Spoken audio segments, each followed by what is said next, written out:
Desperate Measures by Katee Robert, Chapter 1. Jasmine. Even if I'd been sleeping, the creak of my bedroom door would have startled me into awareness. No one comes into my room at night. Not my father. Certainly none of the men he insists on keeping in our house. Not even the ghost of my poor dead mother dares wander Theseus' halls after hours. It simply isn't done. And yet, my feet ache from hours' worth of pacing. My chest aches worse from the heart pain my father delivered earlier. Another betrayal after a lifetime of them shouldn't be enough to keep sleep from me, but this most recent hurt weighs heavier than most. He sold me. Oh, he didn't call it as such. He called it a merger secured by marriage. A meeting of two wealthy families with ties to the criminal underbelly everyone in this mausoleum of a house pretends doesn't exist. I touch my face, the most persistent of my pains, the only one anchored in the physical instead of emotional. When I'd asked him what price his daughter brought, he'd struck me. My mouth always had got me into trouble. I slip into the deep shadows near my vanity as a man steps through the doorway and into my room. I can't make out his features in the low light, but it doesn't matter. He shouldn't be here. Perhaps my father thinks to send my betrothed to ensure I won't protest the marriage. He'll get what he deserves. I barely dare to breathe and reach for the letter opener I'd left on my vanity. It is sharp and pretty, and it will serve my purpose as well as anything else. The man moves on soundless feet toward my bed. If I need further evidence of his intention, I have it. He is no innocent, wandering into the wrong room, though nothing like that had ever happened before. He is here for me. I will not go quietly. I wait until he is several steps past me before I lunge. He's too tall for me to reliably reach his neck from behind, so I go with the next best option. His sharp inhale and perfect stillness are his only response to the sharp blade pressing against the groin of his slacks. "Good evening, Jasmine." I freeze. I know that cultured voice, have heard it in both dream and nightmares for the last 5 years. This man isn't my betrothed, the sword that's hung over my neck since my father's proclamation. No, he is far worse. Jafar, my father's second in command. I catch myself before I relent. If Jafar hadn't signed the contract himself, he was at least party to it, the trading of my body and soul as they trade in so many other unmentionable commodities. Why had I thought I was special?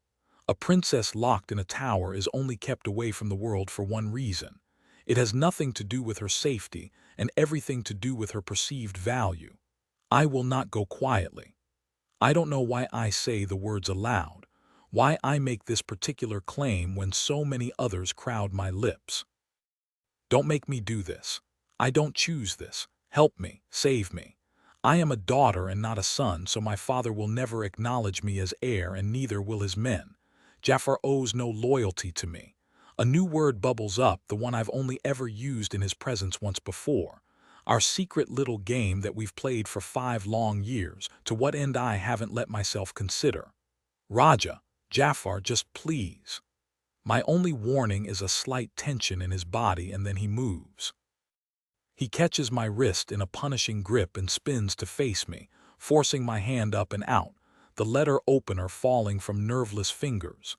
He captures my chin roughly, tilting my head back, though I can't read his expression in the darkness. "You want me to save you?" I should have known better. Humiliation rolls over me, a toxic mix when combined with the fear and anger already bubbling up inside my skin, the emotions too big for this fragile shell of mine. I wish I was larger, more deadly, able to fight back in any real way instead of standing here, shaking in his grasp. "Fuck you." Ah, there she is. I don't have to see his mouth clearly to hear the smile in his voice. If the devil exists, he sounds like a satisfied Jafar, all slow grins and carefully curated words that seem to have meanings within meanings. His thumb brushes my lip, a glancing touch I only notice because I'm so hyper-focused on him, on how close we stand. All he has to do is lean down a little, or perhaps if I arch my back a little more, my breasts will brush his chest. And our hips, no, best not to think about that. Not now, not ever. Let me go, I bite out. I don't think so. Instead, he closes the last bit of distance between us, shifting his grip from my chin to the base of my neck, his arm around my back pressing me firmly against him. Oh my God, he's so much bigger than he seems from a distance. Not massive like so many of the meatheads my father employs for security. Jafar possesses a lean strength that his expensive suits have hidden up to this point. And his cock, he wants me. A hysterical laugh flies free. Not so cold and proper now, are you? I roll my hips against him. I can't help it. It's like some fiery demon has taken possession of my body. Or maybe it's my inevitable fate bearing down on me that makes me fearless in this moment. Will my buyer want me if I'm tarnished goods? The thought spurs me on. I roll my body again, an invitation I can't quite put into words. I may be dancing on the edge of daring, but that's too bold, even for me. He stills me with his hand on my hip, holding me a breath of distance away, his fingers digging roughly into my flesh. Your father is gone. I blink. What?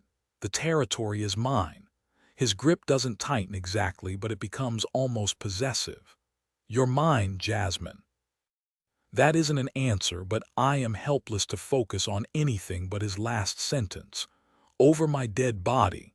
I am not some trophy to be passed to the victor in whatever power plays they insist on acting out, except that's exactly what I am. Earlier you said Raja. You know what that word means to us. Us. There never was an us, not in any way that could be quantified. Barbed words exchanged time and time again, each of us seeking to dig deeper to incite a response, to push past the icy surface layer and bring forth irritation, anger, frustration. Something, words. It was only ever words. Tonight is the first time Jafar has ever touched me. I shiver at the thought. It means you stop. I'm not even sure where that truth originates. I've only had cause to use it once, the only time Jafar's cutting remark strayed too close to causing me harm. A single word and he immediately retreated, his dark eyes grave. We never spoke of it again. It means I stop, he agrees. There it is again, the softest touch of his thumb sliding down the side of my neck. So faint I might have imagined it. I lick my lips and I swear I can actually feel his attention sharpening on my mouth. He shakes his head. Everything that was your father's is now mine. Everything, Jasmine. Including me, I say the words, hating them. Hating him in this moment for reminding me of my role in all this. Not an active participant, never that. Including you, he says softly. Again, I hear more than see his smile. However, I'm feeling remarkably charitable tonight. This is your chance at that freedom you claim to want so badly. Say the word and walk out the door. None of my men will touch you. No one will chase you down. You'll never hear from me or mine again. My breath stalls in my lungs. Freedom, it's a trap. It must be a trap.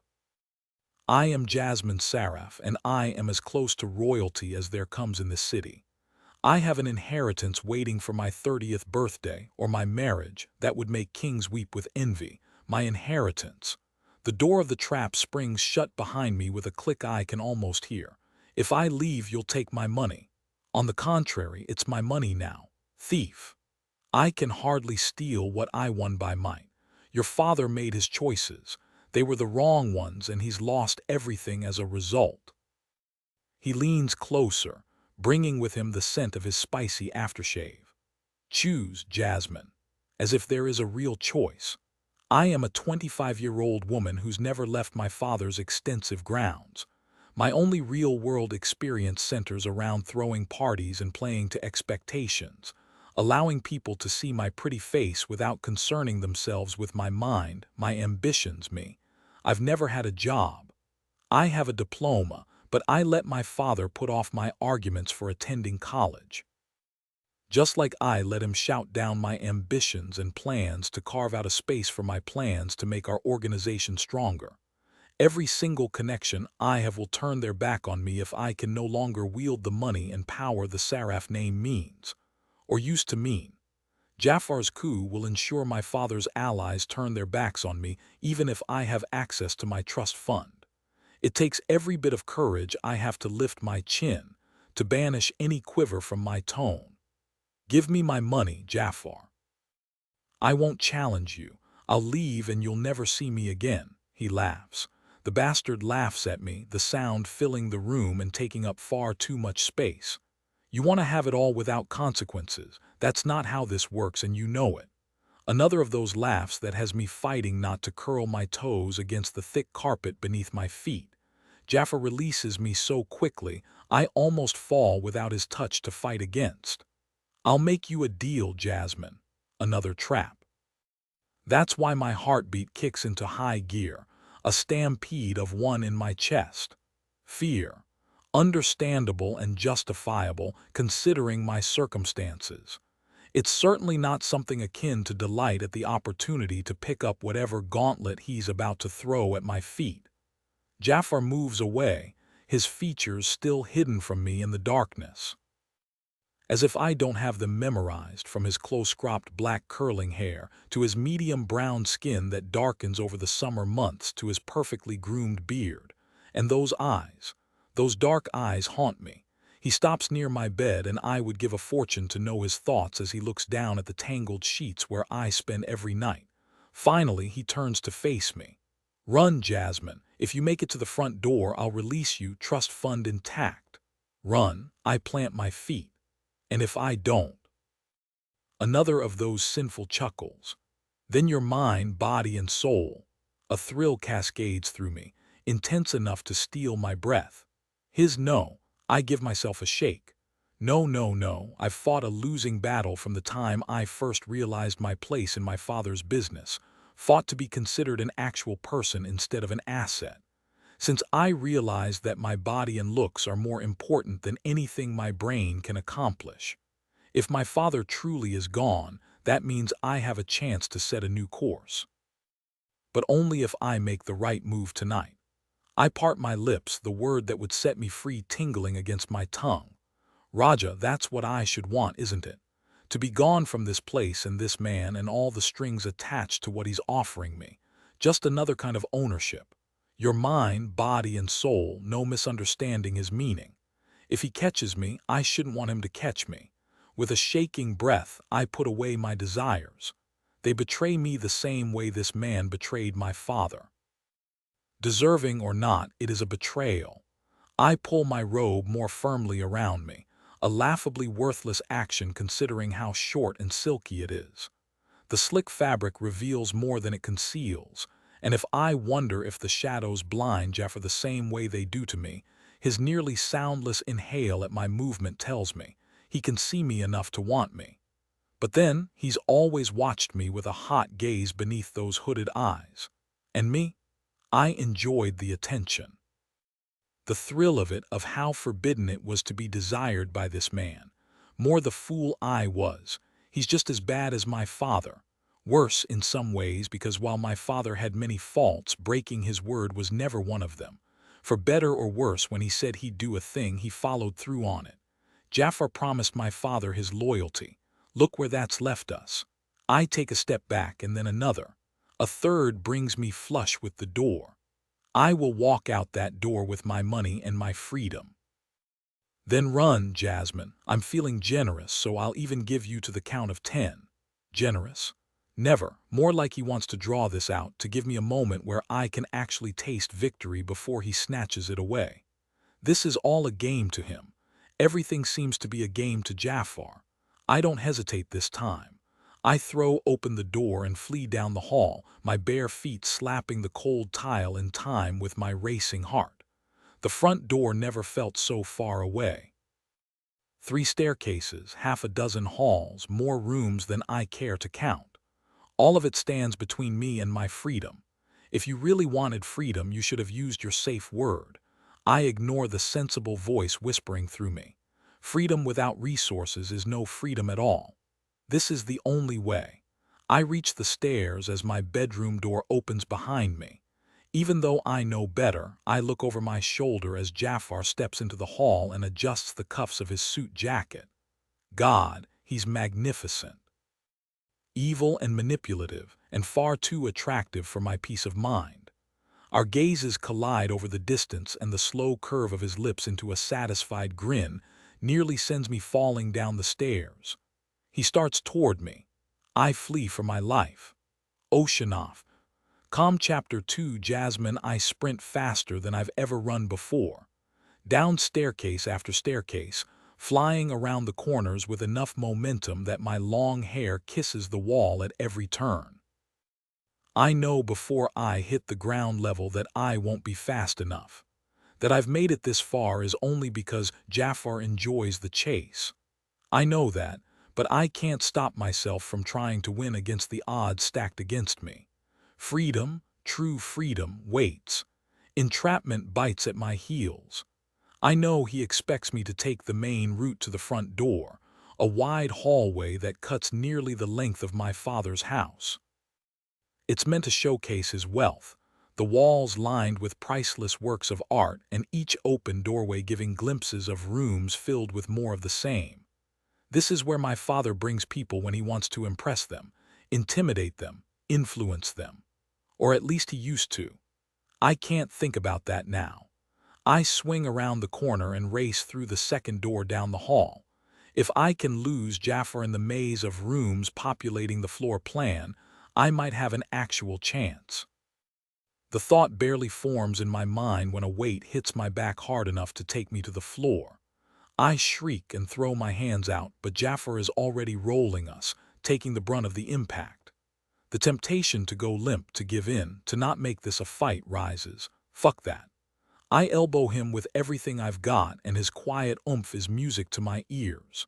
His grip goes slack for half a second, and that's all I need to slither out of the cage he's made his body. I almost make it. He catches me around my hips and flips me onto my back. And then he's there where I've dreaded and desired him, between my thighs, pinning my hips to the ground with his weight, his hands bracketing my wrists in a bruising grip. Overpowering me so easily, he's not even breathing hard. I loathe him so much in that moment, I arch up and try to headbutt him. All that does is draw a low rumble of a laugh from his throat. Brat, I hate you. Do you? How can he lie here and talk to me as if we're having any other conversation in any other circumstance? I can't catch my breath, can't think past the hard length of his cock pressed against me, past his heavy weight holding me down. Let me go. No. He transfers both my wrists to one of his hands and forces my arms over my head. I fight him. Of course I fight him. But the thrashing only loosens my robe, the silk sliding across my bare breasts and exposing me. Jafar glances down and his mouth goes hard. He uses his free hand to clasp my chin, stilling me. Last chance, Jasmine. I know what he wants to hear. If I had any self-preservation, I'd give him the word that would stop everything. For reasons I refuse to examine, I won't. I have lost so much in the last few months, I can't lose any more. I won't. I wrench my chin out of his grip and bite his thumb. Hard. He doesn't wince. To show even that much reaction would be too much for Jafar. He just leans away enough to flip me back onto my stomach before his weight pins me in place again. I fight, but I might as well rail against a hurricane. I'm helpless as he maneuvers my legs farther apart and grips my throat, arching me back until I'm looking down the hallway we lay in the middle of. His beard scrapes against my neck, and then I feel his teeth against the sensitive skin there. Scream if it makes you feel better. We both know why you won't make me stop. You want this. I don't want this. I might want this. One of his hands snakes between my stomach and the floor, working ever southward. Shall we see about that? I thrash, but he's got me too effectively pinned. Humiliation heats my face. I know what he'll find even before his fingers slip beneath the band of my silk panties and lower yet. The truth of me, hot and wet and aching to be filled by him. No, no, damn it, I shouldn't want this. But a whimper still escapes my lips when he pushes a single finger into me. How many times have I imagined being touched like this? 1,000, 100,000, more. It's not the same when it's my fingers driving me to new heights. I'm too soft, too tentative, too me. Jafar is none of those things. He touches me like he's known my body before. Like maybe he's imagined this too. He doesn't give me the chance to get over the shock of him doing this here. in the middle of the hallway where I can hear low male voices not too far away. Does he think to defile me in my father's house? Right on the floor like a pair of animals. He withdraws his hand and holds his finger in front of my face, wet with my traitorous desire. Tell me again how you don't want this. Time and time again, stretching back through my entire life, I have bent instead of standing my ground, every single time. If I was smart, I'd do it this time too. He tenses against my back, his body filled with the promise of violence and more. Would he be gentle with me if I conceded, if I admitted just how much I want this? I'll never know. I don't want this. Even as my mouth forms the words, my hips lift against his, the slightest undulation to betray me. Jafar curses, stubborn until the bitter end. He shoves up my robe and shifts his grip to the back of my neck, pushing my face against the cool tile of the floor. A rip and then my panties are gone, tossed against the wall in my line of sight, discarded and forgotten. I'll be damned before I join them. I struggle, fighting to turn over. When he keeps me pinned, words fly free. You do this, you better look me in the fucking eyes while you do it. Jafar the bastard laughs. Did you think you had a say? You don't. He uses his thighs to spread my legs obscenely, and then he palms me again, spearing me with one finger and then two. What a treacherous daughter you are, wet and panting on the floor of your father's house, riding the fingers of the man who took everything from him. He's right, but I can't quite gain control of my hips. His fingers feel so incredible inside me, but he doesn't drive them deep like I crave. He's cruel in his gentleness, in the slow touch while he holds me in this vulgar position so effortlessly. I hate you, I gasp. I don't want this. Pleasure coils through me, tighter and tighter, centering on my clit and the slow circling of his thumb there. I press my fingers hard against the tile, desperate for more leverage to force him to finish this. So close.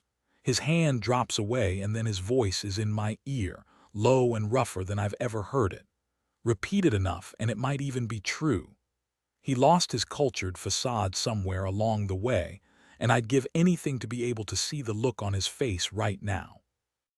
The sound of his zipper dragging down seems to echo unnaturally loud against our harsh breathing, and then his cock is there, pressing at my entrance. I tense, waiting, hoping that he'll drive it deep. Nothing. Nothing but the threat of him, the promise of him. He's giving me one last chance, I realize. One last chance to change my mind, to be anything other than what I am. Easier to pretend I fought this, to say over and over again that I didn't want it. My body knows the truth. My mind does too. I was never that good at lying to myself. I can't move my hips in my current position, my legs spread and ass lifted. I don't have to. I have the best weapon in the world. What are you waiting for, Jafar? Lost your nerve? I swallow hard, but my voice still comes out just as ragged as his. We both know I can't make you stop. I won't make you stop. He goes still for one eternal moment. I have the hysterical thought that he's going to make me beg, to put my betrayal into words the same way I've put it into action. And then he grips my hip and shoves deep. I scream. I can't help it. I might be a virgin only in the most technical sense, that I've never had a man inside me. But any physical evidence of it is long gone thanks to the illicit sex toys I secreted into my room years ago. It doesn't seem to matter. He's big, bigger than anything I've played with to date, and he's not giving me time to adjust. Jafar pulls out and shoves back in, hard enough to move me several inches up the hallway despite his hold on my neck. The tile bites my knees and my hands slap the floor, sounds slipping from my lips that are more animal than woman.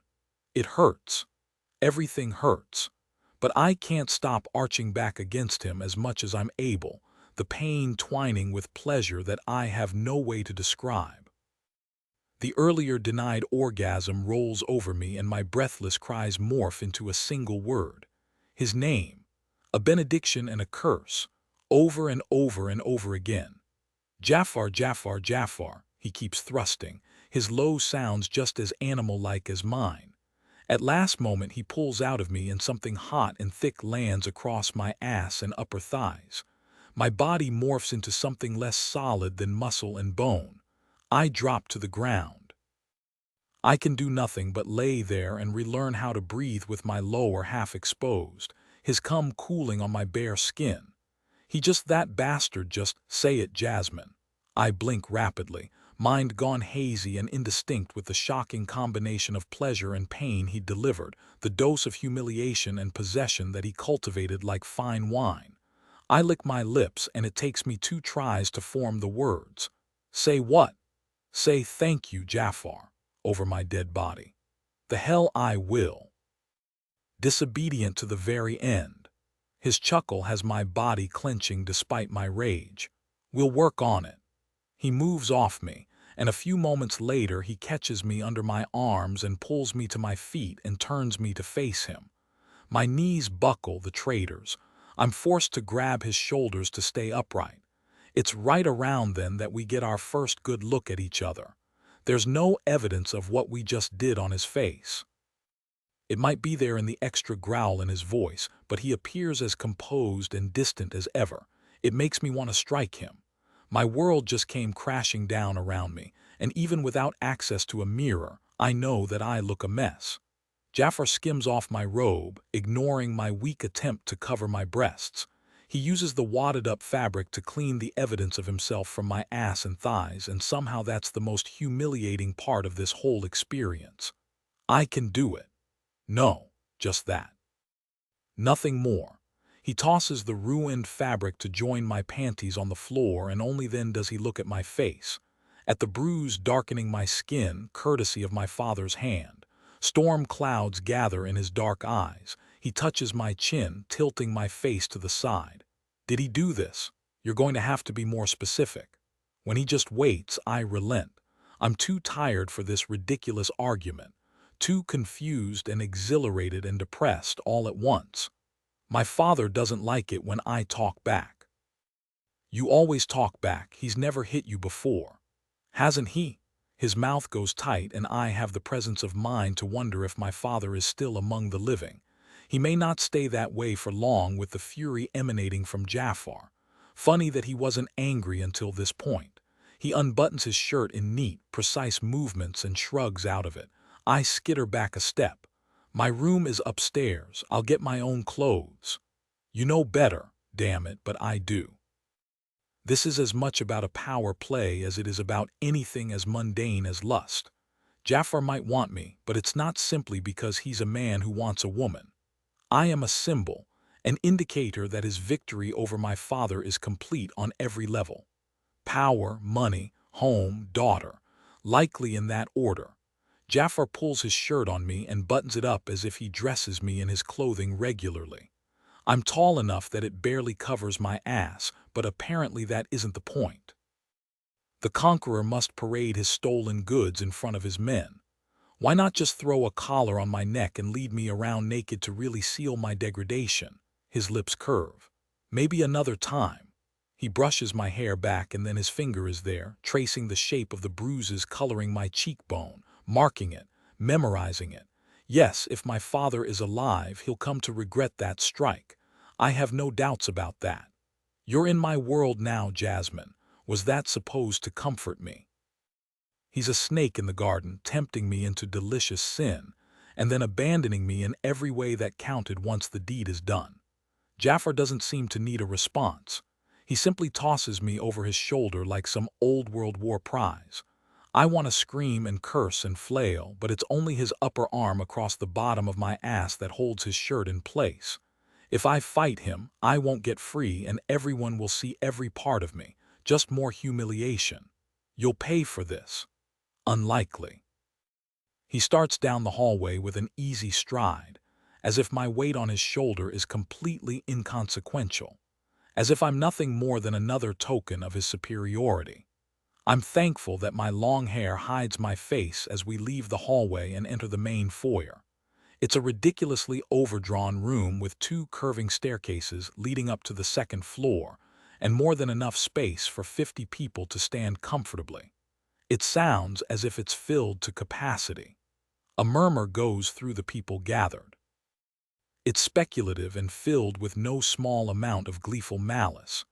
They think Jafar raped me, that he took by force something they followed with covetous eyes since the time I hit puberty and developed breasts. They could never comprehend the level of my betrayal, that I wanted him to defile me the way he did, that I welcomed his touch even as I mouthed all the protests I could muster. Every word but the one that would make a difference. Jafar knows. He owns me, and I have no one to blame but myself. Well done. His voice booms out, silencing everyone. Tonight is for celebrating. He lets them cheer, lets the ugliness of their glee wash over me. Tomorrow we get to work. Were you taking the girl, boss? A voice from the crowd. I know that voice. It's Richard, a man who served on my personal protective detail despite my begging my father to remove him. Another fight I lost. He laughed, the sound buoyed by others around him. Share the spoils of war. Share me. I tense. I can't help it. Surely he wouldn't. Jafar goes still. I sense the danger before the rest of the room. But then I've spent an inordinate amount of time studying him over the years. He always goes still before he cuts someone off at the knees. Richard, would you come into my home and steal from me? Stammering. Richard realizes his mistake. I could tell him it's too late, but instead I squeeze my eyes shut, wanting this whole spectacle to be over. This woman is mine, by right and by might. Touch her and I will crush you. She's just a pair of tits, boss. This from farther away, deeper in the crowd, as if that will save them. Touch her and I will crush you, he repeats. Jafar turns and pushes through the doors. I can't maintain the tension in my body any longer, and I slump down against him. I hate you. Maybe if I say it enough times, it will even morph into the truth. Anything is possible. He moves down the steps, and even in my fury and fear, I notice that he takes pains to keep his stride even and not jar me more than necessary. I can't bring myself to feel grateful, not after the events of the last hour. Not after his men were so painfully clear of what they would have done to me, what they wanted to do to me. I shudder. I'm going to be sick. Instantly, he has my feet on the ground and guides me to a bench situated near the driveway. Head down between your knees. His big palm on my upper back doesn't give me a choice in the placement. It helps. I hate that it helps. They wanted to. No one will touch you. You did. It's only when his hand stops rubbing on my back that I realize it was in motion to begin with. I expect him to argue that I wanted everything he did to me and more. To point out that we have one foolproof break when it comes to our rules of engagement and I didn't enact it. I should know better by now. I did more than touch you. I held you down and shoved my cock into that tight little cunt of yours, and even while you cursed me, you came harder than you've ever come before. His breath ghosts against the shell of my ear. I'm going to do it again, and again, and again. You made your choice, Jasmine, now you have to live with it. Oceanoff. Calm Chapter 3. Jafar, 5 years of maintaining perfect control, and I've thrown it away in a single night. Anyone else would call the events of the last few hours a complete and utter victory. I look at the woman curled up on the seat next to me, her long legs tucked under the shirt that I put on her. Jasmine will wear my bruises in the morning, marks on her hips from my fingers and marks on her knees from the marble floor. That doesn't concern me. She made her choice with eyes wide open, and I'm a bastard because I look forward to every single power struggle in the future spinning out between us. Connected. Forever. She's mine now the same way her father's fortune and business and allies are now mine. My gaze tracks the curve of the bruise darkening her cheekbone. It's not particularly brutal as bruises go, but what it represents has an inferno of fury spiraling up through me. That fucker kept her in a cage, playing the doting father when it served his purposes, and sold her to that little shit of an upstart. Then he had the audacity to strike her when she protested. I'm no better than he is in so many ways, but when I strike a woman, it's because she damn well wants it, because she gets off on it. Balthazar Sarif hit his daughter the same way a man kicks a dog because it didn't immediately follow his orders. It's a shame he's already dead because I would happily kill him for this sin alone. Stop staring at me. I ask the thing I should have thought about before shoving my cock into her. Are you on birth control? She shoots me a surprised look. Of course. I have an EUD, of course, as if it's a given. How did you manage that? Our family doctor likes bribes and hates my father. It only took one of my mother's heirloom pieces to convince him to give me one. She runs her fingers through her hair almost absently. I don't have control of so many things, of anything, but I ensured I'd at least have control of whether or not I have children. Jasmine always was more savvy than her father gave her credit for. She's managed to work around him at least a dozen times since I joined the organization, and those are just the ones I noticed. I'm tested regularly, I finally say. You have nothing to worry about from me on that front. That's good. I have to worry about you on every other front. She turns and stares out the window. She doesn't look away as we drive into town and the city creeps up around us. It strikes me that she's never seen any of this before. Saraf kept expansive and immaculate grounds surrounded by a truly impressive wall and security system. He may have traveled extensively, but his daughter had been confined to the property. For her safety, of course. To keep her under his thumb, more like. I have no high horse to stand on when it comes to that. I want Jasmine confined, too. My collar on her neck, its chain never far from my hand. I want her on her knees in subservience. I want to fucking ruin her. If there's a good guy in this scenario, it's not my part to play. I let the silence drag out as we pass through the streets. This time of night Carver City is far from empty, but the traffic that plagues the streets during rush hour is long gone. It barely takes us an hour before my driver pulls into the underworld parking garage that is our destination. He parks and waits, as he's trained to do. I own the building. The security here is above reproach, but I prefer it to be understated. Cameras and tech instead of burly guards reminding a person that they constantly had to watch their words, their actions, their tells. Better for my purposes that they forget themselves. I climb out of the car and take a step back, waiting for her to follow me. I should know better by now. Jasmine crosses her arms over her chest and glares. Oh, I'm sorry. Was I supposed to heal? A good pet would. Her dark eyes flash in anger and fuck if I don't enjoy it. She's beautiful in a fierce way that demands the attention of any room she enters. Long, wavy black hair, light brown skin, and a mouth made to wrap around my cock. Those lips form words that have my blood heating in response. Fuck you. I did. I bend down and snag her ankle, towing her across the seat. She tries to kick me in the face, her first show of spirit since I put my shirt on her. It soothes something in me that I refuse to examine too closely. She's no good to me damaged. No matter what narrative she uses to attempt to write what happened, we both know the truth. I pull her out of the car, spin her around, and bend her over the trunk. Jasmine, I say mildly, tell me your safe word. The slightest of hesitations, as if she wants to refuse me this. Finally, she spits it out.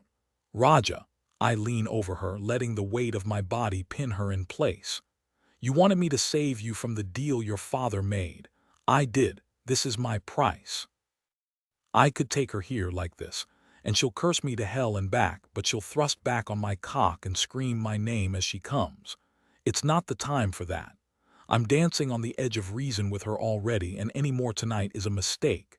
It takes several precious moments to reclaim control of myself. We can stay here all night and fight if you want, but there's a meal, a bath, and a bed upstairs. The only person your resistance hurts is yourself. You're crazy if you think I'll sleep in your bed. I chuckle, knowing it will make her see red. A place in my bed isn't punishment, Jasmine. It's a reward you haven't earned, not by half. Her indignant huff makes me smile, though I smooth out my expression before I take a step back and allow her to turn around. She shoves her hair out of her eyes just so she can shoot me a glare. You're a dick. And you're a brat. I motion to the elevators. Want to continue to trade insults, or do you want to go up? I can actually see her weighing her options before she turns and marches toward the door, every inch of her as regal as a queen. It's only then that I realize she's walking in this fucking place with bare feet. I scoop her up, ignoring her curses, and move quickly to the elevator. Once we're inside, I set her on her feet. She tries to punch me in the throat. I laugh as I catch her fist. I can't help it. The woman never ceases to fight when she should flee, or to mouth off when she should shut up. True to form, she gives a snarl worthy of any predator. Touch me again and I'll rip your fucking throat out. So it'll be like that, will it? I use my hold on her hand to yank her against my chest, and then I band an arm across her lower back. She fights me, but there's no winning. Not with our size difference. Not when I'm so much stronger. I wait for that realization to wash over her for her to go still. It takes her longer to stop fighting than most, and even then she glares up at me as if I'm a bug she'd like to squash. You have the ability to stop this. One little word, Jasmine, and the game ends. That's all it's ever taken with us. She clamps her mouth shut, though her anger doesn't appear to abate. Now that we have that settled, the elevator doors open and I walk her backwards into my penthouse. I wait for the doors to shut behind me, closing off the exit unless one has the key, and then I release her. She takes several large steps back. Though I can tell she wants to rip another strip off me, her curiosity gets the better of her. Jasmine turns in a slow circle. I follow her gaze, seeing the place through her filter. Wide open space with luxurious furniture, the color scheme minimalist in its extreme. Black furniture, white walls, and pale wooden floors. The windows stretch the entire length of the penthouse, going from room to room, offering a view of Carver City. That's where she heads. I follow, keeping a few steps back, not bothering to turn on the lights other than the lamp next to the elevator. She reaches up but stops before she touches the glass. It's so big. It's really not. Carver City isn't even in the top 20 of the largest cities in the country, but Jasmine doesn't care about that shit. This is the widest world she's ever experienced. I can use that. I'm just bastard enough to do it. Let's discuss terms. She turns to face me slowly, as if it's a challenge to drag herself away from the view. I was under the impression that terms were set when you growled that I was yours and then threw me over your shoulder like a piece of meat. Fair point, but not one I'll admit. Come now, Jasmine, you know it's not as simple as that. Didn't your father teach you anything? A low blow, but it's imperative that this plays out the way I need it to. She doesn't flinch. Of course she doesn't. There's very little I can say to her that her hated father hasn't already driven into her head. I've seen the way he talks to his daughter as if she's shit on the bottom of his shoe. Good only for bargaining away her womb and legacy to the highest bidder. Well, not the highest bidder. If he had, we wouldn't be in this situation to begin with. She props her hands on her generous hips. You have terms, fine. I'm listening. You will not leave this building without permission. The penthouse and the floor below it are yours, but nowhere else. Her eyes flashed. So I've traded one cage for another. Wonderful, just what I always wanted. I ignore that. Tomorrow we'll see about you earning some clothes. Earn some clothes. Her jaw drops, but she recovers quickly. Jasmine shakes her head. No, I'm not playing these games with you. She presses her lips together and then goes in for the kill. You're even worse than he is. No need to clarify which he she means. There was only ever one in her life. He sold you to a monster. I don't think you should be throwing stones about monsters, and you were only too happy to jump in and use that to your advantage. Two sides of the exact same coin, she glares. I'm not interested in playing. I should have better control, should be able to stem the rising tide of anger within me. I didn't expect her to be grateful. I'm not delusional, but this is bullshit. If one monster is just as good as other, would you rather I deliver you to Ali? I doubt he'll care that you're damaged goods as long as his end goal is achieved. He may even thank me for breaking you in, considering the shit he's into. I see the slap coming and do nothing to stop the blow. She puts enough force in it to turn my head. Shut up. She goes for another strike, but I catch her wrist. No safe words with him, Jasmine, no way out. You're putting me in a cage. Don't act like I'm better off here. It stings, even as I tell myself there's no reason for it to. I'm hardly an altruistic man. I may have changed my plan when news of the merger came through, but I always intended to take everything from Balthazar. The man is as much a monster as Ali is, and more unforgivably, he's bad at business. There's no reason he shouldn't own double the territory in Carver City that he does currently, but he's been too focused with petty bullshit to realize his potential. That's fine. His loss is my gain. I study her. She's fucking exhausted. We could stand here and yell at each other all night, but it won't accomplish a damn thing. Taking Jasmine in the hallway of her father's home was an impulse I should have been able to deny, but she's always played fast and loose with my control. I handled it up to this point because the end game was more important than wanting to sink my cock into that tight little pussy while she went for my throat. Now I get to have my cake and eat it, and I'm not even a little bit sorry about how things have played out. We'll fight about it tomorrow. I don't want anything of yours. I sure as hell don't want your charity. Jasmine unbuttons my shirt with shaking hands, a shrug of her shoulders, and it's on the floor, leaving her gloriously, defiantly naked. She lifts her chin and stares me down. You want a kept pet? Let's not pretty it up with whatever you had planned to keep me docile. Docile. I shake my head and move toward her slowly, enjoying the exact moment she realized she miscalculated. A flash of something that isn't quite fear. Another woman would take that moment to backtrack, to try another angle. Not Jasmine. She all but shoots fire out of her eyes, as if she believes if she put enough anger and will behind it, she'll burn me to a crisp. I sift my fingers through her hair and twisted it around my hand until I force her head back. I lean down, careful not to touch her anywhere but her hair. You're about as docile as a rabid tiger. Then you're the fool who trapped that tiger in your home. I don't bother to argue. She's right. Every little piece of my life is carefully calculated. It always has been. A man does not rise as far or as fast as I have by letting his baser instincts rise to the fore. And yet, I want her. I wanted her the moment I laid eyes on her 5 years ago, when I was first brought into Balthazar's operation. 20 years old and as bold and beautiful as the flower she's named after.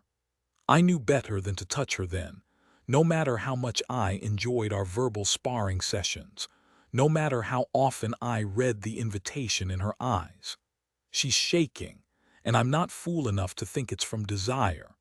She's exhausted, and beneath that mountain of anger is fear. I force myself to move back to release her. She's here, and that's enough for now.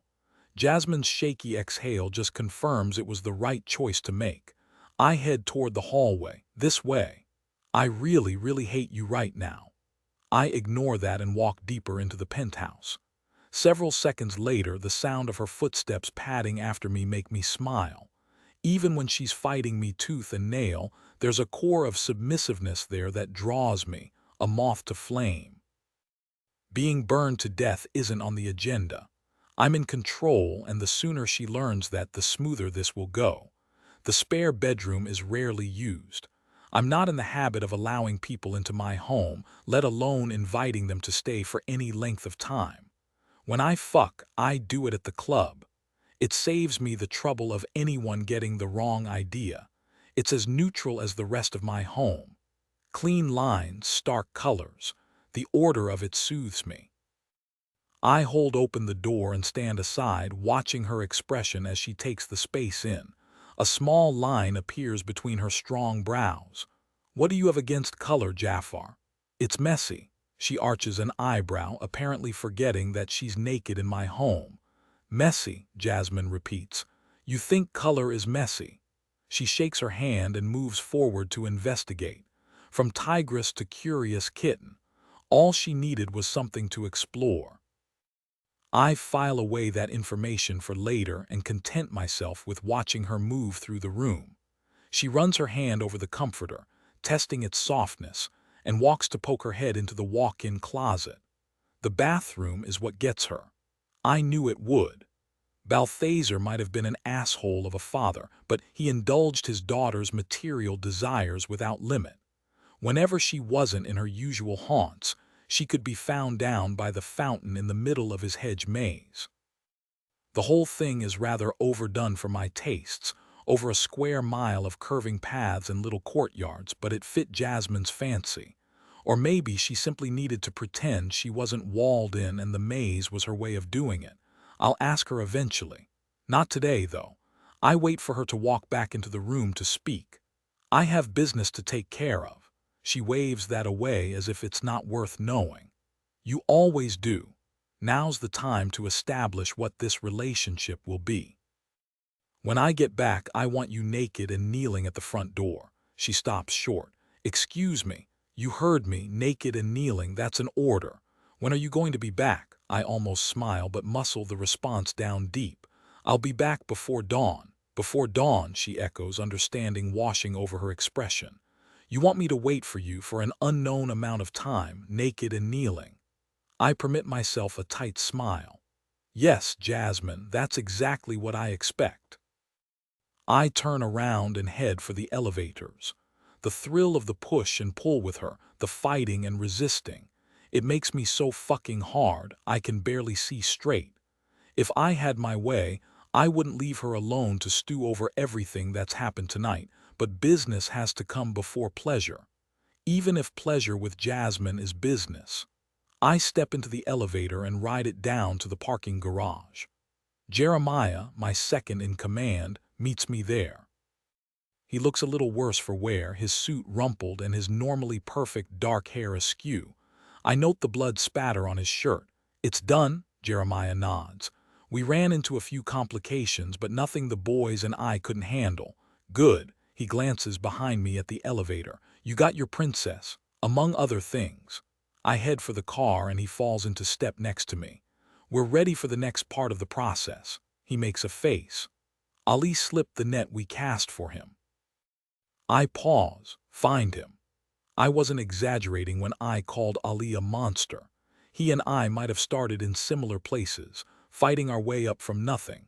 But the few lines I refuse to cross are ones he tramples over with glee. He's a sadist and a sociopath. His penchant for violence is only surpassed by his pride. Taking Jasmine and dismantling his power grab will piss him off, and Ali is most dangerous when he's furious. The man is a loose cannon and he'll try to take Jasmine back. To take her from me. She's a toy ripped away from him before he got it out of the packaging, and it will only add to his rage. And if Ali can't reclaim her, he'll kill her.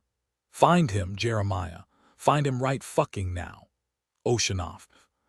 Chapter 4 Jasmine. After 25 years in the same few square miles of land, Jafar's penthouse is a revelation. I barely wait for the elevator's doors to whisk shut before I give in to my impulse to snoop. Easier to focus on that tiny pleasure than to think too hard about all the ways my life has gone up in flames. My home is mine no more. If I could forgive my father for selling me in marriage, and I can't, I still can't forgive all the years of neglect and threats whenever I stepped too far out of line. Threats to carve away at the tiny list of my freedoms. Now here I am, my leg in a different kind of trap. I bypass the main living space and wander down the hall on the opposite side of the penthouse from my room. On the second door, I hit pay dirt. I stand in the doorway for a long time, studying Jafar's bedroom. I don't know what I expected, but it's just as stark and beautiful as the rest of the house. I would bet good money that he had someone else decorate it. To his specifications, of course, but some of the little details feel off. Not the paintings, though. They're gorgeous. I move on silent feet to stand before them. A trio, each in a deep red that sets something racing in my chest, or maybe it's the content of the paintings. Each is a close-up of a woman's body, the first the curve of her back, the second a hip, the third her breasts. The artist's name is a tiny scrawl near the bottom of each. Death. Interesting. I force myself to abandon the paintings in favor of finding juicier information. His nightstand is a bust. It's basically a small bookshelf. I peruse the titles but give it up for a lost cause. Jafar has a thing for nonfiction war stories. Of course he does. He probably reads them and takes notes before he goes into battle with his current-day enemies. The bathroom is twin to mine, though his tile is black rather than white. I snort. Playing to type as always. The walk-in closet is filled with expensive suits, all arranged in a grayscale line from black to pale gray. It's the same with the shirts. I briefly consider going back to the kitchen and taking a knife to every single one of them, but doing that now may be overplaying my hand. Best to save the true rebellion for later, when he'll undoubtedly do something to deserve it. Trust Jafar not to have anything remotely interesting in his room. I shake my head and walk back into the hall. 2 more doors, and absolutely no reason not to explore them. The first leads to a powder room, also missing anything worth snooping in. The second is his home office. Pay dirt, I whisper. This is the room I need, not his bedroom. I should have realized that from the first. I glance down the hall toward the front door. He wants me naked and kneeling, a good little pet who obeys his every whim. Worst of all, part of me wants to give him exactly that. My body still aches from what he did to me, what we did together. I can play pretend that I didn't want everything he gave and more, but it's not the truth. I could have said no, truly said no. I didn't. I didn't want to, I still don't want to. I smile slowly. What will he do when I flout his order? Throw me to the ground and fuck me breathless again, spank me. Maybe he'll force me to my knees, unzip his pants, and pound into my mouth until tears spring from my eyes and I can only submit or choke. I shiver, my skin feeling too tight, too sensitive. Wanting the man who overthrew my father is a mistake. I know that even as I drop into his chair, the leather cool against my naked skin. A tap against the keyboard has the screen flaring to life. I'm not even a little surprised to discover Jafar has his computer password locked, even though it sits in a penthouse that is presumably inaccessible to anyone except for him. Him, and now me. I idly tap in a password, the most often used one according to things I've read. I don't actually expect it to work, but I've been surprised before. Password 1234. The computer thinks for half a second before spitting out an incorrect password notification. A little light appears at the top of the screen. Green and then red. Naughty Jafar, I murmur. Computers are something I enjoy, one of the few freedoms I was able to sneak past my father. I'm skilled enough to bypass my father's firewalls to order the books and things I want without his knowledge, but I'm mostly self-taught when it comes to anything resembling hacking. As such, I recognize what this is, an extra layer of protection. When the incorrect password is inputted, it either snaps a picture of the person at the computer or perhaps a video. The fact that the light hasn't gone away suggests a video. I stare directly into the camera, caught. If you didn't want me to snoop, you should have locked the door. I lean forward. Or perhaps you shouldn't have brought me here in the first place. Talking to a camera that may or may not be recording feels foolish, but I'm still angry and hot and all tangled up from the events of this night. The thought of Jafar seeing this video and rushing home to punish me, I lean back in the chair and spread my legs. It's going to be a real shame if you can't actually see this. I could scoot the chair back to give the camera a better view, but I'm not in the mood to be even that good. He dumped me here as if I'm a sure thing. I am a sure thing, and that only makes me angrier. The phone at the desk rings and I jump. A quick glance at the computer tells me it's still recording. I use my free hand to pick up. Yes, that's not the proper way to answer a phone, Jasmine. Oh yes, he knows I tried to get into his computer. Sorry, I'm a little distracted. I put some sugary sweet contriteness into my tone. I'll be sure to take that criticism into account the next time I'm playing secretary. Silent for a beat, as if I've surprised him. Surely he must know by now that even furious and scraping rock bottom, I can't help but come back swinging. no matter how unlikely my chances of victory. You're not following instructions. I let the warning in his tone roll over me. Had I thought I was turned on before, it's nothing compared to now, to having him on the phone and knowing he can't touch me. I idly slide my finger through my wetness and up to circle my clit. You're not back yet, Jafar. A pause. There are men's voices in the background, but I can't quite make out the words. The noise dims as if he's moved into another room. Tell me what I'll see when I review the recording. So he can't see me right now. Oh, this is just too delicious. I use my foot against the desk to scoot the chair back farther. This should give him quite the show. I'm sitting in your chair. MMHMM. Naked. I barely sound like myself. What am I doing playing this game with him? I should be fighting him every step of the way, should be demanding answers about what he's done with my father and what he intends for the future. Instead, I'm sitting here at his desk, fingering myself like the dirty little slut I can't help but be. I slip 2 more fingers into my pussy and I exhale harshly. I'm fucking myself with my fingers. Now it's his turn to exhale. Naughty girl, aren't you? You're going to ruin my leather chair when you come all over it. Most likely. I bite my bottom lip to keep a moan inside. You know what happens to naughty girls? He barely waits a beat. They get punished.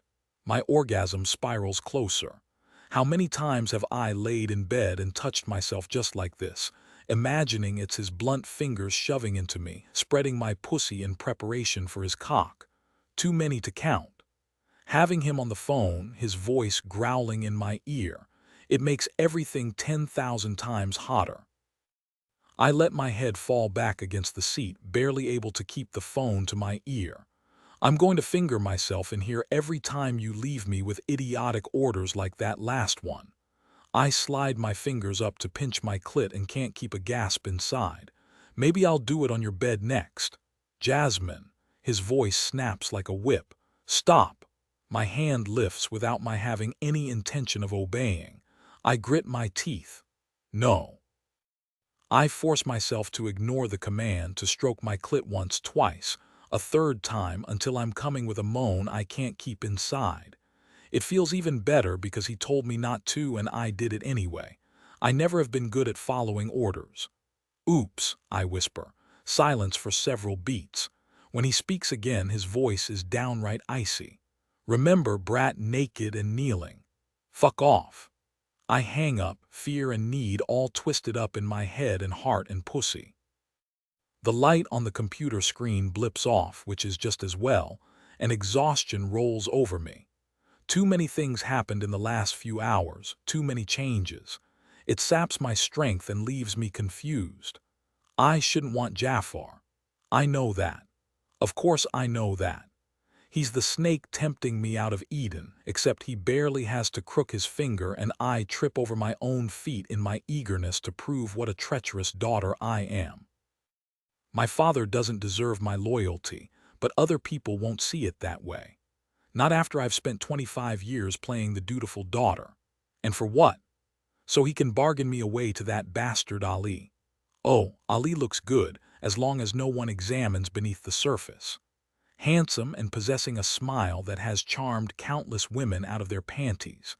He's also a liar and a thief, and most unforgivable of all, self-righteous enough to think he's better than the rest of us who move through the shadows.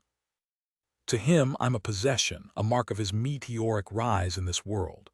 Balthazar's daughter, a jewel meant for a position in a crown. He doesn't see me as a person and likely never will. It's all over now. Jafar made sure of that, didn't he? Surely Ali will bow out now, knowing this is a fight he can't win. He missed his chance with me, and moving on to easier pickings is the only thing that makes sense. I wish I believed that. I leave Jafar's office. There's nothing for me to find here, not until I know him well enough to figure out his password. Even then, I have no plan. Find information and blackmail him into releasing my trust fund. I have nowhere to go. No desperately needed knowledge of simply day-to-day things. I'm not even 100% sure how to access the money even if the trust is still mine. How to get a job. How to use public transportation. I've never even been to a grocery store to shop for my own food. So many life experiences and all beyond reach, all still beyond reach. The front door looms in front of me. It would be the easiest thing in the world to obey. It will feel good. I know that down to my very soul. It's different than my obedience to my father. That was given under duress and I had no choice in the matter. This Jafar gave me a choice. It was a shitty choice, but a choice nonetheless. I gambled. I'm still not sure if I lost or won. I close my eyes and imagine it. The cold marble against my already bruised knees. The air conditioning drawing goosebumps along my skin as adrenaline fades and takes its heat with it. Of the door opening and Jafar walking through. Of I'm not sure what comes next. Will he fuck me right there on the floor again? I shiver, and I can't pretend it's from anything but undiluted lust. Good girls aren't supposed to want down and dirty fucking like that. They aren't supposed to want to play on the dark side of desire, to push back until their partner forces submission, to love every second of the struggle. I suppose I never was that good when it comes down to it. Maybe that's why I turn on my heel and walk down the hall to my new room. Jafar wants obedience. He'll have to earn it. A single bargain does not a lifetime of servitude make. It's all excuses. I smile and shut my door, taking the time to flip the lock. Jafar won't let this defiance stand, and he will more assuredly punish me, just like he threatened over the phone. I can't wait. The sound of the door being slammed open jerks me into awareness. I never meant to fall asleep. Waiting for Jafar with a quip and a mocking smile is much preferable to this. I shove my hair out of my face and start to sit up, but he's already there, bracketing my throat and forcing me back down. I gave you an order, Jasmine. He's not hurting me. Not yet. I push against his hold, my heartbeat picking up at the pressure of his rough palm against my neck, of knowing how easily he could crush me. I didn't feel like kneeling. Why am I not surprised? He doesn't sound angry or out of control. No, he sounds just as coolly mocking as ever. It's disconcerting when compared to the rough way he rips the covers from my body. Even pinned down as I am, I can feel his gaze rake over my nakedness. How can a man make me so hot from a single look? It defies explanation. He trails a single finger down my chest between my breasts and stops just short of my belly button. You aren't in control, Jasmine. You want me to come here in a rage and take it out on that tight little pussy of yours while you scream that you hate me and yet pull me closer all the while. Yes, that's exactly what I want. I press harder against his hand, needing the roughness, needing him to touch me. It's not like I can stop you. No. For a moment I think he's agreeing with me, but he releases me instead. That's not how this works. I scramble up against the headboard, lust giving way to shame and embarrassment. He doesn't want me. The wild seesaw of emotions hasn't slowed down once since he walked into my room earlier this evening, or is it technically last night now? And it doesn't show any evidence of doing so anytime soon. What game are you playing? One that requires clear rules. He gives me a contemplative look. You're just a baby, Jasmine. You think you can throw a fit and flout the rules and still get what you want to pretend I'm forcing you. Jafar shakes his head slowly. Fuck that. Excuse me. That play may have worked with your father, but it won't work now. Frustration overrides my caution. What is it you want from me, Jafar? Is it to have Balthazar's daughter waiting on you hand and foot? Is it to fuck me whenever you please and know each time I come for you that you've beat him? His slow smile does nothing to comfort me, but I doubt it's meant to. Jafar is hardly the comforting type. What do I want from you? He leans down until we're eye level. Everything. Everything. No, I whisper. I have so little that's mine and mine alone. I won't share it. I refuse to. How dare he ask me to crack myself open for his pleasure? Sex is one thing, even unconventional sex. This is something more, and I want no part of it. He glances at his watch as if he has somewhere to be. Sleep for now. This afternoon I'll have clothes brought in. Tonight we're going out. Under different circumstances, the possibility of going out might leave me breathless. Not now, not like this. I don't feel like going out. It wasn't a request. He turns and walks toward my door, which is when I notice it hangs at an angle from its hinges. It won't shut now, even if I try to force it. How he could display such violence and then switch gears to be calm and collected. But then, Jafar has always had better self-control than I have. He kicked down my door to prove a point. The same point he made by refusing to fuck me in punishment. Disobedience will not be tolerated or rewarded. He pauses in the doorway. Fight me if you need to, but I require nothing less than honesty. I honestly don't want you. Liar. He says it without heat. We can keep playing the non-consent game if you like after you earn it. I climb off the bed. I can't have this conversation while I cower and he stands tall. Even across the room he towers over me and I hate the thrill it sends through me. I point a shaking finger at him. I'm not a dog you can reward with treats when I do a trick you like. No. He doesn't move, doesn't look away as I stalk toward him. If it wasn't for the heat in those dark eyes, I'd think him completely unaffected. Not a dog, a spoiled brat of a baby girl. Someone needs to bring you to heel and I'll take great pleasure in doing exactly that. Bring me to heel. Red washes over my vision and I clench my hands into fists. Hitting him right now might feel very, very good, but one glance tells me that he'll never allow the blow to fall. I drag my hands through my hair and curse. I hate you. No, you don't. You hate being trapped. It's hardly the same thing. He has a point, but I'm not about to admit it. I prop my hands on my hips. I have an easy solution. Give me my trust fund and release me and we'll happily go our separate ways. He shakes his head. You agreed to the terms when you played our game. You lost and now you're mine. You can't own a person. No matter how hot the idea of being owned by Jafar makes me, I can't submit. I can't. He's upended my entire life. It may not have been the best life to begin with, but it was mine.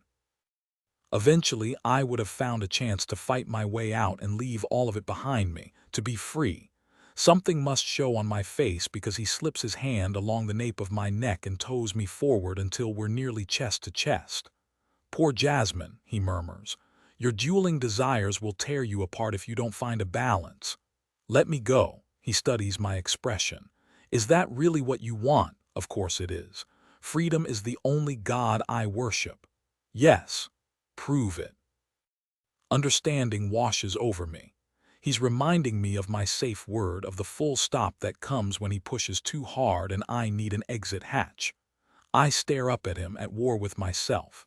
I want him. How could I not want Jafar? He's gorgeous and dangerous and forbidden in a way that tempts me all the more.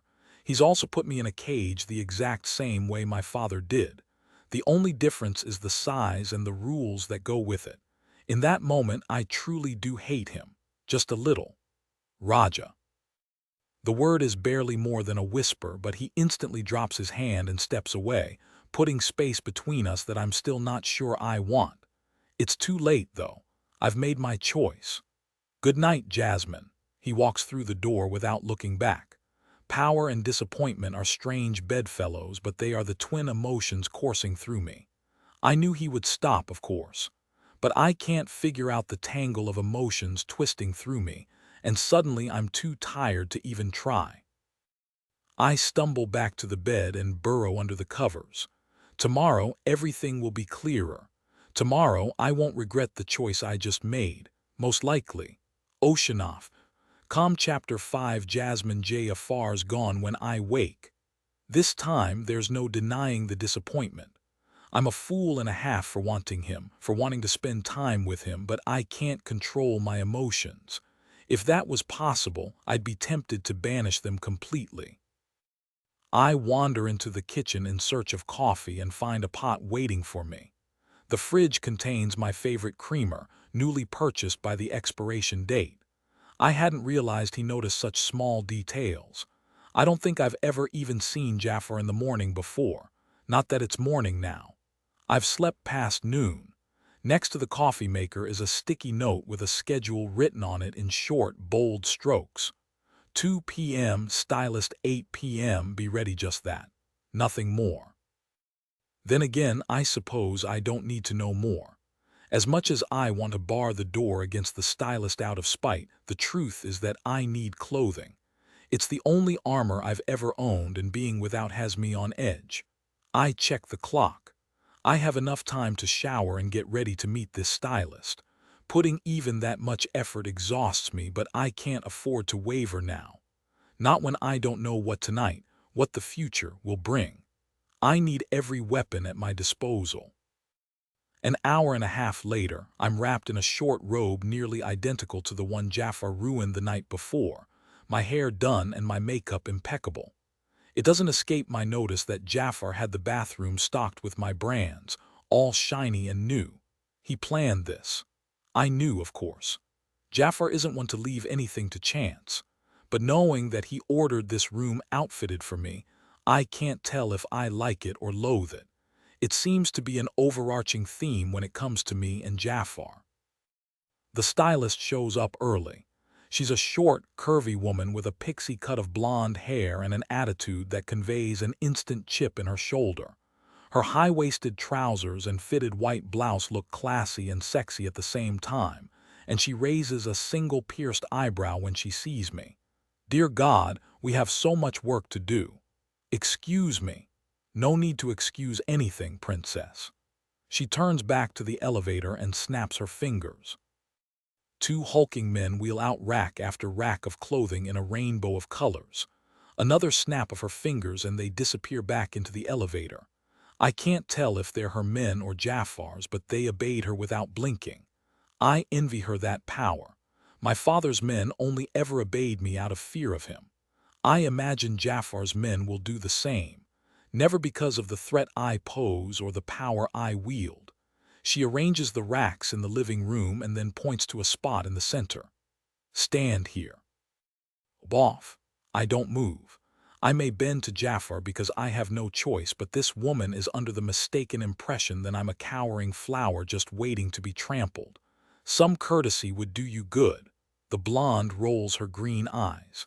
Yeah, that isn't how this works. I'm the best at what I do, and being the best means you listen to me, not the other way around. She pointed to the spot again and injected enough sugar into her tone to give me a cavity. "Unless you'd rather walk around naked." She has me cornered and she knows it. I grit my teeth.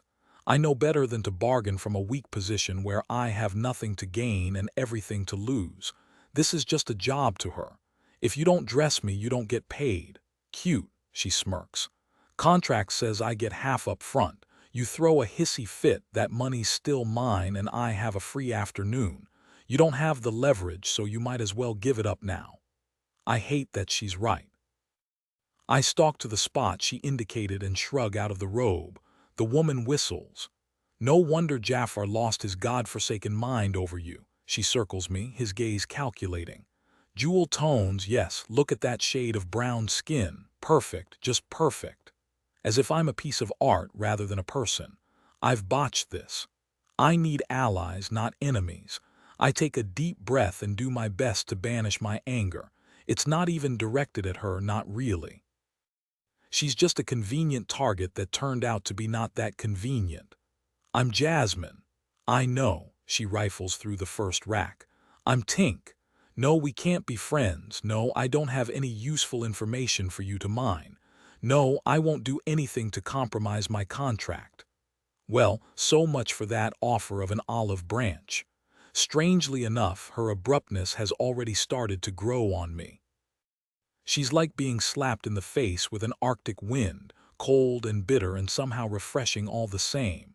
"You have a contract with Jafar." She shoots me an exasperated look. "No, of course not. Who the hell has contracts with Jafar?" At my look of confusion, she frowns harder. "Holy crap, you really have no idea how this works, do you?" "It might help if you explain," I say mildly. Tink lifts up a red dress that seems more holes than fabric. She holds it up, nods to herself, and sets it aside. "Not my job, princess. I'm not a princess. You're Jasmine Saraf, daughter of Balthazar Saraf. That's as close to royalty as it gets in Carver City, at least in Saraf's piece of it. It's not a point I'm willing to argue because she's right. How do you know Jafar? Other than by reputation, I don't."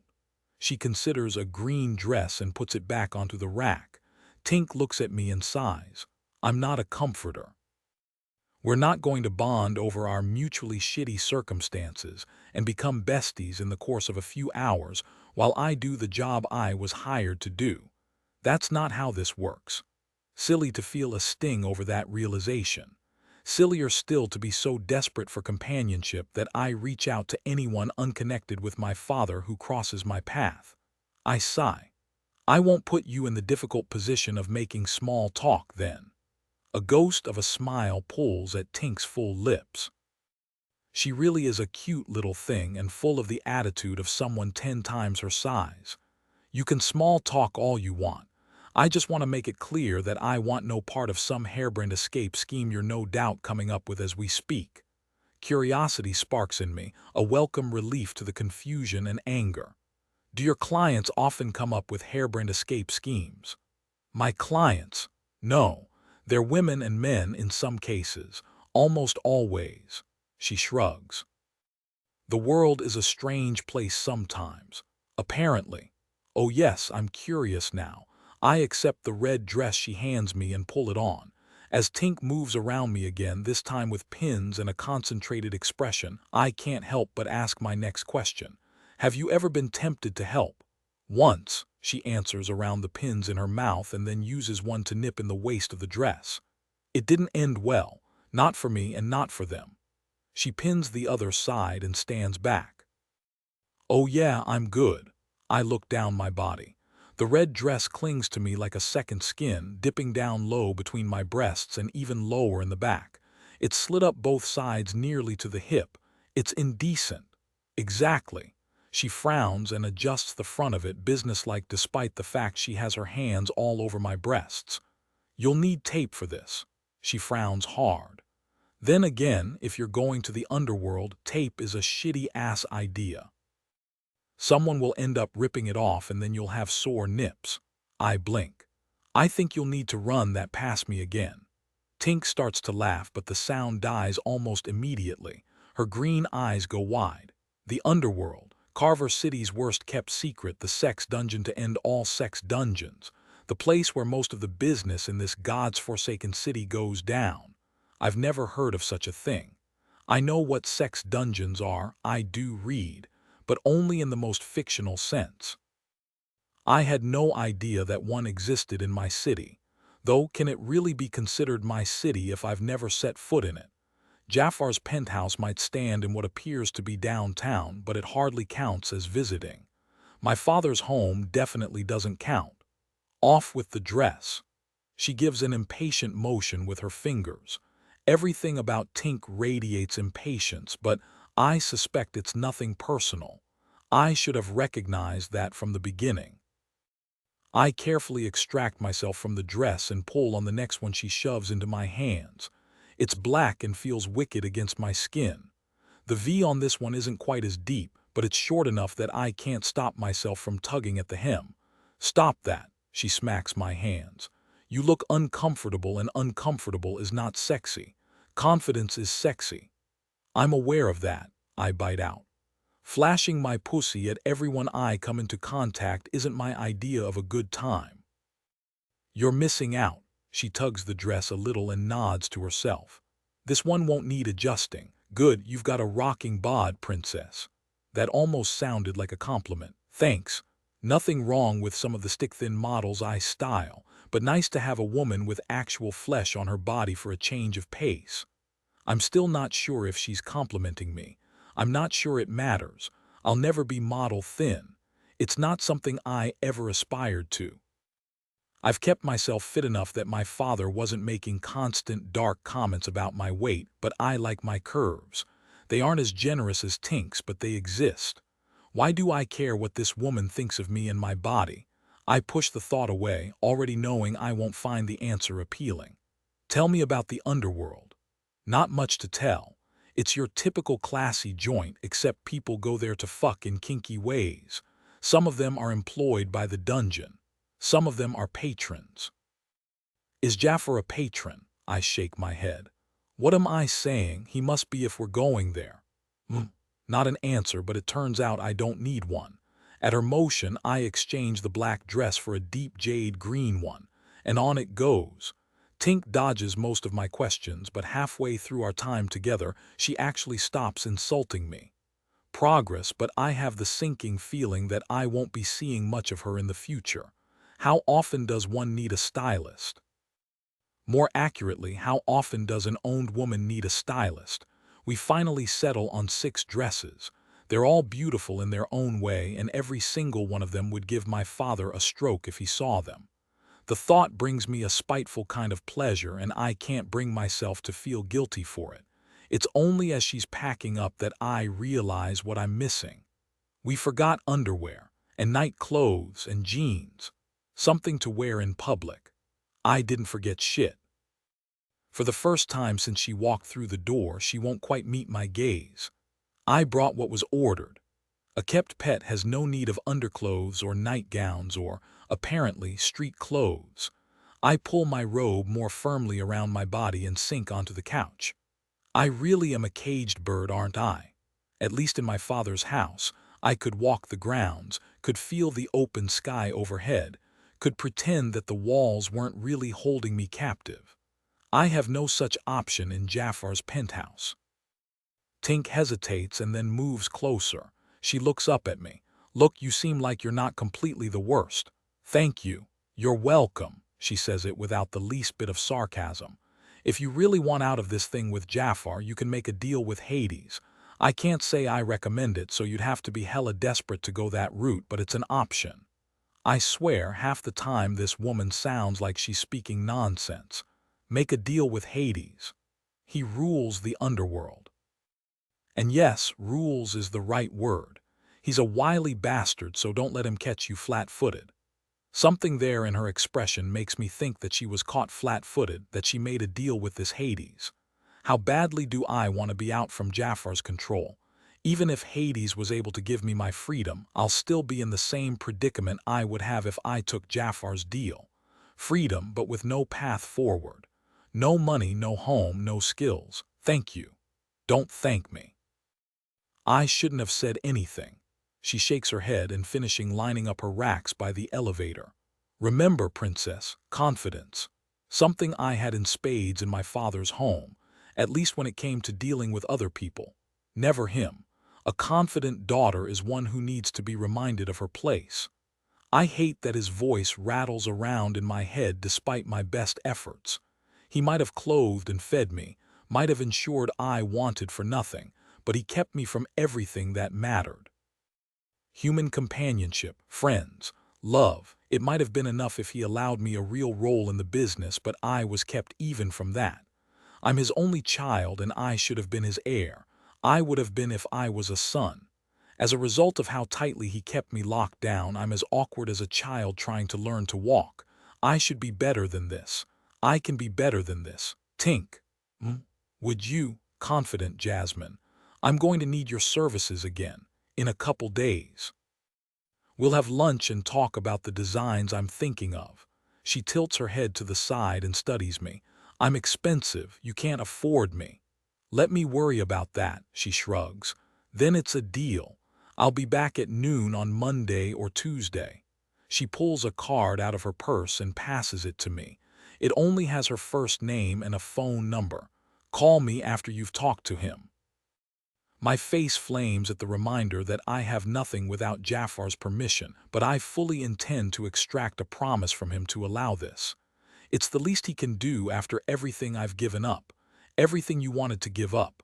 I ignore the voice. Thank you. Don't thank me. Again, she hesitates. Wear the long red one tonight. It'll cause a riot. I manage a smile. I will. The elevator doors open and the same men emerge to wheel her racks away. She doesn't look at me as the doors close, whisking her away. I'm alone again. After my entire life spent like this, I should be used to it.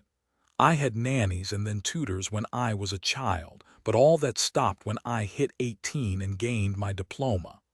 A woman only needs to know so much in order to play the role of wife, and that's all my father ever intended for me. He never wanted to hear about my ideas of bringing our business into the future, to utilize technology for our benefit. He never wanted to hear a single word out of my mouth except, "Yes, father." I take the dresses into my room and hang them up. They look absolutely absurd in the giant closet. A handful of bright colors against so much empty space. A quick check of the clock tells me that I have hours yet. I could stay here and feel sorry for myself, or I could go explore the boundaries of my cage. Jafar said I have access to the top 2 floors, but he also said he owns the whole building. I'm sure someone will stop me if I try to move outside my confines, but I have to try, if only to see exactly where the perimeter of my limited freedom stands. None of the dresses are suited for casual wear, but my only other option is the robe, which doesn't cover nearly enough of me. Yes, Jafar and I will be exchanging words once he comes back to the penthouse tonight. I finally dress in the least revealing of the bunch, which really isn't saying anything. It's a deep purple dress that clasps around my neck like a collar and hugs every inch of me in the front, leaving absolutely nothing to the imagination. It dips low in the back and like the red number, it has slits all the way up almost to the top of my hips. Sexy? Yes. Appropriate? Not in the least. I step into the elevator and press the button for the bottom floor. Nothing happens. Second floor, same response. I narrow my eyes. That son of a bitch. I start punching numbers, but nothing happens until I get to the 19th floor, the one directly below the penthouse. I'm going to kill him. The 19th floor is a smorgasbord of things designed to entertain. I find a small theater room with comfy reclining seats and a selection of movies large enough to keep me occupied for years. There's a small bar with a vast array of alcohols, a gym, a library, and a pool. What it's noticeably lacking is people. A cage, indeed. A feeling in my chest, a fluttering like a bird that's had its wings clipped. Trapped. I am trapped. I may have been able to ignore the truth for the last 18 hours or so, but I can't do it any longer. I am worse off with Jafar than I was with my father. Oceanoff. Chapter 6. Jafar, explain to me again how you lost Ali for the second time. Seth winces and looks like he wants to be anywhere but standing in front of me, delivering this particular bit of bad news. Underestimated him. After he escaped the coup, we tracked him to his apartment. But when we broke in to collect him, he slipped away. Fuck. I keep my expression cold, letting none of the frustration through. Seth might have fucked this up, but he's still one of my best men. Find him. The longer Ali remains free, remains alive, the greater the risk to Jasmine. If he was going to blow out of town, he would have done it by now. No, he's looking to reverse the coup, and he needs Jasmine to do it. Yes, sir, he ducks his head. For such a big man, he manages to occupy a small space in this moment. I already have my men searching him out. He won't be able to evade us for long. Don't fail me. I wait for him to bob a nod. Go. Yes, sir. He hurries from the room, leaving only Jeremiah. My second shakes his head. This isn't ideal. I know. I wait for him to point out that if we'd kept with the original timeline, none of this would be an issue. 5 years of working my way close to Balthaser, close enough to strike, close enough to actually accomplish what I set out to when I came to Carver City, and I let my fury get the best of me when it mattered most. Jeremiah doesn't say anything. Of course he doesn't. He knows there's nothing he can say that I haven't already said to myself. I endangered my ambition because the thought of Ali getting his hands on Jasmine, of what he might do to her, made me lose my fucking mind. She's mine. She's been mine since I laid eyes on her. I wouldn't do anything different. Find him, Jeremiah. I want you on this separately from Seth. He botched the grab the first 2 times. If he does it a 3rd time, I don't want you to worry about extraction. Put a fucking bullet between his eyes. I'm on it. There's nothing more I can do for the time being. At least on Balthazar's side of things, I have everything locked down. Most of his men were only too happy to jump sides. He made the cardinal mistake of not taking care of his own people, of looking to his wealth first and theirs not at all. It's why I chose him when I came to Carver City. There are other players that move just out of sight of the everyday world, some of them with more territory and more power than Balthazar, but he was the only one prime for the picking. The fact that I laid eyes on his daughter and wanted her for mine barely came into the decision. I check my watch. Jasmine's appointment with Tink should be long since wrapped up. The blonde is a pain in the ass, but she's the best in the business and discreet enough when it comes right down to it. She might go toe-to-toe with every single person she comes across, but she doesn't talk about clients with other people. I have no intention of keeping Jasmine a secret. What's the point of possessing a rare desert flower if no one knows it exists? After tonight, no one worth mentioning will doubt that she's a prize worthy of burning cities to the ground over, or that she's already been claimed. It doesn't take long to make it back to my building. I prefer to keep my operations as close as possible to the center of Balthazar's territory to stay on top of things. My territory now.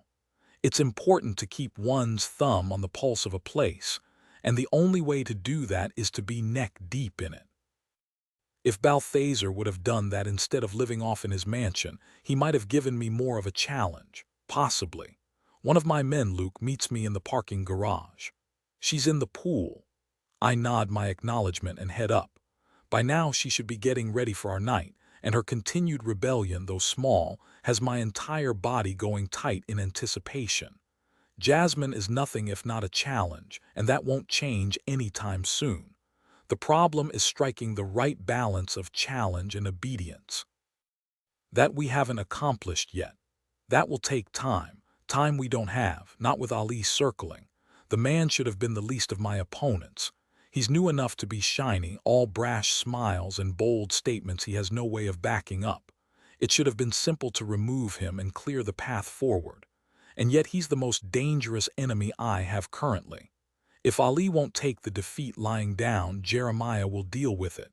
Should he fail, something he's never done to date, then I'll handle it personally.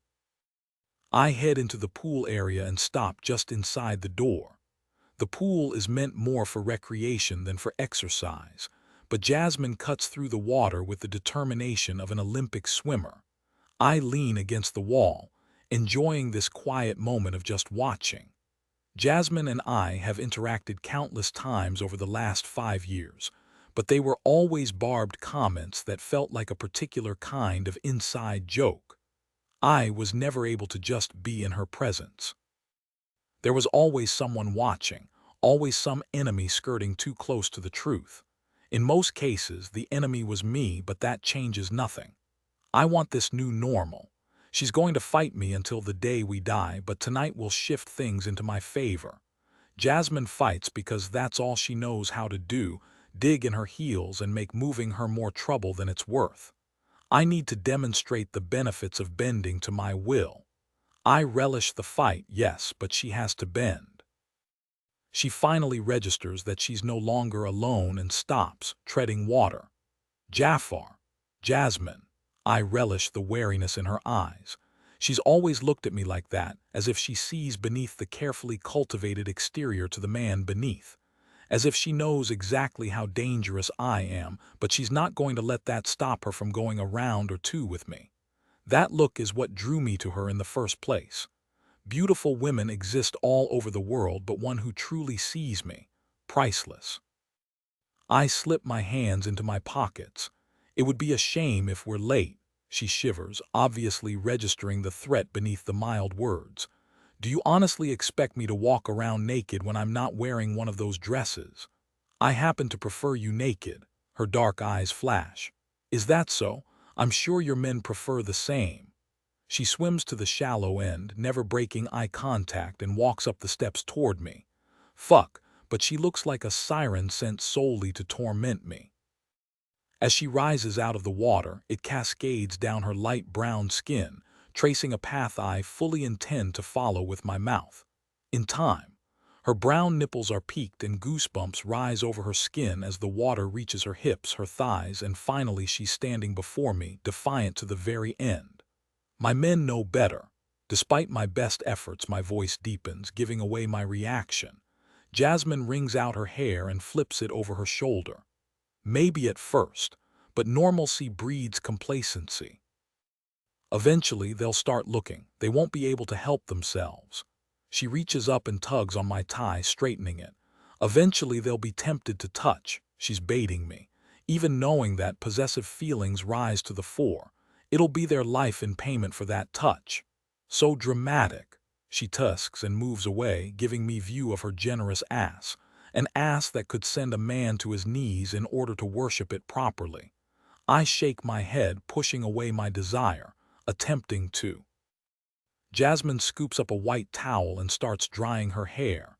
There's an easy solution, Jafar. Give me clothes. Then you don't have to worry about your men staring at my pussy every time I bend over. She gives me an innocent look, all large eyes and pouting lips.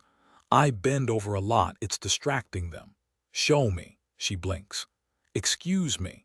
You bend over a lot, Jasmine. Seems to me that you like tormenting men simply trying to do their job. I force myself still, force myself to wait to see what she'll do. Jasmine drops the towel. Oops. She turns and bends at the waist to pick it up, moving slow, her legs parted just enough that, yes, I get an excellent view of her pussy.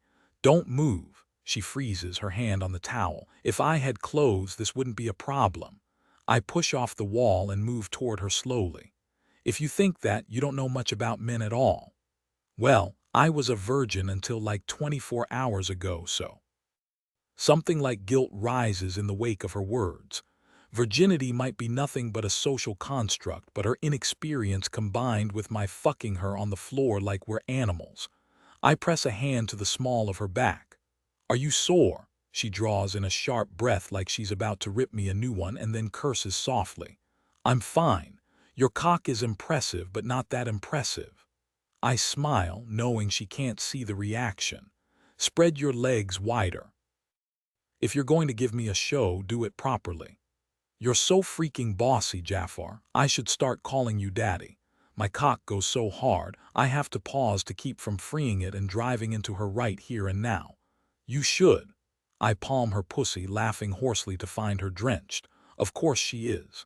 Jasmine loves these games as much as I do, even if she fights me every step of the way. Because she fights me every step of the way. I scoop her up, ignoring her protests, and stride to the elevator. A few minutes later, I haul her into her bathroom. Stay. Bossy, she mutters. I turn on the water, test the temperature, and then strip. Even with the time constraints in mind, I slow down, enjoying the way Jasmine's eyes go wide with every piece of clothing I take off. When I'm finally naked, I bracket her wrist and pull her into the shower. There's a tiled bench along one side of it, and that's my goal. I guide her down and crouch between her spread thighs. Did you like Tink? She blinks. Is that a trick question? I run my hands from her ankles up to her bruised knees and touch them gently. A quick kiss to each of them has her shaking in response. It's a question requiring an answer. Jasmine licks her bottom lip and allows me to arrange her on the very edge of the bench. Tink is like one of those tiny, vicious dogs. She's short, but she might be the meanest person I've ever met. I squeeze her thighs, urging them wider. And did you like her? Yes, Daddy. She says the word as if trying it out. Jasmine makes a face. Why is that so sexy? That's an answer you have to figure out for yourself. I mold my hands against her hips and up her waist to her full breasts. By now, she's shaking with need. I'd like an entire night to acquaint myself with her body, her reactions, her. We don't have a night. We have less than an hour. I run my hands over her arms, noting the bruises on her elbows.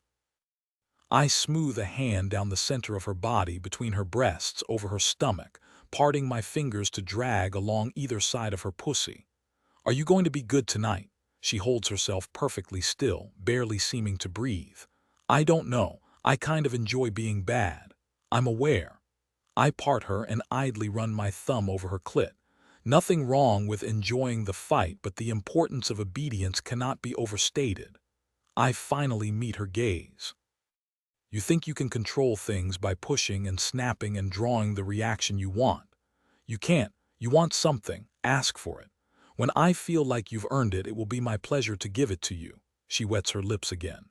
Okay, fine, I'll play. Lick my pussy, please. Got you. I dip down and give her a long lick up the center. Fuck, but she tastes divine. I should end it there, should prove my point, but I allow myself to suck her clit, to explore her with my mouth the same way I have with my hands. Her thighs quiver on either side of my head, and fuck if I don't love how she's trying to be good and hold still, not wanting this to end any more than I do. Unfortunately, we're on a time limit. I give her pussy one last thorough kiss, enough to pull her to the edge but nowhere near enough to push her over. Then I raise my head. Be a good girl tonight and I'll reward you. You are such a bastard, she whispers. I push to my feet and pull her up to join me. It's quick work to soap her up and then wash her hair. Another thing I'd enjoy taking more time with. Another thing I have to put to the side for tonight. For once, Jasmine doesn't fight me. She just stands there and passively follows orders. It won't last, but if I wanted a passive submissive, I could have found one long before now. I shut the shower off. Get dressed and meet me at the front door in 45 minutes. Yes, Daddy. She uses the term as a weapon, sugary sweet with a venomous center. That's my girl. I scoop up my clothes and stalk out of the room, leaving her staring after me. The temptation to turn around, to drag her to bed and play out a new kind of game is almost too much to resist. I have to maintain control, though. Tonight is too important. The underworld is a sex club, but it's so much more complex than that. Sex is one of its main attractions, yes, but power eclipses all else. Every major player in Carver City has a membership there, and it's where we conduct deals over drinks and occasionally a blowjob. No violence is allowed, on threat of expulsion and being 86th for all time. All stand equal before the owner, Hades, and though the only territory he rules is the underworld itself, he's arguably the most powerful person in the city. Bringing Jasmine there sends a clear message to everyone who matters. Balthazar is out. I'm the new ruler of his territory. It also should cut Ali off from anyone looking to ally themselves with him. It's more than that, though. I want to use our new standing to solidify power, yes, but I also want to see what Jasmine thinks of the club. Even watching her reactions as we drove through the city was a revelation. I can't wait to see the way her eyes go wide, to see what gets her hot, to explore with her. I stop in the middle of pulling on a clean pair of pants. Yes, I can enjoy myself tonight, but I can't afford to take my eyes from the prize. Getting lost in Jasmine, as appealing as it sounds, is not the end game. In fact, it may just distract from the end game. I can't afford to be distracted, even by her, especially by her. Oceanoff. Calm Chapter 7. Jasmine in between leaving me in my room to get ready and meeting me at the door, something changes with Jafar. He barely looks at me in my scandalous red dress before he whisks me down to the car and we're driving into the night. I put it from my mind. A chance to be free of the penthouse is too important to worry about where his head has gone. It's not as if he'll confide in me. I'm a pet to be taken care of. Something occasionally entertaining, but nowhere near a full partner. A full partner. The thought seems ludicrous. Nowhere in the world I move in is there a chance for people to see me as anything but a possession. I hate that. Just because I have a vagina doesn't mean I wouldn't be as good a ruler as my father, better than my father. Instead, I am a pawn to be moved about on someone else's chessboard. My father ensured that before. Jafar ensures that now. He might as well slap a collar around my throat and attach a leash. The thought sends a shiver through me. I wish with all my heart I could say it's unpleasant, but the truth is far more complicated. I crave things I don't understand, crave things I shouldn't. Oh, I understand kink, at least in theory. I've read far and wide, and the books I invariably gravitate towards are hot enough to melt my e-reader.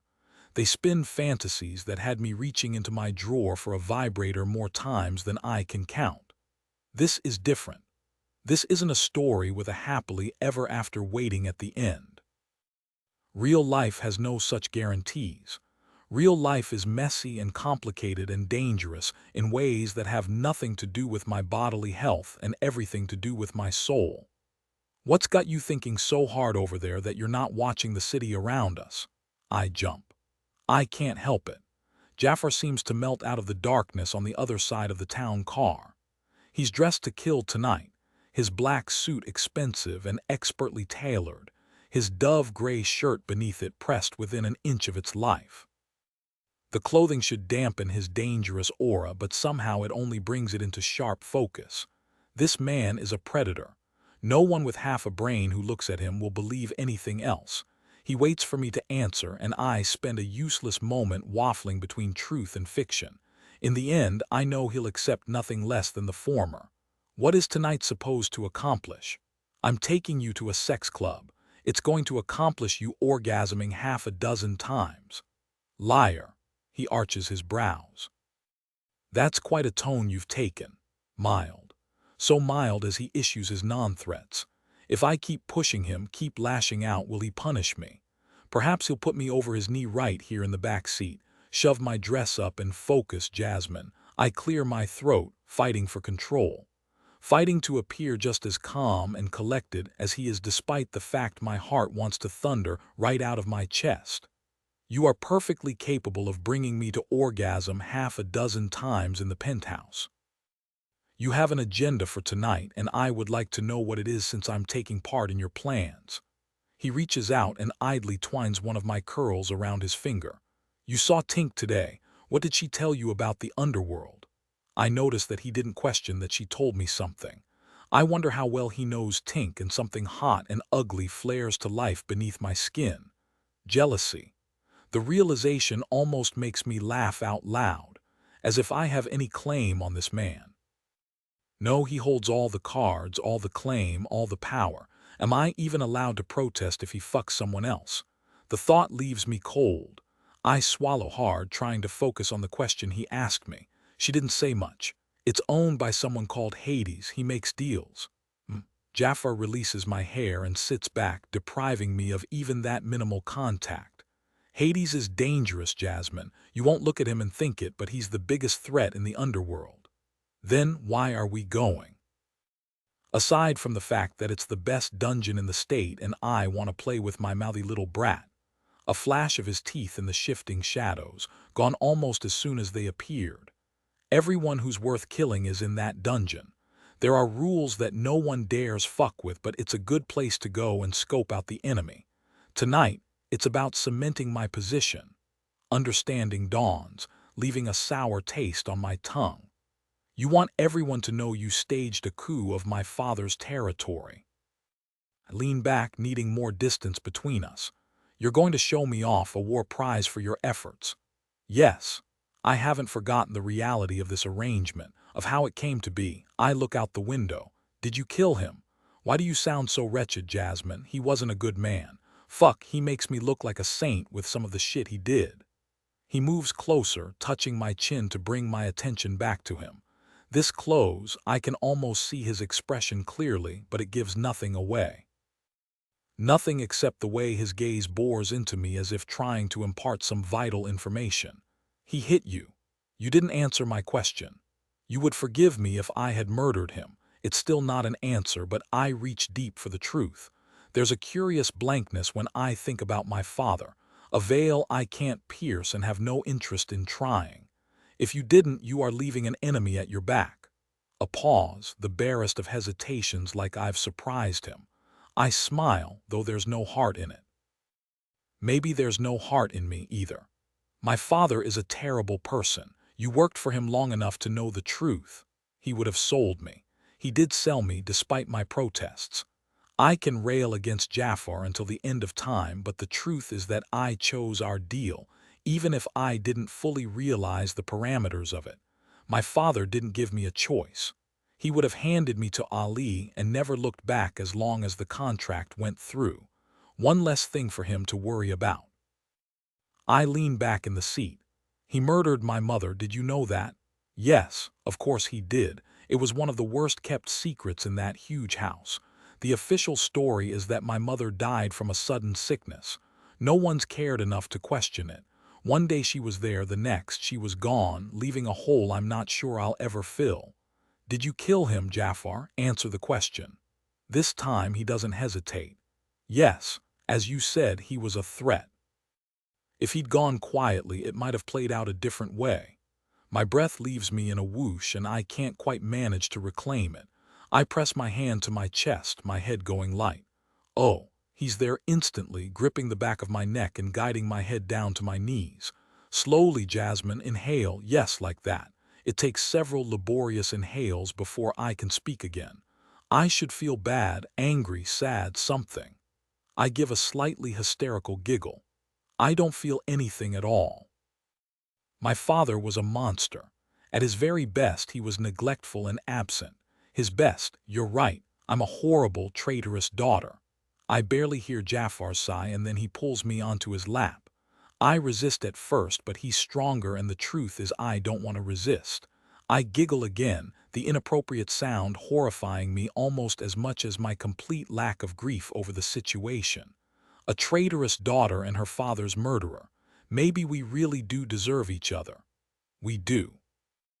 The way he says it as if it's fact and not words meant to comfort. But then Jafar has proven himself to be shit at comforting. That's okay.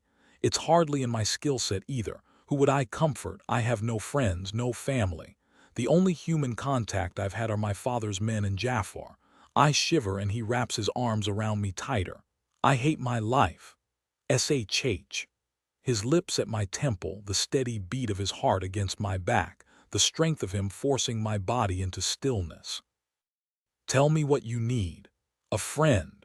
The silly request pops out before I can think better of it. I shake my head. I really am pathetic. Not that, Jasmine, never that. Strangely, his attempt to comfort me only makes it worse.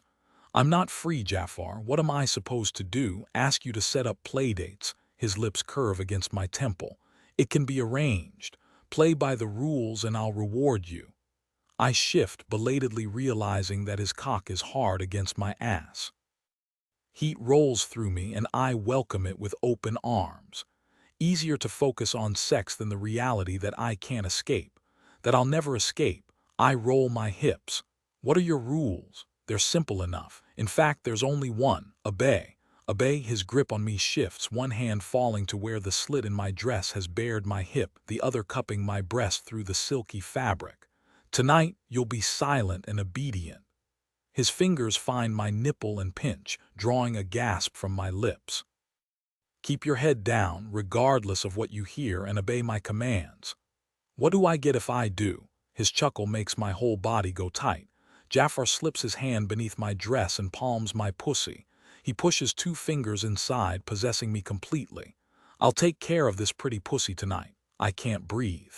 And if I don't, just like that, his hand is gone, leaving me empty and wanting. Then you'll get a punishment.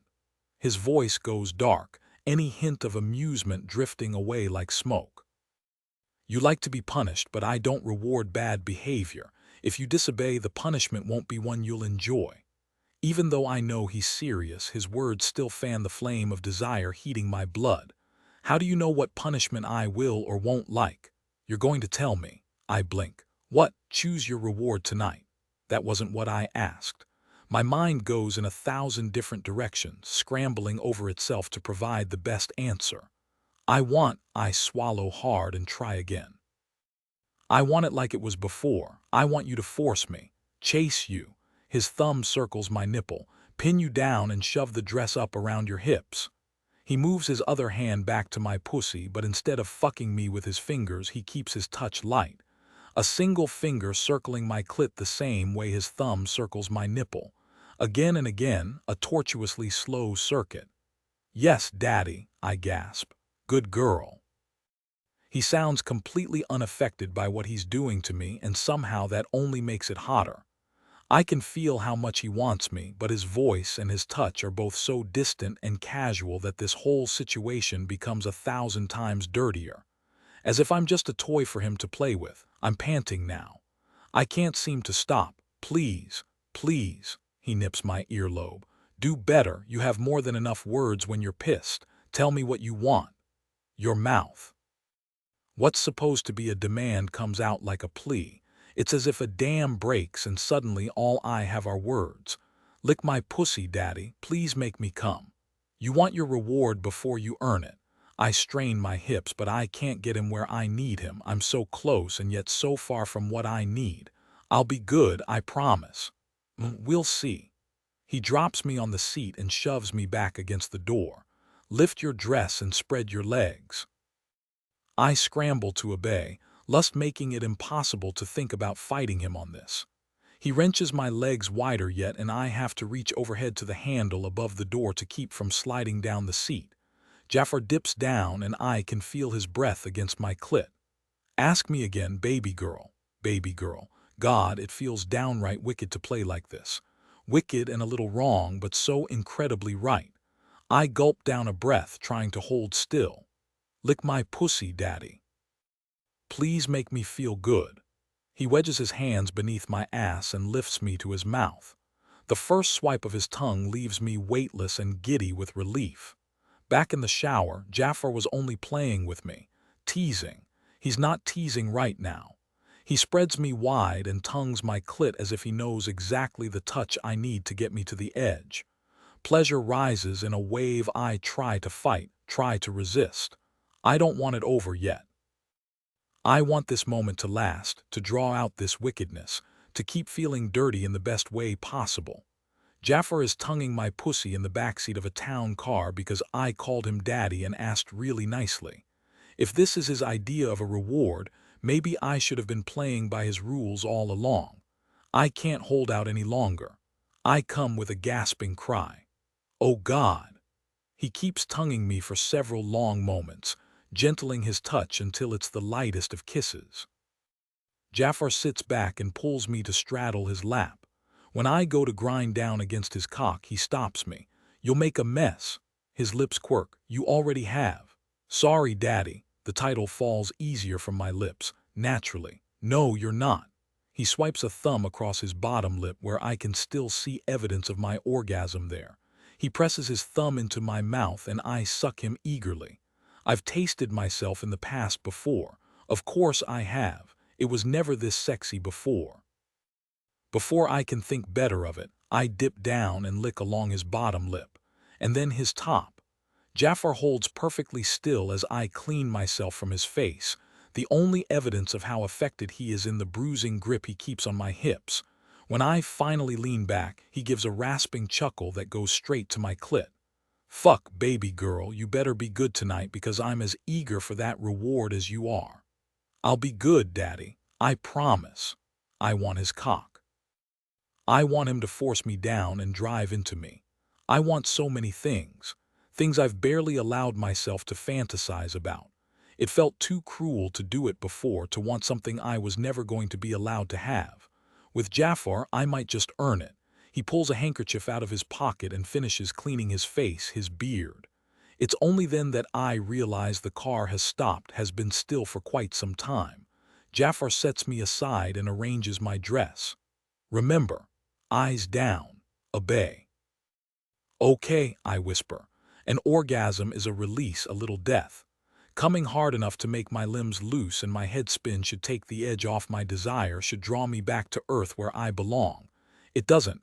I want him more now than I ever have. It's a sickness in my blood making me woozy and almost drunk. Jafar, he pauses, his hand on the door. Yes. How can this possibly work? He doesn't answer. Instead, he opens the door and steps out, leaving me with more questions than answers. Leaving me with no answers at all. Oceanoff. Com Chapter 8 Jasmine F. Rom. The little I know of the underworld. I half expect to climb out of the car and find myself in front of an old Victorian mansion. Something that hints at the inner goings-on within its walls. It's nothing of the sort. I look up, craning my neck to take in the sleek building that climbs to touch the sky. It's almost as if this Hades takes his mythology more serious than most. He may rule the underworld, but he's built his very own Mount Olympus. Tink's words from earlier come back to me. If I truly want out of this trap with Jafar, Hades may be my only option. I close my eyes for the space of a breath, striving for clarity, striving to think. But Jafar presses his hand to the small of my back, and any hope of rational thought flits away into the night. He guides me to the front door. I see no one, but it clicks unlocked the moment his hand touches it. We enter a small lobby with a desk and 2 rows of elevators. It's all pale gray walls, darker gray marble floors, and stainless steel of the desk. Stark, a little cold. I shiver. This whole place is the underworld. No. The touch of his hand moves me to the left bank of elevators. We ride up to the 30th floor and step out. The color scheme is more of the same here. Gray walls, black floor, a white desk that holds one of the most beautiful men I've ever seen. He wears a white button-down shirt that sets off his dark skin, and his black hair is cut close to his head. He looks up and his eyes warm at the sight of Jafar. "Welcome back. Is there anything particular you're looking for tonight?" I remember myself at last moment and drop my gaze to the floor. Jafar's thumb rubs a small circle against my back, as if he sees and acknowledges that I'm obeying. Or perhaps I'm looking too far into things. His voice is certainly unaffected when he speaks to this man. A drink, a show, maybe a room later. Perfect. I watch him type something into his tablet. "Enjoy your stay." I always do. Charm emanates from him, and the man smiles in a dazed sort of way that I sympathize with. Jafar doesn't bother to charm me. Or maybe he knows I have no interest in the smooth lie he can create with his voice and smile. I've had more than enough lies to last me a lifetime. We walk through the large black door and into another world. Oh, it doesn't overtly look like another world at first. A circular bar surrounds a sculpture I can't quite wrap my mind around. Deep booths line both walls, bathed in shadows from the intimate lighting of the room. It seems rather mundane until I finally get a good look at the sculpture and stop short. It's an orgy. I frown, trying to count limbs to match them to people, but I give up at 7. I want to move closer to see it in all its glorious detail, but Jafar makes a low noise before I take my first step. Right, obedience. I am not allowed to wander about with wide eyes. It's not wise, even if there weren't his rules to consider. A lamb in the woods is as good as dead, and if this place is populated with people like Jafar, then that's exactly what I am. Pray. Jafar steers me toward the bar. There are other people around, but with my eyes down I only get the impression of suits and a few flashes of bold color in the dresses. No one is wearing red, and I feel like a drop of blood in a pool of sharks with the way attention shifts to me and narrows. It's not entirely unpleasant, but the feeling of so many eyes watching my every breath has me shivering. Sit. I carefully perch on the chair next to the bar. Jafar remains standing and drapes his arm over the back of my chair. Casually possessive in a way that might irk me if we were alone, but that I appreciate in this room. I crave experience. I want to throw myself into the world with delight and fury and grasp all the things denied to me up to this point. Why am I sitting here, shaking like a leaf before the summer storms? I close my eyes and try to breathe through it, but the fluttering feeling in my chest morphs into fear. True fear. Jafar's hand closes around the back of my neck. Not harsh this time, but a grip tight enough to hold me in this moment. "Breathe, baby girl, they're just looking." I shiver again. I can't help it. Even though it's wiser to stay silent, to cling to the few cards I have left, words spill from my lips. "I don't understand this." "You were locked up a long time." I open my eyes to glare. "I'm still locked up." "Yes," he answers simply, without the least bit of shame. "What can I get you?" He glances at the bartender, a Hispanic woman with her hair in a high ponytail who wears what seems to be the uniform in this place, a white button-up and perfectly tailored slacks. "Scotch for me. Whiskey for her." He knows my drink. How could he possibly know my drink? One of the many restrictions my father put on me was limiting my access to any kind of food or drink he deemed unhealthy. Alcohol and fried food topped the list. I couldn't get access to the kitchen without someone reporting on me, but over the years, I would pocket different bottles to try out. Whiskey became a personal favorite. I look at him, searching for something I already know he won't give freely. Jafar remains an enigma to me, but I can't help grasping at these little details he drops, proof that he wants me as more than a simple trophy of war. Or perhaps I'm reaching because I crave companionship so desperately, I'm willing to bend over backwards to paint him in a flattering light. The bartender deposits our drinks and moves around the corner. Jafar still has his hand on the back of my neck, but I don't have the strength to tell him to release me. Not when his touch is the only thing holding the panic at bay. I can feel it there, bleeding in terror just out of reach. Drink. He watches me lift the glass with shaking hands and drain half of it. The whiskey burns my throat, but I welcome the fuzzy warmth it will bring.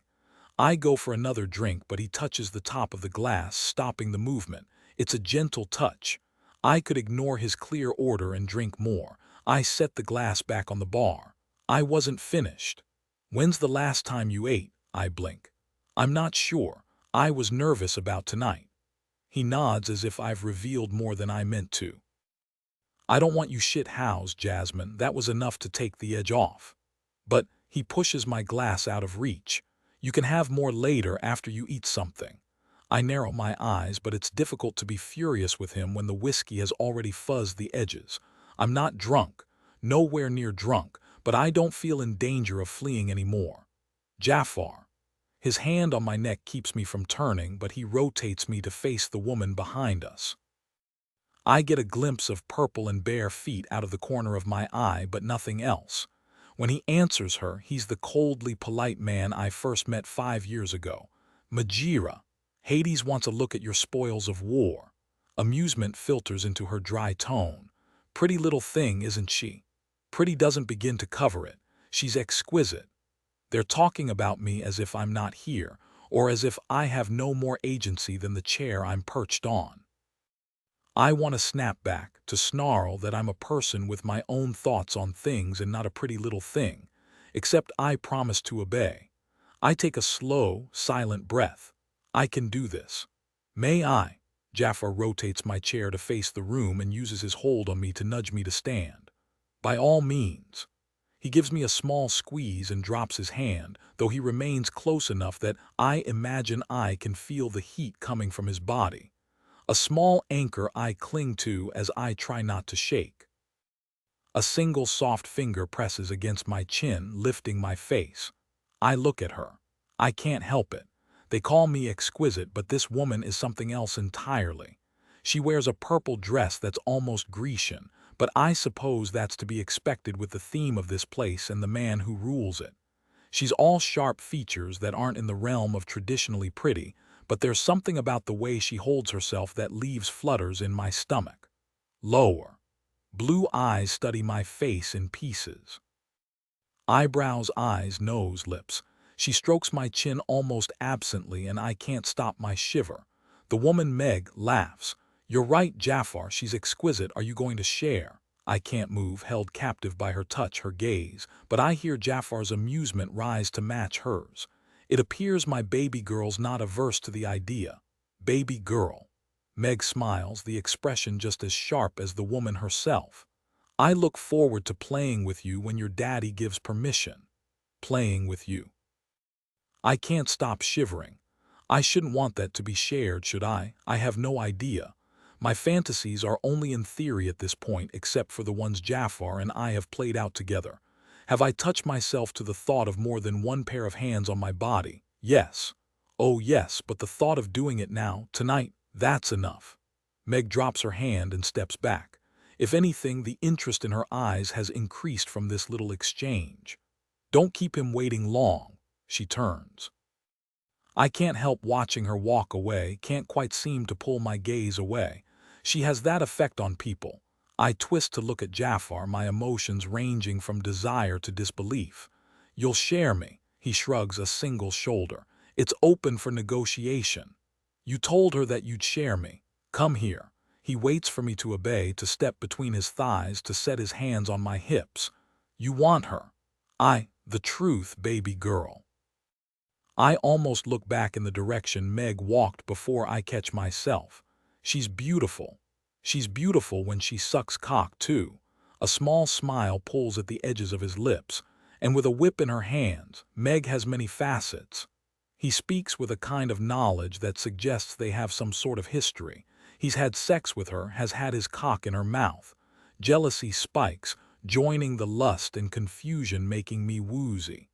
You fucked her. Jafar studies me long enough that I have to fight the urge to squirm. Yes, I've fucked her. He leans down until his lips brush my ear.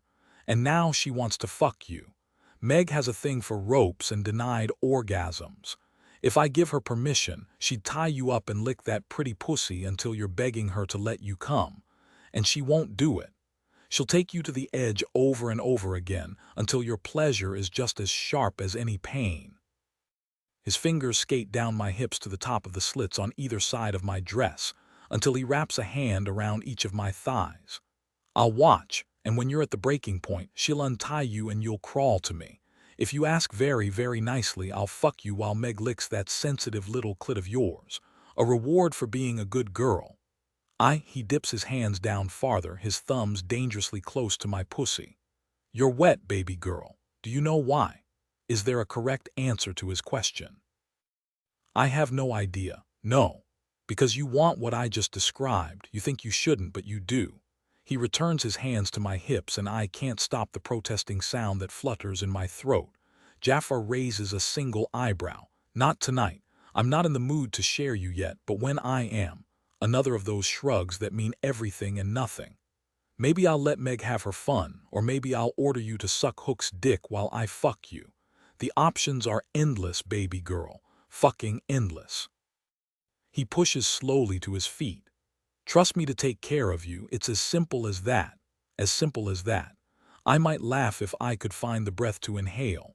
Every experience I've had with Jafar has proven time and time again that I can't trust him. Not true trust. Do I believe he'll hurt my body in a way I don't want? No. I crave his touch and I crave the power games we play out. But trust him with my heart, my soul. I'd have to be the biggest fool in the universe to hand those parts over to him. To hand anything to him that I don't absolutely have to. I have so little power in this world. If holding back means I maintain a little of it, I can't afford to do anything else. Oceanoff. Calm Chapter 9. Jafar. I knew I'd have to go through this song and dance the first time I brought Jasmine to the underworld. I counted on it. I can take or leave playing in public, so attending a dungeon isn't on my list of must-have solely for the sex. Having a membership so I can keep my thumb on the pulse of the city. That's worth the hefty fee I pay every month and any grandstanding Hades requires. It doesn't stifle my irritation as I press my hand to Jasmine's back and guide her in the same direction Meg took a few moments ago. My baby girl wants to be shared, and from her reaction to Meg, she's just as much a fan of women as she is of men. I didn't anticipate that. Turns out I didn't anticipate a lot of things when it comes to Jasmine Saraf. Remember the rules, I murmur. I remember. On cue, she drops her gaze to the floor. I don't need that shit the same way some people in this place do, but I can't deny a thrill at the easy obedience. It's likely only because she's overwhelmed and probably oversensitized. If the floor felt steady beneath Jasmine's feet, she'd already have swung at me, have pushed me until I was tempted to fuck her right there against the bar to prove a point. She loves dancing on my buttons, and I can't quite manage to hold it against her. I push open the door and hold it while she walks through next to me. Hades does a round through the lounge once a night, but he mostly stays in his private lounge if he's in the mood to entertain. The nights he plays in the public rooms, though, are the kind of nights that draw a crowd. It takes a specific kind of person to hold this place together with the amount of power that moves through its doors, and Hades has the personality for it in spades. His button pushing irritates the fuck out of me. The lounge is decorated in the same expensive, understated tone as the main room. Sturdy leather furniture, thick carpet, dim lighting except for the trio of sculptures lining the back wall. I hate the low lighting. It gives the feeling of not being able to see the truth, and I have to keep reminding myself not to squint and give even that much reaction. I prefer to see everything in startling clarity. Hades is a fucking romantic. He waits for us in his favorite chair, a giant piece that could easily fit 3 people fucking. It has in the past. Tonight he's got Meg kneeling at his feet, the very picture of a subservient submissive, her eyes downcast and her hands neatly folded in her lap. Hades sits forward as we cross the room, and I have to fight the urge to step in front of Jasmine to shield her from his gaze. He claims to know what his people want before even they do, to divine kinks as if by magic. The truth is he's simply excellent at reading people and body language. No magic required. It doesn't stop him from dazzling newbies. You're right, Meg, she's exquisite. He turns that penetrating look in my direction. It would take someone special to sideline our Jafar, though, so I suppose that's to be expected. Hades. Let your baby girl come closer, Jafar. I want a better look at her. I bite back a sigh. I shouldn't be surprised that Meg basically sprinted back here to report on everything we spoke about. She's Hades's creature through and through. It'd be a damn shame if she didn't seem so pleased by that fact most of the time. Go ahead, I pitch my voice low, though there's no way Hades won't hear. No doubt he can see the fine shakes working through Jasmine's body from where he sits. Desire, yes, but she's taking in so much so fast. Too fast. Something else I should have anticipated. The woman has been locked up her entire life, and introducing her to the world outside her father's walls should be done in small sips, no matter how she chafes at the restraint. Bringing her here is the equivalent of throwing her off the deep end and expecting her not to panic. At least she trusts me enough to find my touch anchoring, even if she doesn't realize that's what's happening. If anyone realizes how precarious our balance is at this moment, it would be child's play to knock us both on our asses. I hold myself perfectly still, as if she is just another sub, I'm just another dom allowing the master of this place to investigate my property. Come closer, child. I won't bite. Hades grins, his white teeth flashing against dusky skin. At least not unless you ask very nicely. Jasmine takes the last few steps that bring her nearly close enough for Hades to touch. He doesn't. He's too well-mannered for that under usual circumstances, though I can see the calculation in his dark eyes, already considering how to use this development to further his interests. Jasmine. He says her name as if he can already taste her on his tongue. I take a step forward before I catch myself. Damn it, Hades grins at me. Got you. He turns back to Jasmine. Jafar has been a hard nut to crack. He fucks like a champ, but getting into that deliciously conniving brain of his. Impossible. And here you come, this near-innocent with a taste for, he inhales deeply as if taking in her scent. Her very soul. Rough play, very, very rough play. You like him to force your subservience. His voice deepens. I approve. That's enough, Hades. It doesn't matter how he figured it out. I won't have him stripping her bare here, not while she and I are on such fragile ground. Hades's grin turns knife sharp. Caged birds always crave the sky, Jafar. You do well to remember that. He takes Jasmine's hand and presses his lips to her knuckles. You're always welcome here in the underworld, Jasmine Saraf. If you ever want a bargain, I'm more than happy to make time for you. He grins against her knuckles.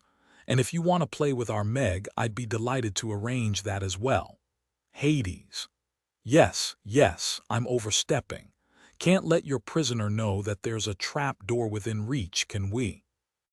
He finally releases Jasmine's hand, but he coasts his thumb over her knuckles in a casual move that sends my blood pressure through the roof. There's no reason for it. Hades is casually intimate with everyone until he's not. His touching Jasmine means nothing. Her catching her breath at the feeling of his lips on her skin means jack shit. I have absolutely no reason to be jealous. That doesn't stop me from snapping my fingers at her. Attend, baby girl. A reminder of whose hand holds her leash. The image of Jasmine in a collar of gripping a chain attached to it assaults me. I have to shove it away to prevent my body from reacting. Now is not the time for losing control, not while we have an audience watching so closely. Once Jasmine has taken up a position at my side, I turn my attention back to Hades. Don't overstep. I wouldn't dream of it. Again, that slow smile that spells nothing but trouble. As long as you remember to play by the rules. Your little coup has a lot of people looking over their shoulder. It doesn't suit my interests to have Carver City paranoid and up in arms. Bad for business, you know. Ah, so we've reached the real reason for this visit. I hold up my hands and affect a casual smile. No need for anyone to worry as long as they aren't thinking of taking advantage of the change in power. I have no intention of expanding territory. For now, Hades chuckles. Somehow, I don't think that naked ambition shining in those pretty dark eyes will make anyone feel better. He smooths a hand over his hair. It's as perfectly styled as always, the silver in the dark strands lending him a layer of respectability that he plays up for all he's worth. Go enjoy yourself, Jafar, but be aware that we're watching. Of course they were. As the newest power player to step up, I'm both a threat and more vulnerable than those who have held their positions for years, and decades in some cases. I have to solidify my base, and quickly, to prevent anyone from making a move that will end with me 6 feet under. Tonight is partly about that. There are those who pay more attention to bloodlines than others, but putting my collar around Balthazar's daughter's neck sends a clear message regardless of which side of the line they land on. If I was smarter, that would be the only reason I'm playing the game out like this. I can pretend I haven't watched her every day for the last 5 years, can pretend I haven't fought my desire for her for the same amount of time. Most people will even believe it. Not Jasmine. Even in her relative innocence, she knows better. I don't speak as I guide her out of the room, down the hall, and into the main lounge. It's Jasmine who sighs and says in barely a whisper, "This is all a show for the people he's talking about. I'm the show." I should say yes and create clear boundaries between us. Now is not the time to allow myself to be distracted, no matter how good her pussy is. What's more, it's good business to cut her confidence down before she finds her legs.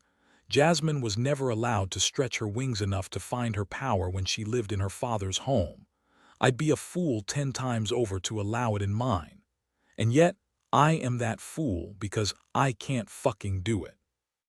Playing the game protects us and everyone under us. Us. The faintest of smiles curves her red lips. Don't overplay your hand, Jafar. There is no us. Jasmine flicks a glance around the lounge. There are more people here than there were before. If the game protected anyone, it should have protected my father. He was careless. Balthazar was too sure of his power, too sure of his people's loyalty despite his shitty behavior. He never thought to question it, so it never occurred to him that they would question it either. I can't afford to be that arrogant, especially not with Ali still out there, still a threat. Apparently so. She doesn't shift away, but I feel her withdraw all the same. Put on your show, I'll play the good girl. She better than most knows the importance of appearances. I open my mouth but shut it because I don't know what I'm supposed to say. Comfort her. The very idea is laughable. I want her. She's under my care and control, which means her safety reflects back on me. That's all it's supposed to be. I know better than to lie to myself, even if I'll lie to everyone else as the situation calls for it. Jasmine draws me in a way no one else has. It started the moment I laid eyes on her, and everything I've learned about her since has only reinforced the truth. She's mine. She was mine long before I ever claimed her. I take care of what's mine.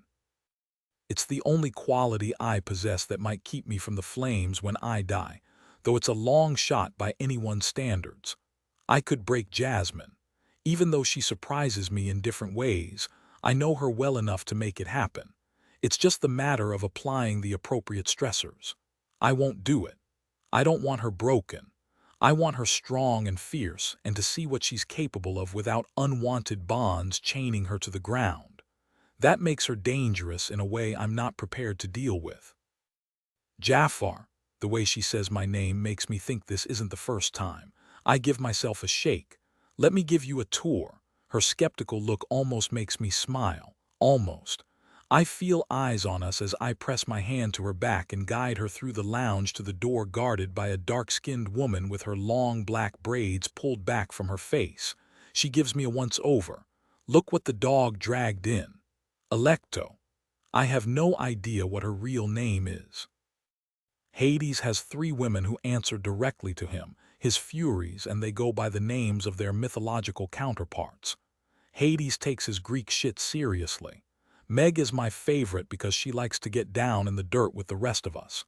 Electo and Tisiphone are more in the way of hard asses. The real thing that counts against them is that they hate me. Always have.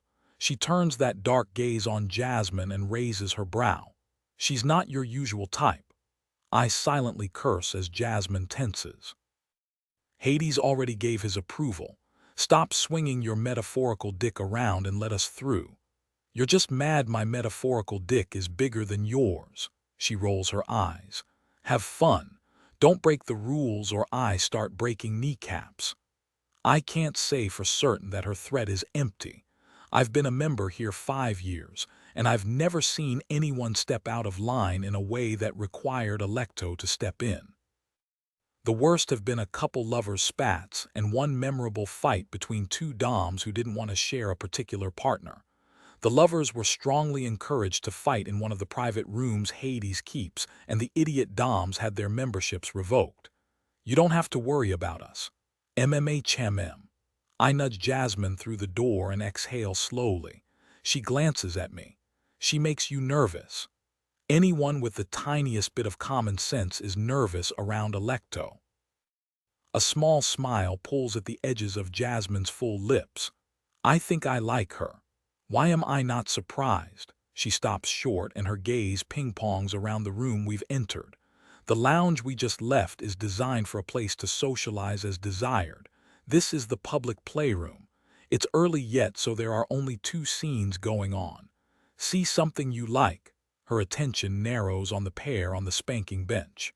The man is bent over it, his forearms braced on the shorter blocks.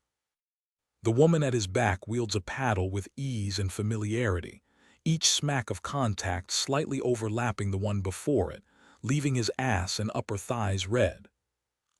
Jasmine swallows hard. This is a lot to take in. Protectiveness surges, nearly taking me out at the knees. Before I can think better of it, I hook an arm around her waist and pull her to the corner closest to us. It's got a handful of deep chairs that are excellent for fucking, but that's not what I have in mind.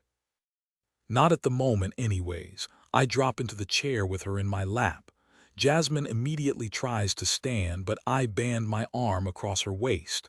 Relax, baby girl, we have all night. I thought you wanted to set the tone.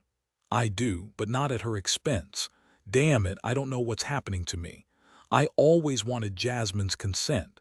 I'm not a complete monster, but her emotional state never factored into my plans. Not until we walked into the underworld and it truly hit home how fucking sheltered she's been. I knew, of course. Part of the reason I was so damn sure she'd choose me was because of that fact. I hadn't bargained on the downsides of it. Breathe. I hold her tight to me until she relaxes against my chest. There's nothing going on in this place that isn't completely consensual. I'm aware, she snaps. I know how this works. I read a lot. I'll just bet she does. I spread my hand across her stomach, brushing my thumb along the underside of her breast. Is there a lot of spanking in these books of yours? Some of them. The ire drains out of her voice, leaving her a little breathy. Sometimes it's whips, sometimes canes. I chuckle. I can't help it. Why don't we learn to crawl before you start sprinting toward the canes and whips? I drop my free hand to her hip and stroke her thigh where the slit in the dress has bared it. Do you like pain or do you just like the fight? No question that she does like the fight. We've more than established that at this point. I like the fight, she confirms. I don't know about the pain. We have nothing but time. It's not quite a lie. As long as Ali is in the wind, he's a serious threat. I need him wrapped up and taken out with the rest of the trash before I can finish solidifying my base. Jasmine's presence, her submission, helps with the players circling outside our territory, but it's not enough on its own. Walk me through what's going on in that head of yours. I'm not sure I want to. I smile against her dark hair. Of course she isn't sure she wants to. Every time she bears a bit of herself to me, she links us more firmly together. Jasmine's smart enough to know that eventually we'll reach the point of no return. She just hasn't come to terms with the fact that we reached the point of no return the second she looked at me with lust in those dark eyes and dared me to catch her. Oceanoff. Calm Chapter 10. Jasmine across the room, the woman, the dom, finishes the spanking and is stroking her hands along the tender flesh of her submissive's ass. She reaches between his thighs to cup his balls, and there's no mistaking his enthusiasm at her touch. It's so much hotter to see in person than it is to read about. I shift in Jafar's lap, rubbing my thighs together. His cock is a hard length against my ass, but he simply keeps me in the gentle cage of his arms. His thumb idly strokes the underside of my breast, and he plays the fingers of his other hand across the sensitive skin of my thigh. Close to where I ache for him. So close. I wonder if he'll touch me if I answer his question. What's going on in my head? I wish I knew. I wasn't prepared for this. That truth becomes clearer every second I spend in this place. I've read about these things, fantasized about them, come more times than I can count to those very fantasies. But seeing in person, it feels like standing in the middle of a hurricane, each gust of wind tearing away a piece of the wall I spent my entire life building up around me. The only thing steady is the man at my back, and if that's not the very definition of irony, I'm not sure what is. He's the reason I'm in this situation to begin with, adrift with no compass and no map, completely helpless in the face of the elements. I take a deep breath and a leap of faith. I like that he's on display, watching or fantasizing about being in his place. Jafar dips his hand farther beneath my dress and draws a single finger over my pussy. Both. I part my legs. I can't help it. I want him to touch me, and I don't care that people might see. Or maybe the fact that people might watch only adds to the lust filling me to the brim and beyond. Wicked girl. He keeps up that gentle touch, torturing me with need. You want that pretty little cunt on display. You know damn well that anyone who looks at you will want a taste. He nips my earlobe, the sharp pain making me gasp and squirm against him. Just for that, I should let them. Blindfold you and put you in a spreader bar so you can't play the bashful virgin. Another stroke of that evil finger, this time directly over my clit. I'll let them eat your pussy until you're begging for mercy, and then I'll fuck you right there in front of them to remind everyone, to remind you of who you belong to. I shouldn't want exactly what he's describing, except no, that's not me talking. That's the shame I've had drilled into my head since before I could speak. Good girls do this. Girls don't do that. Good girls don't want their pussies licked by strangers. Good girls certainly don't want to be claimed in the most intimate and public way possible by a man who's supposed to be the enemy. Fuck that. I relax against Jafar inch by torturous inch. I let my legs drape on either side of his thighs, let him have full access to my body. The dress still hides anything too intimate from view, but it's not about that.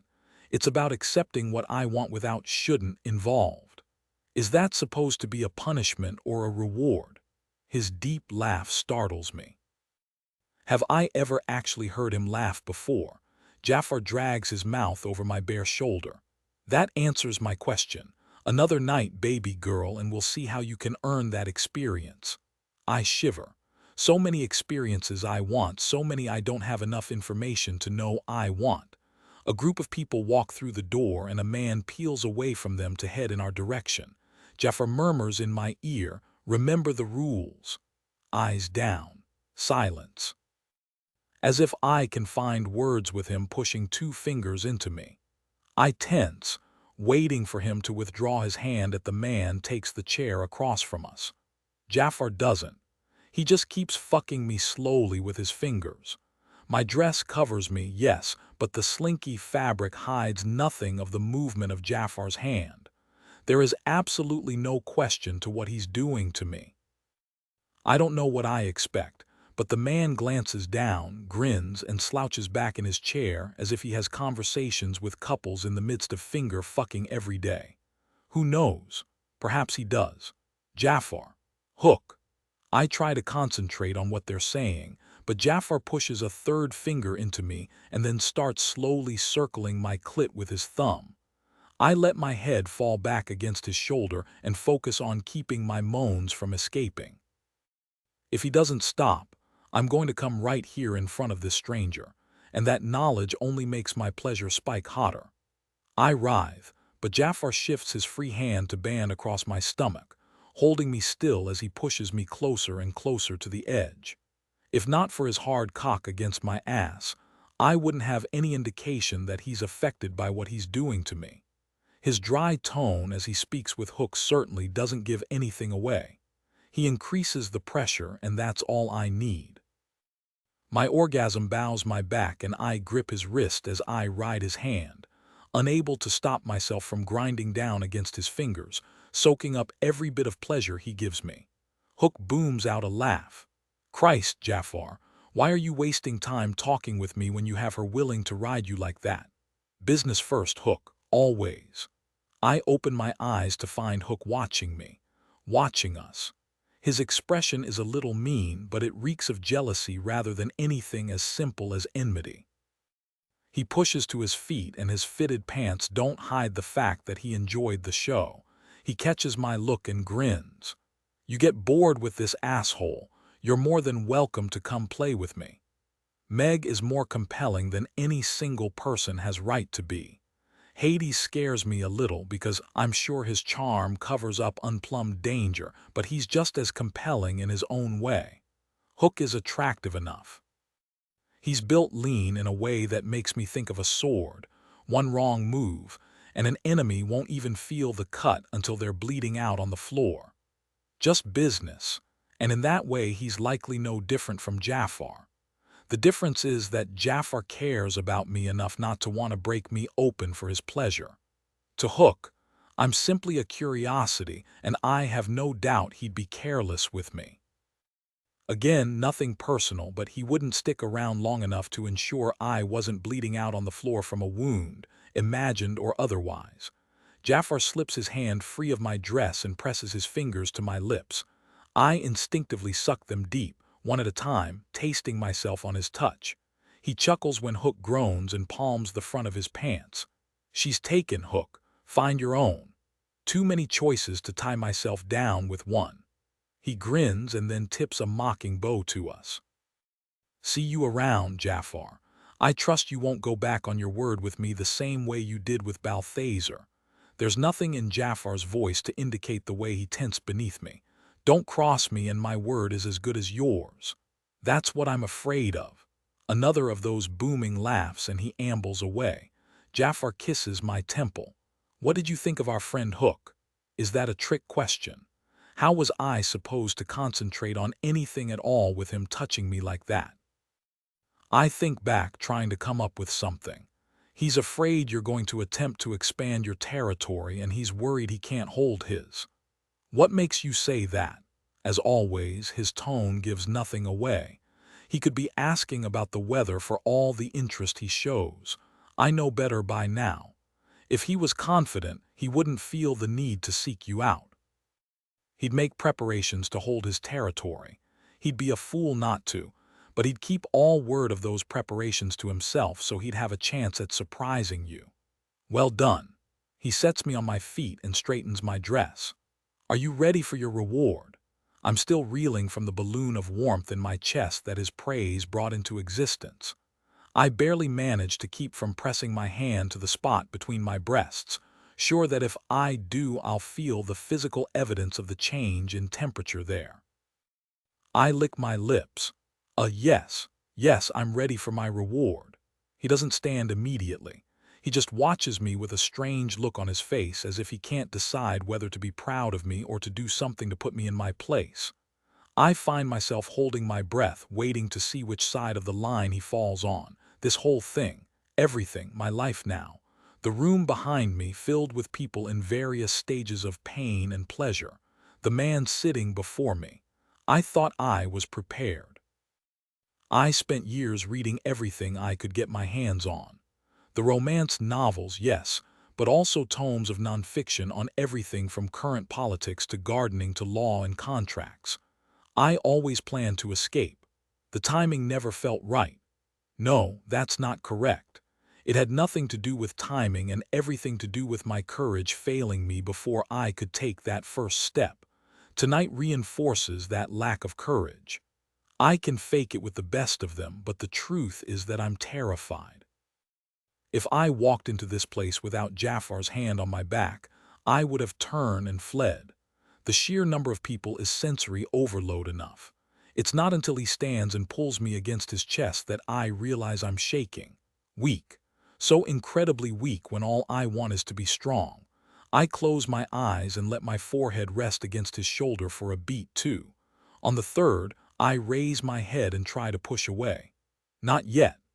His hand is at the back of my neck again, his favorite spot. He easily holds me to him. To be honest, I don't fight that hard.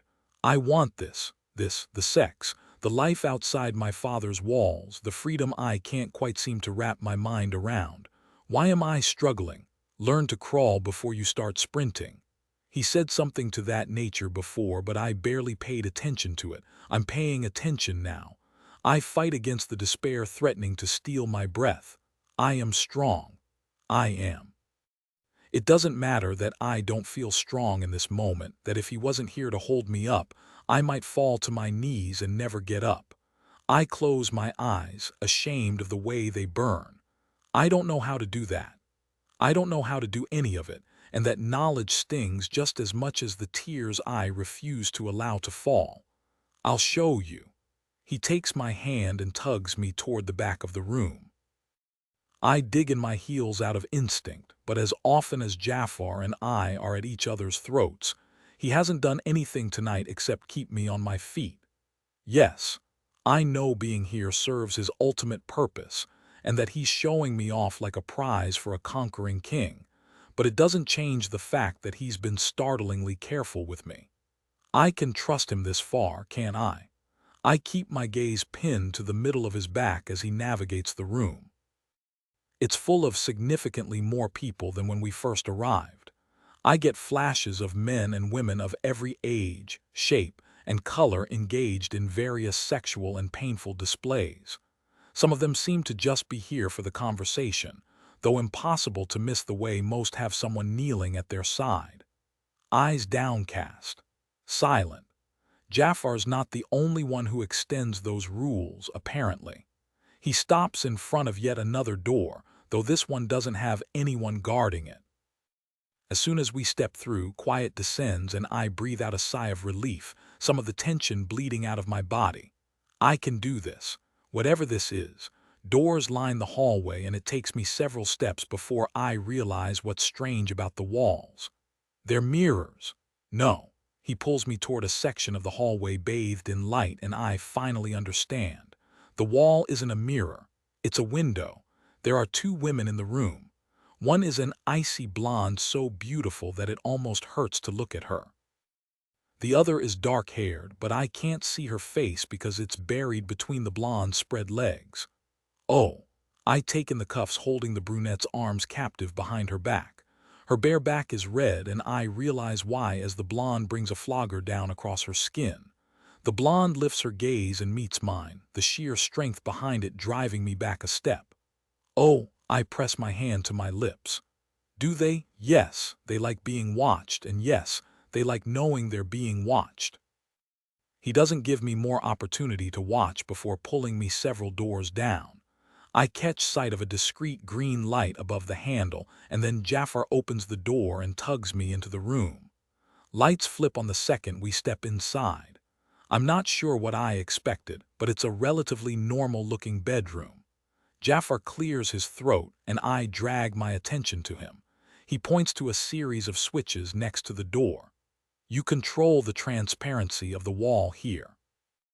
His finger moves to the red button. Panic button. It will bring Hades's people running. He points to a camera tucked into the corner of the room. Once your membership passes the 3-month mark, you have the option of turning off the camera while you play. My membership, his lips quirk, starts tonight. A lot of information to process, but I allow it to slide away for when I'm alone. Right now, it's easier to focus on Jafar and what he expects of me, to anticipate my reward.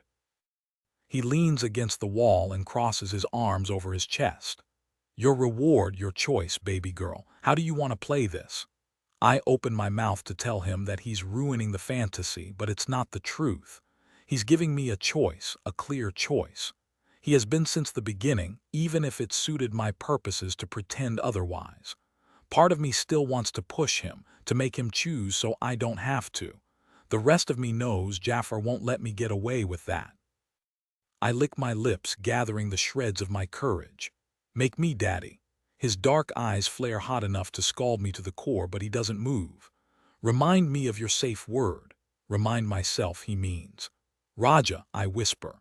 The thrill I get out of the fight, out of telling him no, is unparalleled, but it only works if there's no miscommunication between us. I know that. I've always known that. I take a step back and he pushes off the wall, stalking toward me. My heart leaps in fear and desire. Yes, this is what I need.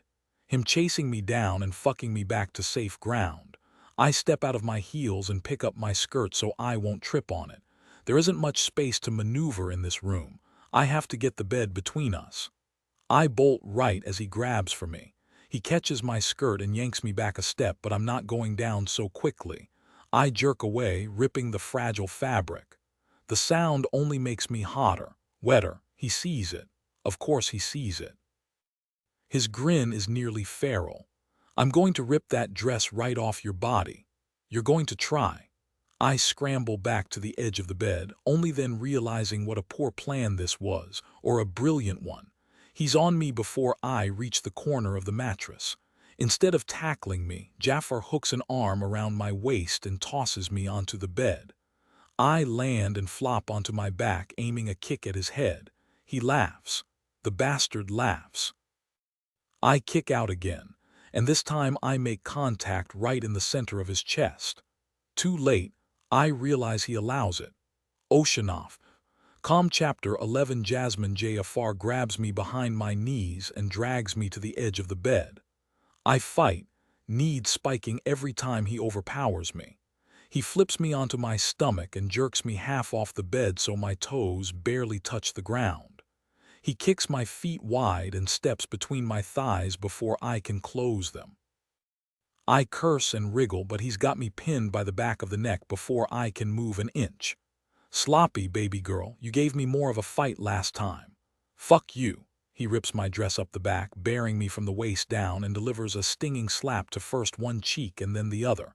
The proper response is fuck you, daddy. Fuck you, daddy. It doesn't come out as sharp as I'd like. Instead, it's dangerously close to a moan. In my current position, I'm helpless. I can't touch the floor enough to leverage myself away, not with my legs spread like this. Not with his hand on the back of my neck, pressing down just enough that I can't escape. You've been bad, baby girl. He delivers another stinging slap to my ass, the spike of pain shooting directly to my clit. I should put you over my knee for that alone. You wouldn't dare do it. His dark laugh is my only answer. You keep telling me no, but your pussy is telling me yes. He shoves 2 fingers into me, not easing me into it. I cry out. I can't help it. Just like I can't help spreading my legs wider yet and arching my back to offer myself to him, to allow him deeper. His thumb presses against my ass, a pressure that makes me freeze on instinct. Do you know what I thought about when I saw you walking in the halls of your father's house? Oh God, I don't want to know. I should have realized how it would go when I decided on playing this way, should have anticipated. I shove hard against the mattress, but he easily keeps me pinned in place, his low voice stripping me bare even as his fingers possess me in the most intimate way possible. How many times did we talk, baby girl? Every time you pretended you weren't seeking me out, that this isn't what you wanted. No, I didn't want this. Yes, yes, I did. He still hasn't moved his hand, still hasn't done anything but apply more pressure to my ass. You were asking for it. No. Yes. He pushes a third finger into me. Every time you had to get the last word, every time you walked away from me and twitched that ass in my direction, this is what you wanted. Liar. His low chuckle has my toes curling. Just like that, he withdraws his fingers and I can't help a whimper of protest. Jafar steps closer to the bed and then I can feel his cock through his slacks. His weight presses me down against the mattress almost, giving my clit enough friction. Who's the real liar, baby girl? You know what I think? I think you wanted me to drag you into his office, to shove up your skirt and rip off your panties. No, I whisper, I can't help it. I writhe, my hips seeking the friction I need to get off. He shoves a hand between me and the mattress, the touch against my clit nearly sending me over the edge. But he doesn't move, doesn't apply the pressure I need. The new position puts his lips directly against my ear, and I can feel his words rumbling through his chest against my back. You want me to take it, to bend his virgin daughter over his desk and shove my cock into her tight little cunt. That way you don't have to admit it. You can still be a good girl instead of the little slut we know you are. I gasp, my body going so tight, I might orgasm from his words alone. I almost moan before I remember the game. It takes me 2 tries to wet my throat enough to find words. I am a good girl. You baby girl are a little slut. He nips my earlobe. You know how I know that? How? I whisper. I know that because you're so desperate to grind against my fingers, your pussy is drenched. You want me to do it, to force you so you can keep pretending when we both know the truth. I roll my hips, the pressure of his fingers making me bite my bottom lip hard. What's the truth? That I can fuck your mouth, your pussy, your ass, and you'll love every second of it. Another nip to my earlobe. That I can pull 3 people in here at random and let them fuck you however they feel like, and even as you tell yourself you don't want it, that I took away your choice, you'll come again and again and keep lifting your hips in invitation for more. That you can't get enough. I lose my battle of resistance. I writhe, grinding against his fingers. You wouldn't dare. Meg will love licking that pretty pussy of yours. She'll love doing it even more while you ride Hook's cock and another man fucks your mouth. I don't know who those people are, not really. They're strangers to me. It doesn't seem to matter. All I can do is imagine 2 cocks filling me, another mouth on my clit, and Jafar watching it all, directing it all. I fist the comforter and roll my hips harder, trying to find the right angle. His hand shifts beneath me and I freeze as he pinches my clit. Hard. So wanton. The devil is Jafar's voice in my ear, full of sin and promised pleasure. It might cost me my soul, but what is a soul in comparison with a night's pleasure? Just like that, the weight of him is gone. I press my forehead to the bed and work up the energy to stand. By the time I turn around, he's composed himself. As if he wasn't just spinning out a fantasy so dirty, I'm shaking just from imagining it. He considers me. You want to be forced, but the flavor is wrong. What's he talking about? My heart takes up residence in my throat, each beat pressing against the sensitive skin there and leaving me dizzy. What? But he's already moving to the door. Stay here, this will only take a minute. For a moment, I think he's joking, but he leaves the room, the door clicking shut softly behind him. I sink onto the bed and stare down at my torn dress. I was ready. I am ready. My body craves his with a strength that leaves me fighting not to chase him through the halls of this place and beg for the denied orgasm, to beg for his cock. I have nothing left but my pride at this point, so I force myself still. It's only when the door opens again that I realize I was really forcing myself to obey. Except it's not Jafar who walks into the room. I blink. Tink. The one and only. She shuts the door and turns, which is when I get a good look at what she's wearing. Or really, what she's not. A lace slip hugs her curves, barely covering her breasts and ass, held only in place because it has garters on the side attached to thigh highs. It's sexy, but that's not what has me fighting not to stare. She's not wearing anything underneath. She smirks at me. For someone who put on a cute little show out in the main room, you're awfully easy to shock. You saw that, princess. Everyone saw that. She tosses several articles of clothing onto the bed next to me. Jafar wants you to put these on and follow me. Questions bubble up to press against the inside of my lips, but I keep them inside. I have a feeling Tink won't tell me. More than that, I either trust Jafar in this place or I don't. I cautiously lift the plaid skirt. Oh, schoolgirl is sexy, I'm not even going to lie. Tink pauses. Do you want me to turn around? Why, you've seen everything. I stand on shaking legs and strip out of the red dress. The clothing is missing a few essential items, namely a bra, but I'm surprised to find white panties included. I expect cotton, but this is a lace thong that is just as minuscule as the skirt. I pull on the panties and skirt, which barely covers my ass. The shirt, however, gives me trouble. I don't hear. Tink brushes my hands to the side, undoes the buttons I've been struggling with, and ties it under my breasts instead. She steps back and shakes her head. Yeah, you look hot for teacher. Wait, one more thing. She pulls a hair tie off her wrist and moves around behind me. This is easier if you kneel. I obey without thinking and wait as she pulls my hair back into a tight ponytail. Tink squeezes my shoulder. Check yourself out, princess. I stand and walk to the mirror and, wow. I can see my dark nipples through the thin fabric of the white shirt, and tying it up has left a large swathe of my stomach barred. The skirt looks even tinier than it feels, and as I move experimentally, I flash white panties. I turn around and yes, the lower curve of my ass is clearly visible. I look indecent. That's kind of the point. She moves to the door. Come on, he's waiting. I know what fantasy we're playing out now. It's not a school teacher like Tink thinks. It's the one Jafar growled into my ear in this very room. I have to fight not to clench my thighs together as I follow Tink out of the room. She leads me farther down the hall and points to a door.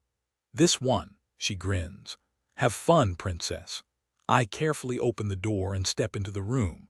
Shock has my feet growing roots and my fingers going slack to release the door. The room looks like a gentleman's office. Thick carpet beneath my feet. One wall lined with books and the other containing several framed landscape prints. Leather chairs sit opposite a massive mahogany desk that's polished until it shines.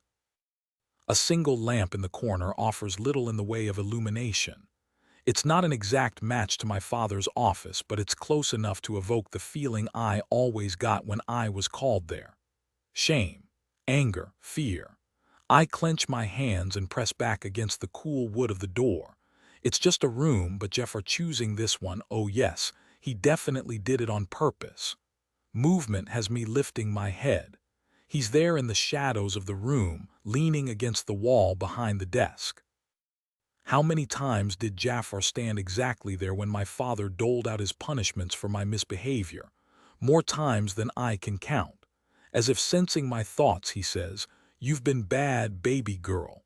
He pushes off the wall but doesn't move from his spot. Willfully disobedient, mouthy. My body can't tell if I'm turned on or terrified. I clench my hands at my sides and try not to shake. I'm sorry, Daddy. I won't do it again. I wasn't finished. His mild words have my snapping my mouth shut to keep from babbling. He finally takes a step forward into the light. His expression is so cold it stings me from across the room. Look at you. You're dressed like a little slut and you've been walking around like that, teasing the men. My nipples go tight and my panties damp. As much as part of me wants to obey him, to beg for forgiveness, I have never submitted without a fight and I'm not about to start now. I like my clothes. You like your clothes. He shakes his head slowly, his gaze raking over me. The ice in his expression cracks for half a second, letting me see the inferno beneath before he regains control of himself. You're getting off on leading them around by their dicks, showing them what they want but they can never have. I lift my chin. Who says they can't have it? Something dangerous flickers through his eyes and I shiver. Put your hands on the desk. No, he starts toward me, slow and as unstoppable as the tide. Instinct takes over and I run. There's nowhere to go, though. He catches me by my hair before I've taken 3 steps. Pain brings tears to my eyes, or maybe it's a delicious kind of shame. Either way, he wraps my hair around his fist and uses that hold to steer me to the desk. Don't make me ask again. Yes, Daddy, I grit out. I slap my hands on the desk, petulance in every move. Just like that, he releases my hair. Have you let them do more than look, baby girl? Have they slipped their fingers up this little tease of a skirt and touched you through your panties? His voice lowers. Have they gone so far as to tug your panties to the side to see you? This might be fantasy, but it feels real. No, of course not. I'm a good girl. Liar. His broad hand presses against the middle of my back, bending me until my cheek is pressed against the cool wood of the desk. The new position has my skirt hiked up to the top of my ass, bearing me. Jafar tusks. Look at that. You're just asking to be fucked. No, I'm not. Not asking, begging. His hands drop to my ass, squeezing me, parting me. Are your panties damp because you like giving them a show, or because you let them touch what's mine? I don't know what the right answer is. I can't think, can't move, can only focus on keeping still and not rolling my hips in invitation to touch me. I'm sorry, Daddy, I whisper. I'm not even sure what I'm apologizing for. That answers my question, doesn't it? He runs a finger under the band of my thong and down the back, pulling the lace away from my body. Shame suffuses me as he reaches the front, as he finds out how wet they are. His sound of disappointment lances through me. I try to keep you safe for your own good, but if you're so determined to throw that back in my face, then I'll give you exactly what you're begging for. I try to push off the desk, but he's expecting me. One hand grips the nape of my neck, and the other drags my panties to the side. Look at you. Despite the controlled violence of his moves, his voice is just as mild as ever. It's so fucking hot, I can barely stand it. He drags a finger across my pussy and bends over me to hold the evidence of my desire in front of my face. Wet and wanton, he says. I just like them looking. I don't want them to touch. I was never going to let them touch me. I don't know where the words come from, but they pour out into the air between us. Please, Daddy, please don't punish me.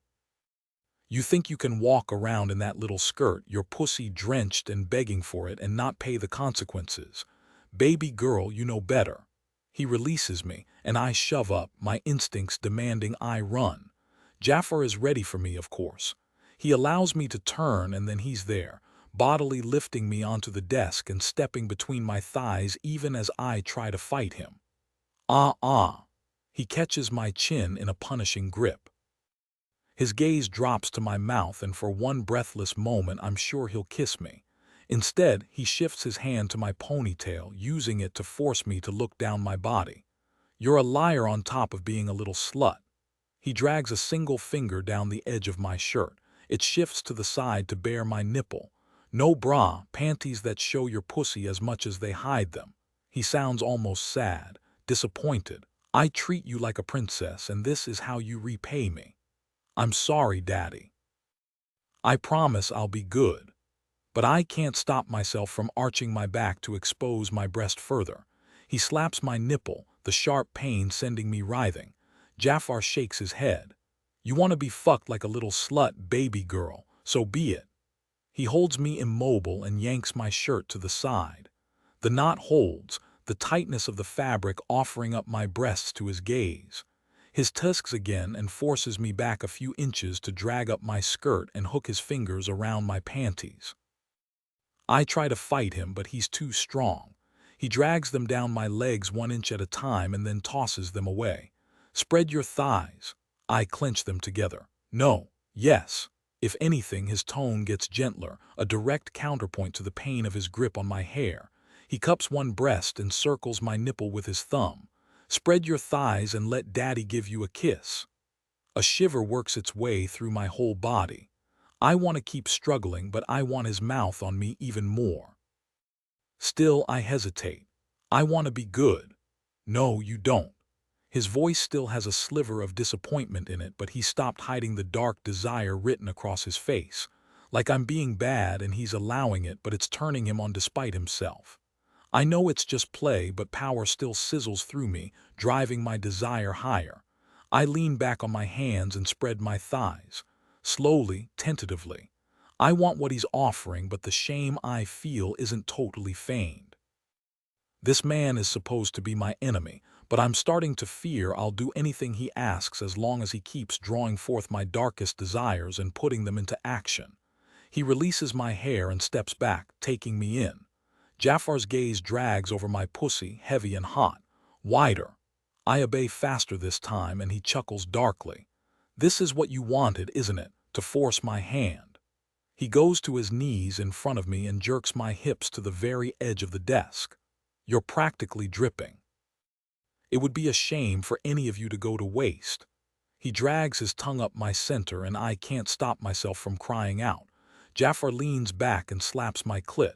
None of that. His expression goes forbidding. My men can't be walking around with cock stands for a pussy that isn't theirs. It belongs to me and me alone, do you understand? I wet my lips. Yes, Daddy. I'm not a cruel man. I won't have you moaning and screaming and tempting them to taste you just like I am now. He grips my thighs hard enough to bruise, wrenching them wider yet. You make too much noise and I stop. Do you understand? Yes, Daddy, I'll be quiet, I promise. I can barely think straight as I look down my body at the tableau he's created. I look just as much the little slut as he described me. My breasts are out, my skirt hiked up around my waist, my pussy exposed and begging for him. As I hold my breath, he dips down and gives me a long lick, his gaze holding mine. It's sinful and decadent, and I never want it to stop. Jafar wedges his hands under my ass and lifts me to his mouth the same way he did in the car. As if he can't get close enough, can't drive his tongue deep enough into me. As if he'll devour me whole. I want it more than I've wanted anything in far too long. If he consumes me entirely, maybe he can take my guilt, my shame, my fear. He can take everything. Ocean off. Calm chapter 12. Jasmine, I half expect Jafar to bring me to orgasm as quickly as he has the last 2 times. I really should know better by now. He never does the expected, and this moment is no exception. He explores my pussy with his mouth as if we have all the time in the world. It's all too easy to pretend that we're actually in my father's office, that he sent Jafar to deliver my punishment instead of doing it himself, that Jafar lost control and finally touched me, that he's really going to fuck me on my father's desk. I whimper and everything stops. Jafar lifts his eyebrows and shakes his head sadly. I told you. Wait. I reach for him, trying to move his mouth back to where I need him, but he catches my wrists and forces them to meet at the small of my back. Jafar, Daddy, please, but he ignores my pleading and stands slowly. I press my lips together, torn between being quiet and saying whatever it takes to get his mouth on me again. He gives me another of those long looks that seems like he can reach into my mind and draw forth every fantasy I've ever had. You want to come? Yes, please, I whisper. You want me to reward you for bad behavior? Yes. I shake my head. No, I don't know. He wraps his hand around my hair, and I know where we're headed even before he nudges me off the desk and guides me to my knees in front of him. I can't stop shaking, can't stop squirming as if the limited friction of my thighs is even close to enough to get me off.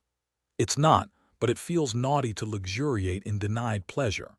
Jafar looks down his body at me, taking me in with dark eyes. He's still dressed to perfection, his suit barely rumpled from our struggles. His cock presses against his slacks, and my mouth waters at being this close to doing something I've always wanted to do. He strokes a devastatingly gentle hand down my face. You want to be a good girl? Prove it. Earn your reward. I don't point out that sucking his cock is hardly good girl behavior. It doesn't matter. This is the game we play, and I love it. I undo his pants with shaking fingers and drag down the zipper. Seconds later, he's filling my hands, long and broad and perfect. I'm too impatient to be cautious as I suck him down, reveling in the feeling of him filling me in a completely new way. His hand tightens on my hair, holding me back, but I fight the restraint and make a frustrated noise. "Slow," he murmurs. "No, I don't want slow and careful. I want rough and ready and everything he can give me." I dig my nails into his hips, pricking him the same way my frustration pricks me. "Wicked girl." He shifts his grip, keeping one hand in my hair and tilting my head back a little. "You want me to fuck your mouth?" He uses his free hand to touch my left wrist. "It's too much, you let me know." I make another sound of assent. Jafar might like playing with the darker edge of desire the same way I crave, but he always manages to check in with me, to make sure I'm right there with him. It makes me feel far safer than I have any right to. He holds my head immobile as he begins to move, slowly at first, testing my limits. I've never had a sensitive gag reflex, but it's not a trait I was particularly grateful for until the moment his cock bumps the back of my throat. It's not a comfortable feeling, but I breathe through my nose and relax into it as best I can. I want this. I need this. That's it, baby girl.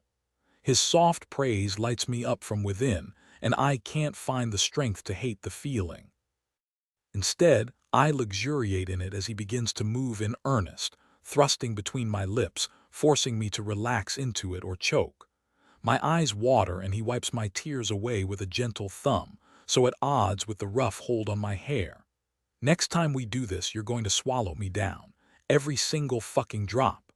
He slams into me again and again, his voice low and rough and as brutal as the way he fucks my mouth. "But not tonight. Tonight I'm coming all over those tits you like flashing at everyone. Remind you who you belong to." Once again, I'm left shaking and wondering if he can pull an orgasm from me with his words alone. "Coming on my tits." It's dirty and a little degrading, and I want it more than anything in that moment. He wrenches me off his cock and fists it with his free hand, jerking himself once, twice, a third time. He comes in great spurts that lash my skin, the almost agony on his face turning me on as much as his marking me does.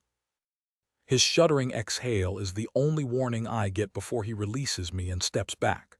I'm left swaying on my knees as he tucks his cock back into his pants and looks down at me. "You love this shit. To fight or to embrace the truth." I meet his gaze. "I love this shit, Daddy." He pulls me to my feet, and then his mouth is on mine and nothing else matters, claiming me with teeth and tongue, marking me as his with this searing kiss the same way he has with his mouth and hands and cock and cum. Jafar owns me body and soul. I'm too drunk on pleasure to fear that truth. Not tonight. There's plenty of time to let it sink in, to worry about the future tomorrow. When he finally lifts his head, I have to cling to him to keep my feet. From his indulgent smile, he knows it. "Tell me how you want it." No question to his meaning, not with his cock already going hard again. I almost tell him to bend me over the desk, but that's not the answer I give. "I want to ride you." He's some kind of wizard to pull the truth from me again and again, even when it would serve me better to lie. He moves to one of the low leather chairs and sinks onto it with a grace I envy. As I watch, he undoes his pants and pulls his cock out. "Come take your reward, baby girl. You've more than earned it." I unknot my shirt with fumbling fingers and shrug out of it. I'm still sticky with him, but I don't care. I'm not ready to wipe the mark away. After a hesitation, I slide out of the skirt too. I like the sexy outfit, but there's something particularly decadent about climbing into his lap while he's mostly fully clothed and I'm completely naked. I feel like the little slut he's named me, like he can do whatever he wants to me and I'll love every second of it. I've been captive too long. If I can't embrace the rest of the world, I'll embrace the endless variety that fucking brings. This is just another flavor of it. I'm so wet I'm practically dripping. Jafar drapes his arms over the back of the chair, leaving me to guide this play. I'm not in charge, though. I'm a fool if I believe otherwise. I guide his cock into me and sink down until he's sheathed to the hilt. Even with the earlier orgasms and his fingers readying me half the night, it's still an adjustment. I roll my hips experimentally, shifting as the almost pain of him melts into pure pleasure. Oh. His gaze tracks every flicker of my expression, reading me. This is my fantasy, baby girl. I blink. What? That I'm working late, the house is quiet around us, everyone off doing their own shit. And you walk through the door wearing nothing but that cocktease of a robe. We don't need to talk. You just drop the robe, climb into my lap, and take my cock just like this. He cups my breasts roughly, tugging at my nipples. You don't even lock the door. You're too eager to get me inside you. I brace my hands on his shoulders and lift myself almost all the way off his cock, only to slide down again and take him deeper yet. I roll my hips, rocking against him. Yes, this is exactly what I need. I need your cock too much to worry about someone walking in. You have my cock. The way he says it almost sounds like he means something else, but desire wraps too tightly around us for me to divine what. I rock faster, my orgasm building with every stroke. I want them to walk in. I can't stop fucking him, can't stop talking, simply can't stop. I want them to watch me ride your cock, to see you slide into my body, to see you claim me. So many things I shouldn't want, but I burn shouldn't to ash tonight. I don't care what a good girl would want, because I do want these things, and Jafar seems only too happy to provide them. You want them to watch. His voice is so low, it rumbles through my body in the most delicious of ways. He finally touches me, grasping my chin and bringing my gaze to him. That's just for starters. Yes, they'll watch. They'll fist their cocks and imagine it's them you're so desperate for. He pulls me closer yet until his wicked promises ghost against my lips. And next time I'll crook my finger and one of them will join. We'll pass you around just like you're craving, let you fuck us until you run out of desire. I can't breathe. Every time he mentions the idea of more people in the room, more people inside me, I can barely process the sheer need that rolls through me. My mouth, I breathe. Mouth, cunt. His other hand moves down to trace my crack. Ass. His slow grin has me grinding harder on him, fighting to take his cock deeper yet. But not tonight. Tonight is just for watching. He releases my ass and reaches behind him. I'm still trying to figure out what he's doing when he uses his grip on my chin to turn my head to the wall bordering the hallway. It's completely transparent now, and there's a crowd watching. Men and women both. I pick out Meg near the front. She meets my gaze and smiles slowly, sending a bolt of sheer heat through me. Oh God, this is what you wanted. Not a question, but demanding an answer all the same. Yes, Daddy. He pulls me off his cock and rearranges us, moving to bend me over the chair. He pulls the tie out of my hair and then digs his fist into it, using the hold to turn my face to look at the clear window. And then he's shoving inside me, somehow so much deeper than when I rode him. Don't close your eyes. Watch them and know that they'd give damn near anything to be in here with us. Yes. I keep a white-knuckled grip on the back of the chair as he slams into me. I look at the people watching. I can't help it. I don't want to. Lust. So much lust I could drown in it. They're watching me, and I know the angle has our bodies in profile. They can see his cock sliding into my pussy, can see my breasts bounce with every stroke, can see my wetness coating my thighs. Yes, yes, yes. Touch that greedy little clit of yours. I want you coming around my cock. Put on a show, baby girl. I know how much you crave being the center of attention. I have to shift to brace my hand on the seat of the cushion, and the new position leaves my ass in the air like an offering Jafar is only too happy to take advantage of. As I circle my clit, he does something that changes the angle, and I can't help but cry out. Yes, Daddy. He does it again, working that one spot inside me while I work my clit. I want to last, to draw out the show, to keep this forbidden feeling going longer. It's too good. Too perfect. I tumble over the edge, Jafar's name on my lips as oblivion reaches up and sucks me under. I must drift off at some point after Jafar cleans us up and wraps me in a warm blanket in his lap, because I wake in an unfamiliar room alone. I sit up and stretch, smiling at the ache in my body. The earlier nerves of being in this place are long gone, chased away by the grounding effect Jafar has on me. Foolish to trust him enough for that, even more foolish to let him draw me back to earth one rough stroke at a time. I'm not sure what other option I have. I agreed to play his game the moment I ran from him. I don't see how to win this, though. He holds all the cards, and the only advantage I have is that he wants me. That's it. A poor advantage as such things go. Jafar isn't one to lose his head and let his cock take control. The door opens and my heart actually skips a beat. He's back. Except the man who steps out of the shadows isn't Jafar. It's Ali. I yank the sheet up to clutch against my chest. "What are you doing here?" he grins. Ali has a rakish sort of charm that dazzled my father. It doesn't dazzle me. No one else seems to notice or care that his smiles never reach his black eyes, that there's a mean glint there that raises the small hairs on the back of my neck every time I'm in the same room as him, that from the moment we met he looked at me like he owned me. And now I'm naked in a room with him. "Ali, what are you doing here?" Surely he's not a member. If he was, Jafar would have said something. I glance past him to the door and he laughs. "He's busy, we have a few minutes." He moves closer but stops when I jerk back. His mop of curly hair might be charming on another man, and his slow smile certainly would be. But this isn't another man. This is Ali. "Jasmine, I'm going to save you." I blink. "What?" "He killed your father, did you know that?" He takes another step. He's nearly to the bed. "Took him into your backyard and shot him like a dog that needed to be put down." I know my father is dead, of course. I won't mourn that man. I refuse to, but I don't know how I feel about this apparent execution Ali describes. "Please leave." "You're right. No way can I get you out of here with all of Hades's people around." He reaches out, startlingly fast, and grabs my hand. I lose my grip on the sheet and it falls to my waist.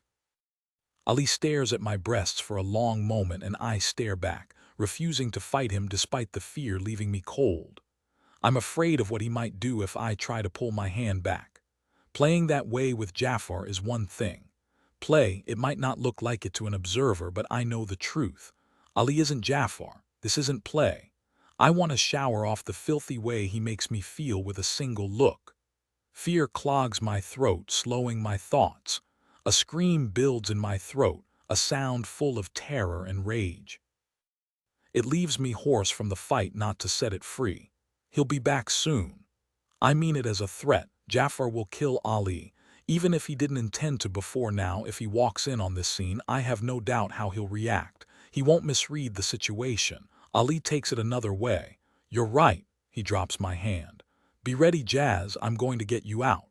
He lunges forward and takes my mouth in a brutal kiss that sends shards of ice tearing through me. Until then. He's up and out of the room before I can react. I stare at the door until I'm sure he won't return. Only then does my stomach lurch sickeningly. I scramble off the bed and through the open door to the small bathroom, barely making it to the toilet in time to be sick. I retch again and again, unable to stop feeling his mouth against mine. A promise that's nothing more than a threat. He wants me for the same reason Jafar wants me, a trophy in their game of tug-of-war. An outward representation of the power they claimed, or rather the power Ali wants to claim. "Jasmine." I tense for half a second before I register Jafar's rumbling voice. Not Ali, and then he's there crouching next to me. "Jasmine, are you okay?" Jafar reaches out but stops before he makes contact. "Did I hurt you?" He thinks this reaction is about him, about what we did earlier. I might be smarter if I let him keep believing that, but I can't. I just can't. "No."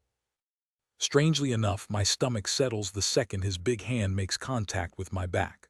I draw in a shuddering breath. "No, it's not you. I'm fine." A mistake to play my cards now, to let him know what Ali's plans are. No, I can't believe that. If I'm destined to be in a cage, better the one Jafar has crafted around me than anything Ali has to offer. He's no better than my father. Worse than my father because he wants to fuck me. Talk to me. The quiet command settles me further. I slump back against the glass of the shower and close my eyes. Easier to speak if I can't see him. Ali was here. I feel him go still, feel the rage rise in a tidal wave that can drown us both, but he waits for me to continue. I clear my throat. He says he's decided to save me, but I think we both know that he only wants me because he thinks the power of my father's territory is tied up with who owns me. Your father's people need someone larger than life to follow, and for all that they're killers, they have a romantic streak a mile wide. You're a beautiful counterpoint to any ill will the person at your side might bring to the table. They'll follow you, will follow whoever you're married to. Married, I open my eyes. No one said anything about marriage. No one said anything about marriage, he nodded, never taking his gaze from my face. Yet, if I concentrate, I can almost feel the trap clamping shut around my leg.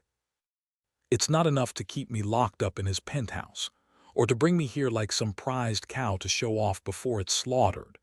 Do I believe that what Jafar seems to feel for me is real? Yes. He might be a superb liar, but he's never bothered to with me. Do I think for a second that it will stop him from using me as he sees fit? No, absolutely not. I draw my tattered pride around me as best I can and lift my chin. I'm not marrying anyone, Jafar. Not him. Not you. We'll see, won't we? Oceanoff. Calm chapter 13. Jafar Ali was here. He could have killed her. Would have if he didn't still think that he could salvage this coup. The thought of him hurting her makes my entire body go cold. I wasn't here and I should have been.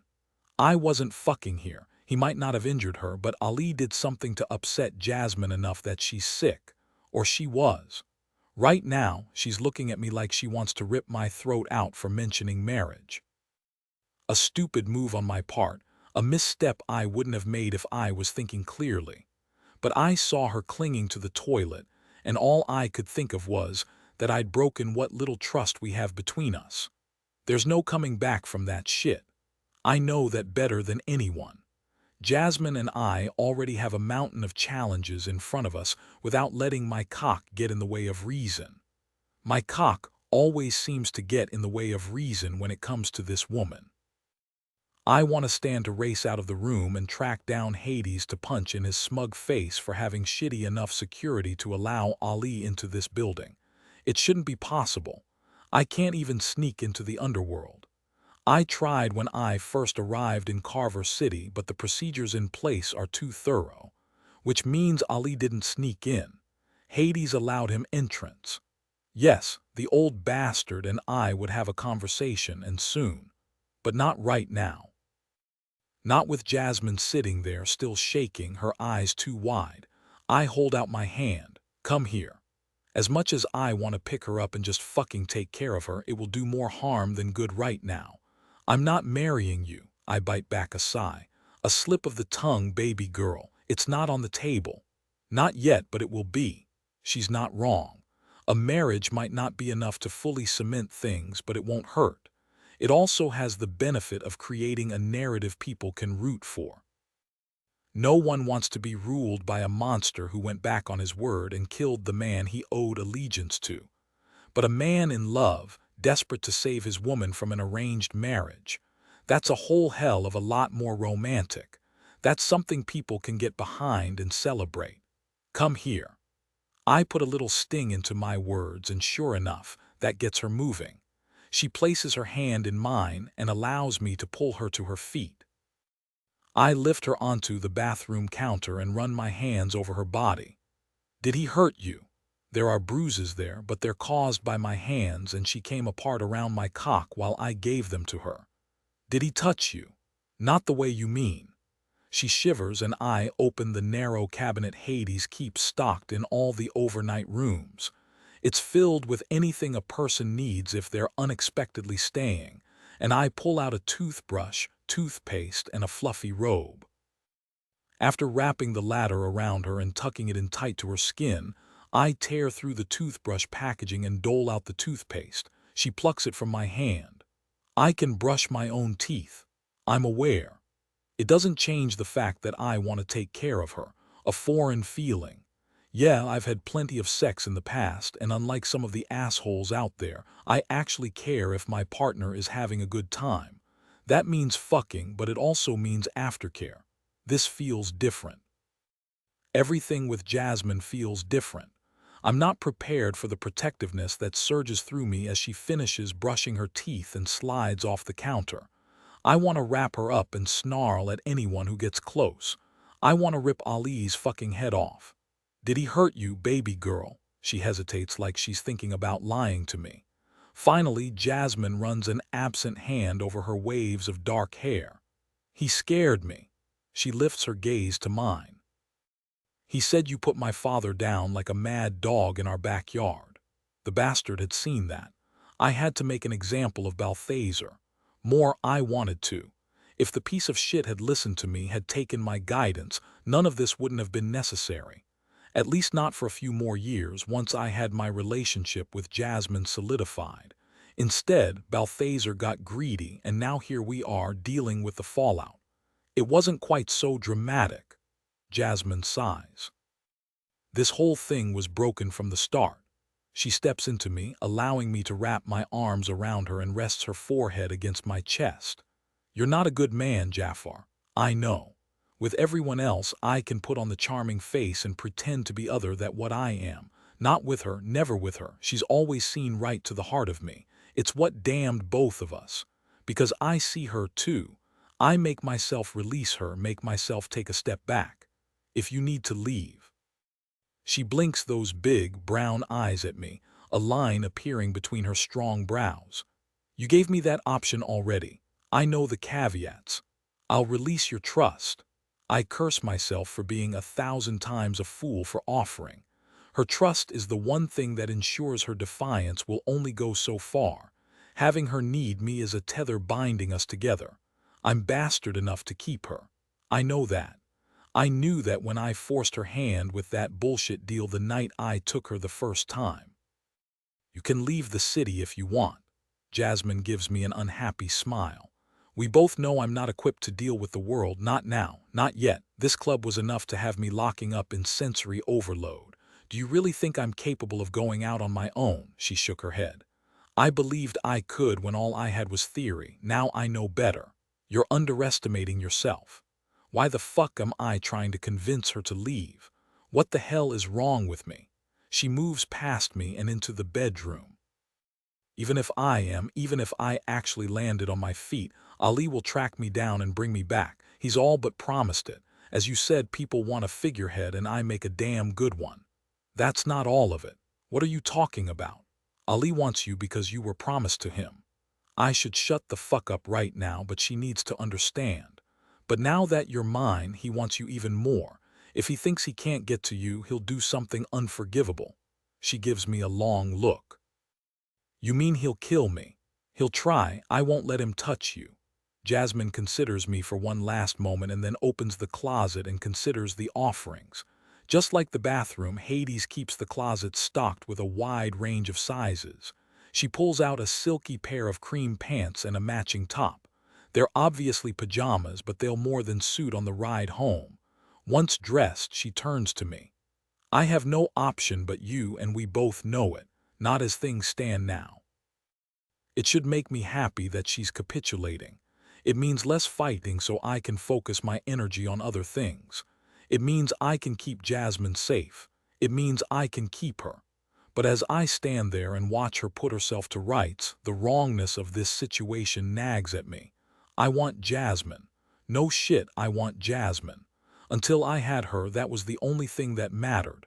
Now, I want her to choose me. I almost laugh out loud at the idiocy of the thought.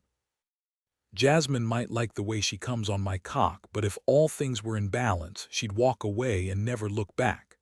She has her sights set on things outside this world we move in, and I'd be a monster to hold her to the shadows when she was obviously meant to walk in the sunshine.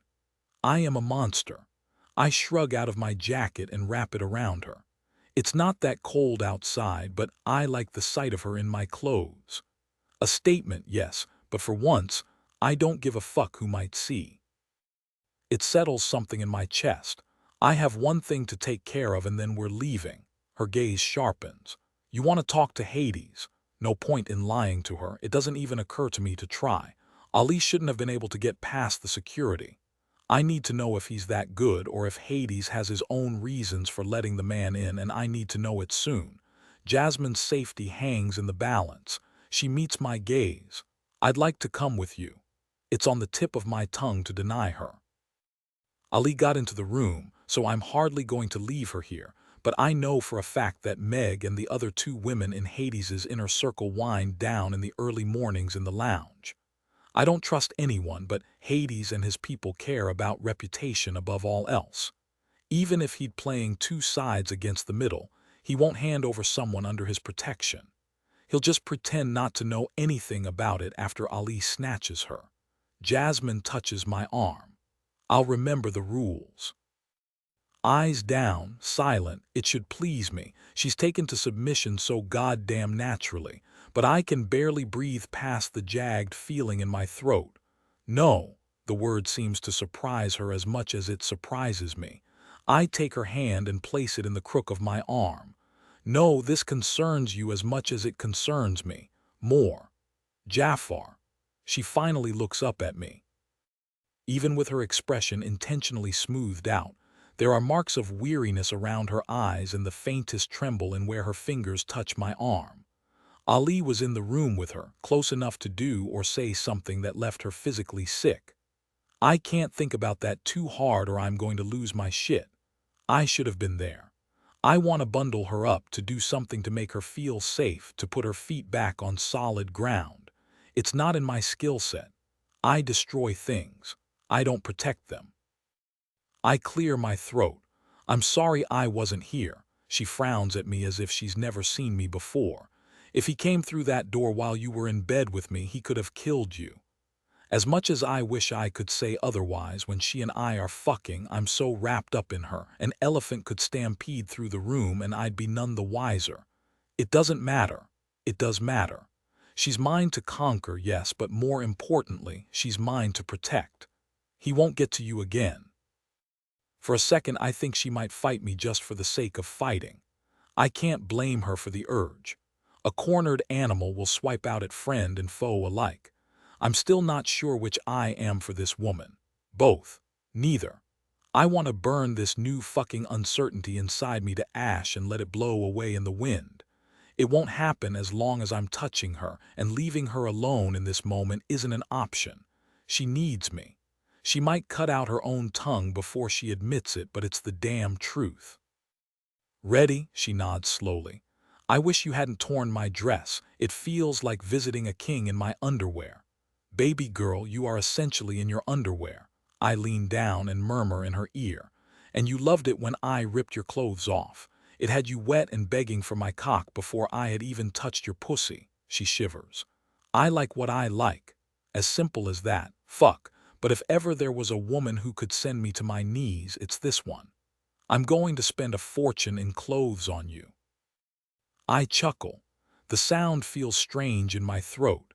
The impulse to laugh only seems to come to life around her. It's worth it.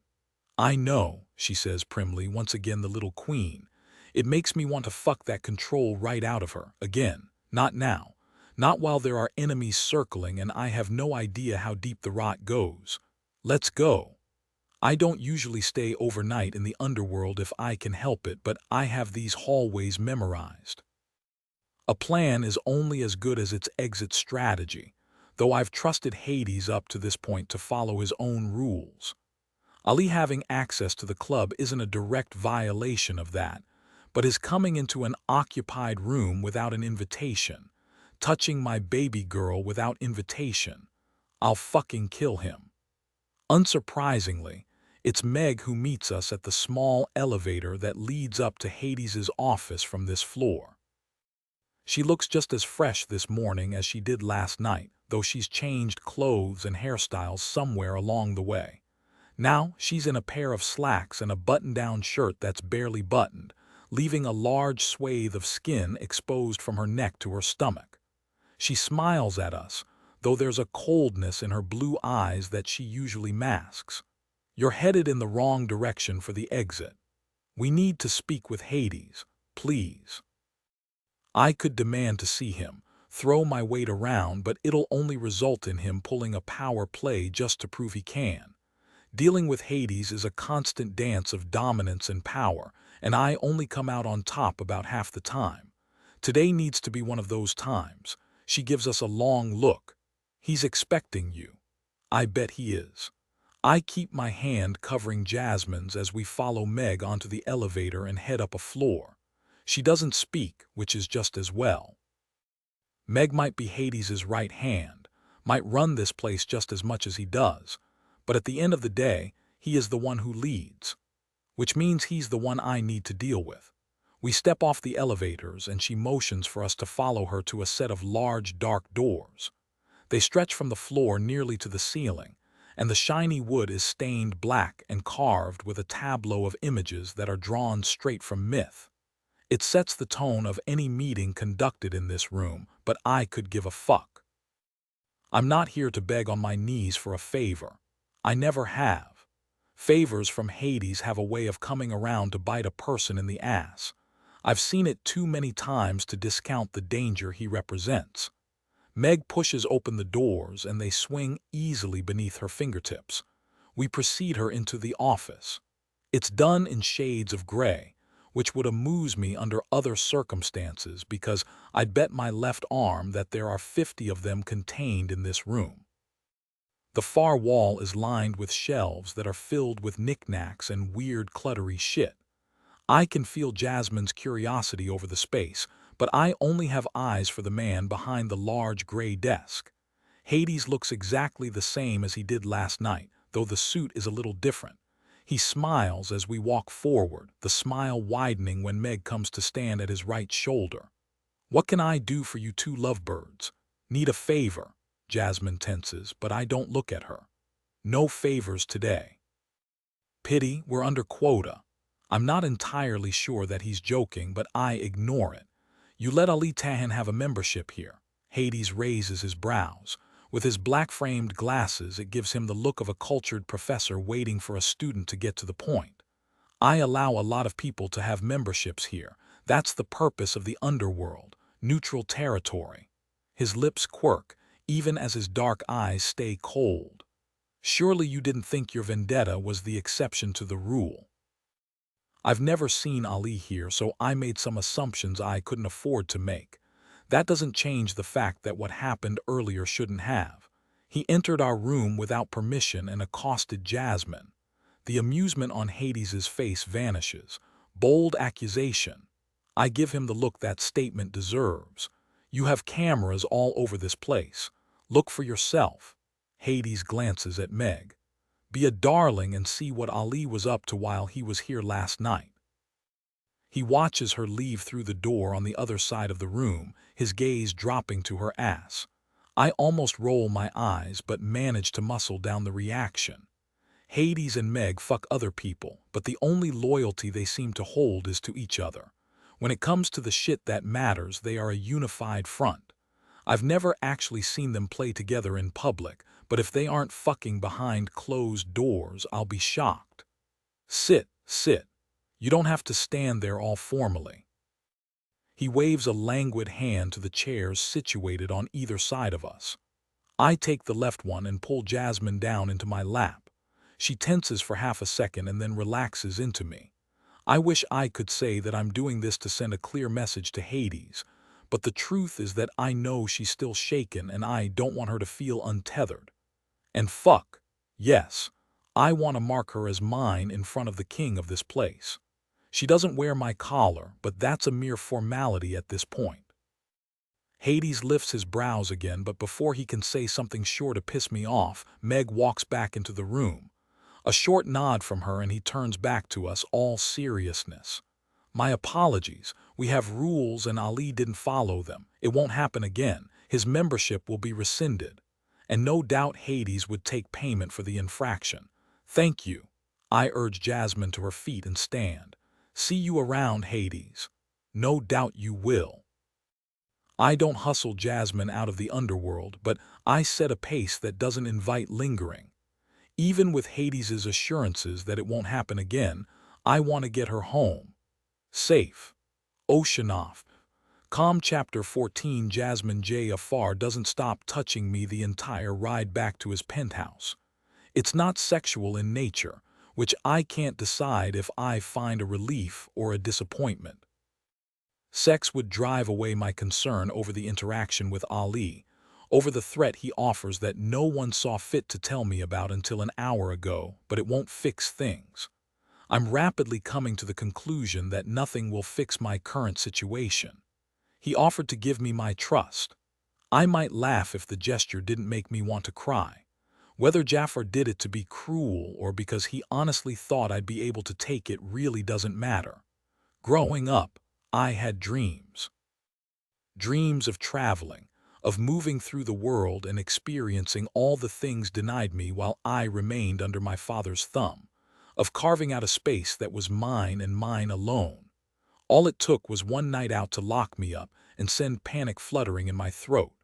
How can I face the entire world if I can't handle a single club? Jafar takes my hand and ushers me out of the car. It's not until we leave the elevator into his penthouse that he pulls me to a stop. Jasmine, baby girl. Let me take care of you for a little bit. Take care of me. I know he doesn't mean it the same way an owner takes care of a pet, but I'm so raw I can't differentiate between the two truths. If I was stronger, I'd tell him to fuck off and find my balance on my own without needing to lean on another person. I'm not stronger. I nod slowly. Okay. Jafar doesn't hesitate. He lifts me into his arms. He always seems to be carrying me, and another time I'll have to lay down some ground rules about that, but right now I simply don't have it in me. I let him carry me back to his room and pull the borrowed clothes from my body. He undresses to the waist but no lower, setting the tone for this interaction. No fucking then. Again, that flicker between relief and disappointment. I'm so tangled up, I don't know which way I'm supposed to go, how I'm supposed to react. We end up on the bed, me tucked in his lap with the blankets wrapped around both of us. Jafar's body warms me as much as the blankets do, and I finally manage to relax into him. There, he murmurs, I've got you. His big hand smooths down my back and up again, soothing me. I let my eyes drift shut. Easier to sink into this experience, to let his presence overwhelm my earlier fear, my despair. Ali is resourceful. I know enough about him to know that. The man didn't get to be where he's at now without having a skill set that lends itself to ill deeds. He can frame his narrative as a rescue all he wants, conveniently forgetting that he purchased me from my father, but I know the truth. Not that the truth matters here. It certainly won't stop Ali from trying for me again. He's not going to stop. If I'm looking for comforting lies, I'm looking in the wrong place, he sighs. I know. I have men looking for him right now. It's not enough, though. I'm going to take up the search personally. No one could have expected him to accomplish this. I don't know why I'm defending these faceless men of his.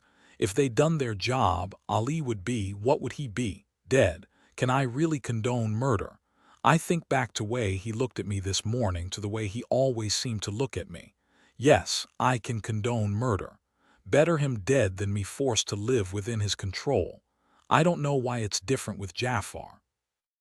As displeased as I am with the way he's thrust me into these four walls and restricted my ability to move about, there is now real evidence that I'm not ready for more. I hate that weakness, hate how it hamstrings me when I need to be able to run the most. Promise me that I can leave when I'm ready. His hand pauses in the middle of my back. Elaborate. You can't keep me locked up here forever. I'll hate you. I'll kill you. My throat tightens, but I force myself to keep speaking, to draw forth this truth into the minuscule space between us. Don't make the same mistake my father did. He resumes his slow stroking of my back, but there's a new tension there. It would be smart to keep you cobbled. You would be working on borrowed time. I can't live like this forever. I don't know what the future holds, but if I wanted to be a dangerous man's sex toy, I could have married Ali. The thought of his hands on my body sends a shudder through me. We'll talk about this later. He wraps his arms around me and pulls me close. I recognize that this isn't ideal for you, but until things are under control, I can't risk you being hurt. If I was a little more idealistic, I'd think he's expressing concern over my welfare because he cares about me. I know better. The state of my person entirely reflects on Jafar's power. It did when he dressed me in his shirt and hauled me out of my father's house over his shoulder. It did when he fingered me in front of the man who holds the territory to the south, and it did when Ali slipped into my room after I was left without protection. Business. That's all I am to Jafar, and a warm woman to sink his cock into and play his games, a symbol of his might. I push against his chest. I'd like to sleep now. Baby girl. He captures my chin and lifts my face. His brows are drawn and he doesn't look particularly happy at my attempt to create distance. What's going through that head of yours? Nothing but the truth. Tell me. Anger blossoms in me, a fragile flower I cultivate as if my life depends on it. My life may not, but my heart does. I let it bleed into my eyes, let him see exactly how torn and battered I feel. You have access to everything I am. Allow me a private thought from time to time. There's something on his face, a flicker of indecision, as if I've surprised him and he doesn't know the best way to play this. It's all a game, after all. Jafar may have mentioned marriage, but if he strong-arms me into going through with it, it will be in name only. I almost smile wryly. Well, I don't imagine we'll stop fucking, but there will be no love there. No equality. I deserve better. Let me go. Baby girl, he says again, and this time he sounds just as tired as I feel. Haven't you learned by now? Every part of you belongs to me. Your body, your brain, your heart, all mine.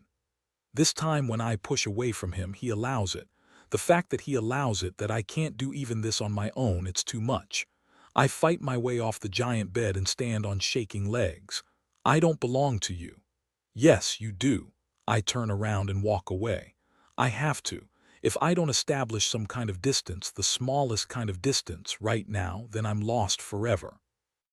All I want to do is crawl back into that bed and let him tell me that everything will be okay, that he really does care, that no matter how unconventional the beginning of this relationship was, it is a relationship.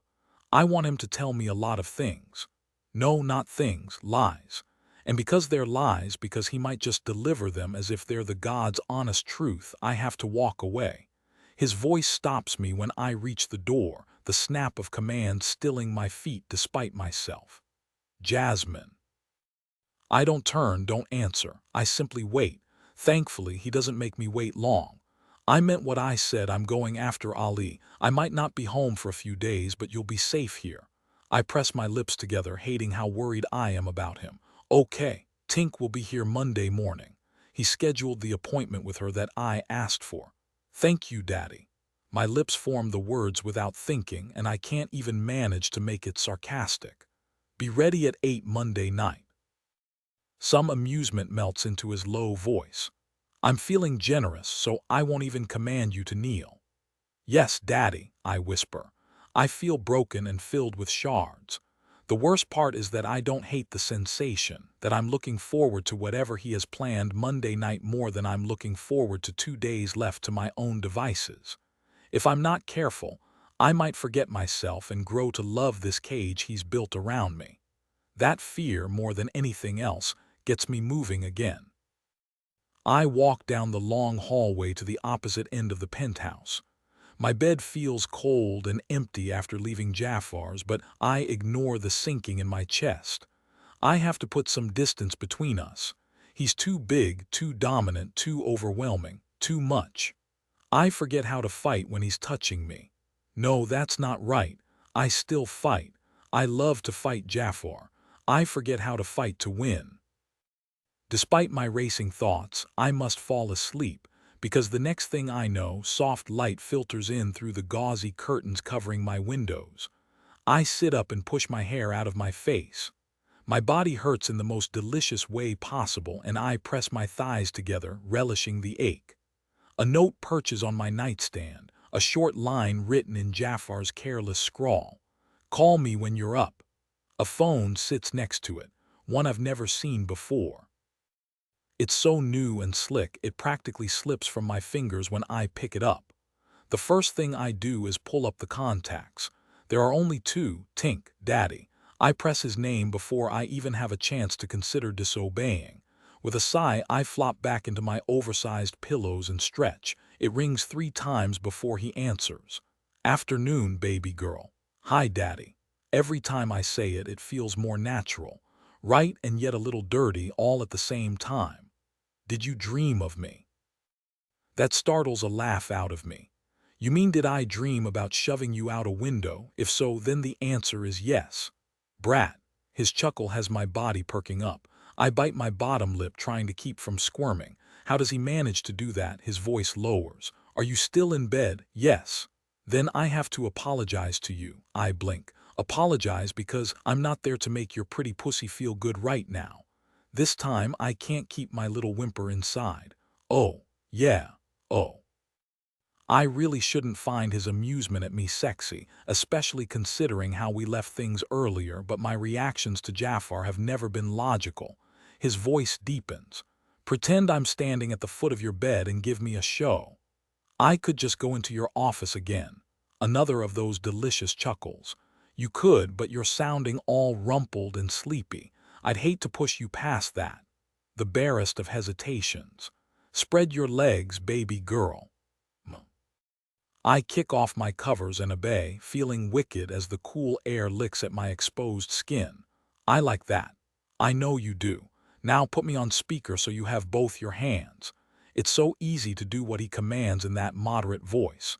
Even after a few days, I can hear the tension below the low words, can tell that he's just as affected by this as I am. I put the phone on speaker and set it next to me. "I'm addicted to the feeling of your mouth on my pussy." It's a mutual addiction. A pause, and then his voice lashes me. "Can't have you aching and empty, can we? If I'm not there to fill you up, you'll have to make do with your fingers."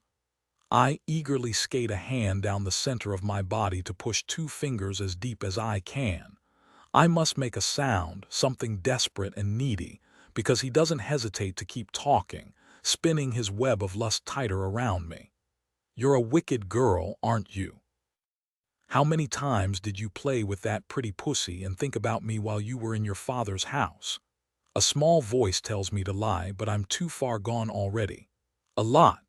A lot," he repeats slowly, as if it's new knowledge, as if we didn't spend so much of last night reenacting fantasies that we both had during the last 5 years. I shouldn't tell him more, shouldn't reveal yet another fault line for him to take advantage of, and yet I can't seem to help it. Every time we verbally sparred, I'd go upstairs and touch myself. Every time I'd be just like I am right now. Wet, aching. His low curse is so incredibly vindicating. Each time his facade cracks just a little, he reminds me that I'm not the only one lost at sea with this arrangement. I fuck myself slowly with my fingers, relishing the tease, the way pleasure builds in slow waves. I cup one breast and pluck at my nipple, the light pain causing desire to spike higher, to bring me closer to the edge. "Your birthday last year." He still sounds hoarse with need, but the command is back in his voice. "You wore that little cocktease of a red dress. You stopped in the hallway to fix your shoe." Heat suffuses me. I knew you were there. I'd bent at the waist intentionally, feeling just as wicked and dirty as I do right now. I hadn't known then what I wanted to accomplish, had only aimed to make him miss a step. It took everything I had not to touch you then. To walk up and drag those lacy black panties to the side and tongue you right there in the hallway. I can picture it exactly as he describes. The party was going on in the next room, loud and boisterous like all the parties in that house were. I can feel Jafar behind me, the rough touch as he yanks my panties to the side, his breath on my pussy. I withdraw my fingers to circle my clit. It's nowhere near as good as his mouth, but it builds the fantasy around me the same way his voice does. I could come from that right there. Better be quiet. If someone walks in, another low curse, and I know without a shadow of doubt that he's got his cock in his hand and he's jerking himself. You taste too good to stop, baby girl. A man could lose himself in the way you try to fight down those moans of pleasure, in the way you writhe against my tongue. I need to have you coming all over my face. I'll be quiet. I promise, I whisper, still circling my clit. There's not enough air in the room. My whole body tightens in anticipation and I slow my touch, needing to draw it out. I'll spread my legs for you, let you in. Good girl. His breathing is just as ragged as mine now. We're running out of time. Every second do you hear someone walking our way. I can almost feel the heavy footsteps coming down the hall. It's too much. I press hard on my clit and cry out as I come. Distantly, I can hear him saying my name, the syllables gone hoarse as he follows me over the edge. I lay there in my bed and stare at the ceiling. Difficult to remember that I'm still furious with him, with the situation, with my entire life. No doubt that's the point, but I can't dredge up the energy to be irritated by it. Thank you. Believe me when I say it's my pleasure. Now, I know I hear the amusement in his voice. Enjoy the rest of your day. Oceanoff. Calm. Chapter 15. Jasmine. I spend the weekend in a strange sort of haze. I swim. I watch movies. I do my best to entertain myself until I pass out exhausted in my bed. Every night Jafar comes to me. He wakes me with a touch, a hand stroking down my spine or through my hair. In the dark of my room, he explores my body with his hands and then his mouth, our respective silences making the entire experience feel like a fever dream. It doesn't matter if I'm riding his cock or if he's driving me deeper into the mattress with the force of his thrusts. It's so surreal, I can almost convince myself I hallucinate the experiences. Every morning, I wake to find him gone except for a note beside my bed. By Monday, I'm going out of my fucking mind. I want to see him, to go another round of verbally sparring, to do something other than wait and try not to think too hard about the danger Jafar is in by hunting Ali. I'm desperate for the distraction Tink represents, and so I'm impatiently waiting for her when she walks through the elevator doors. Today she's dressed in a pair of flirty floral culottes that kick out with every step, and a white lace top that only seems emphasized by the bra I can see through it. She gives me a look that's almost an apology, and it's the only warning I have before a second woman pushes another rack of clothing into the penthouse. Even in everyday clothing, I'd recognize Meg anywhere. She wears a black jumpsuit that dips low between her breasts, offering a flash of pale skin that is all the more tantalizing because it's the only thing remotely scandalous about her outfit. She offers me a slow smile. I hope you don't mind my crashing the party. Tink snorts and sets to work getting the racks arranged how she wants them. As if we have a choice. You're the boss lady. Hardly. Meg lifts one shoulder in a graceful shrug. We all answer to Hades. She seemed happy enough to stand at his right hand the other night, but if I've learned anything, it's that appearances can be deceiving. It's a whole new world out there and I can't afford to assume anything. Good afternoon, Meg.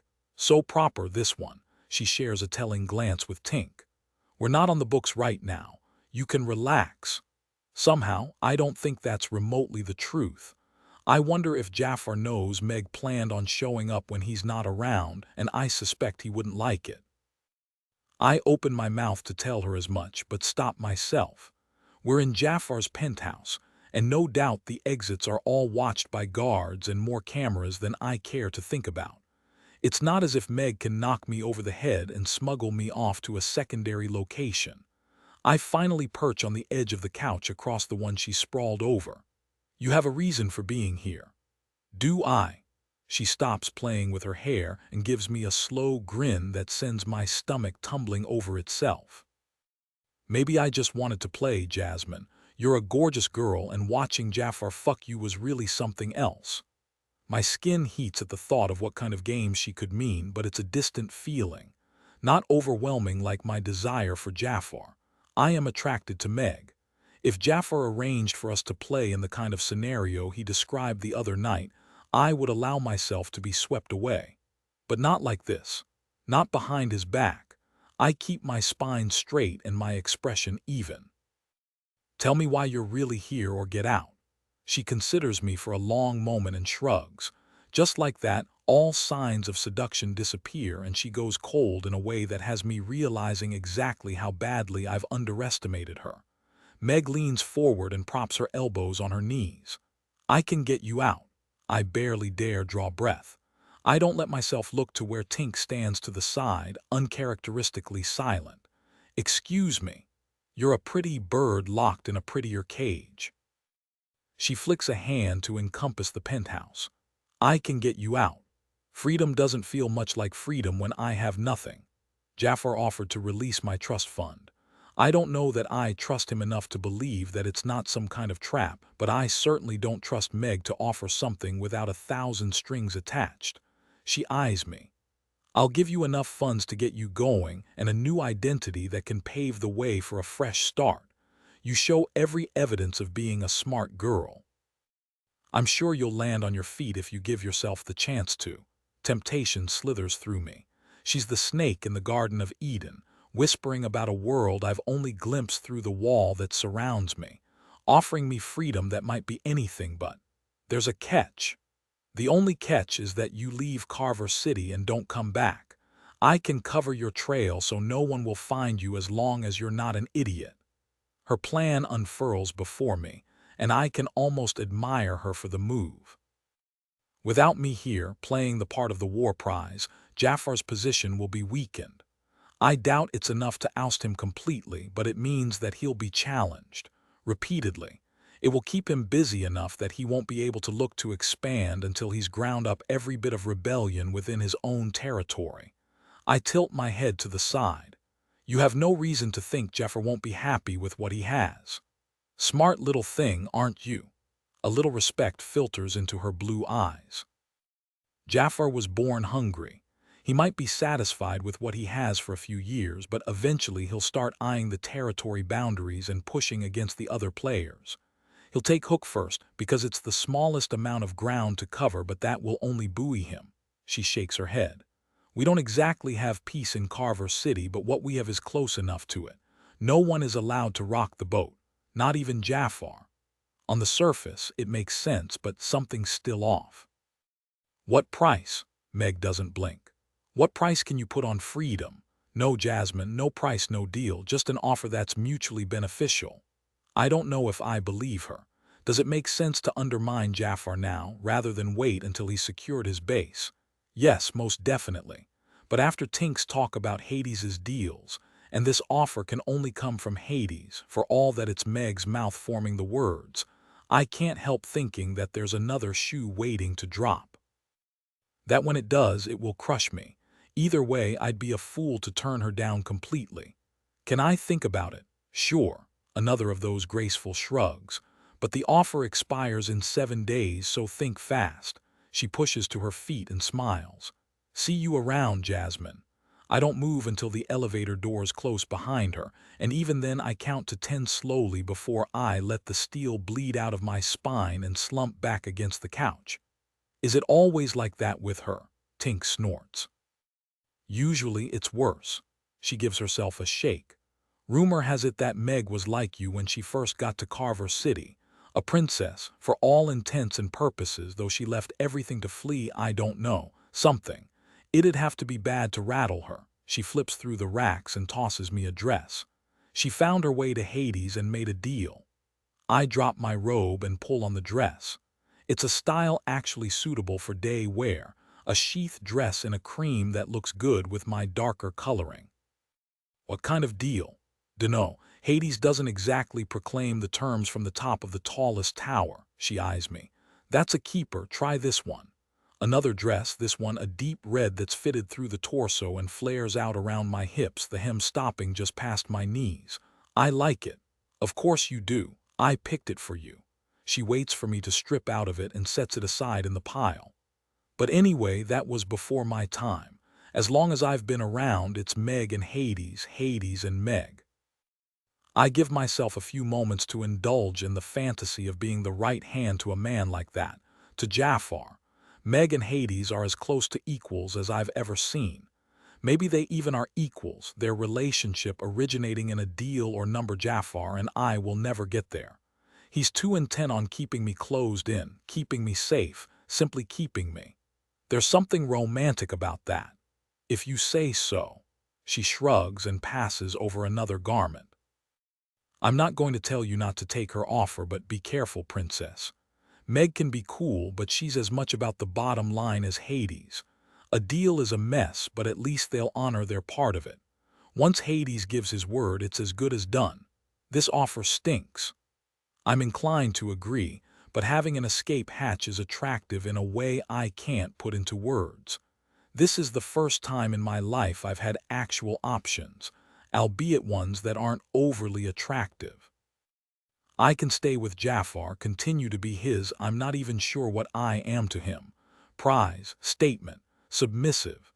He's not a complete sociopath, so he treats me well enough, but that could very well be linked to wanting to keep me docile, so I'll keep fucking him.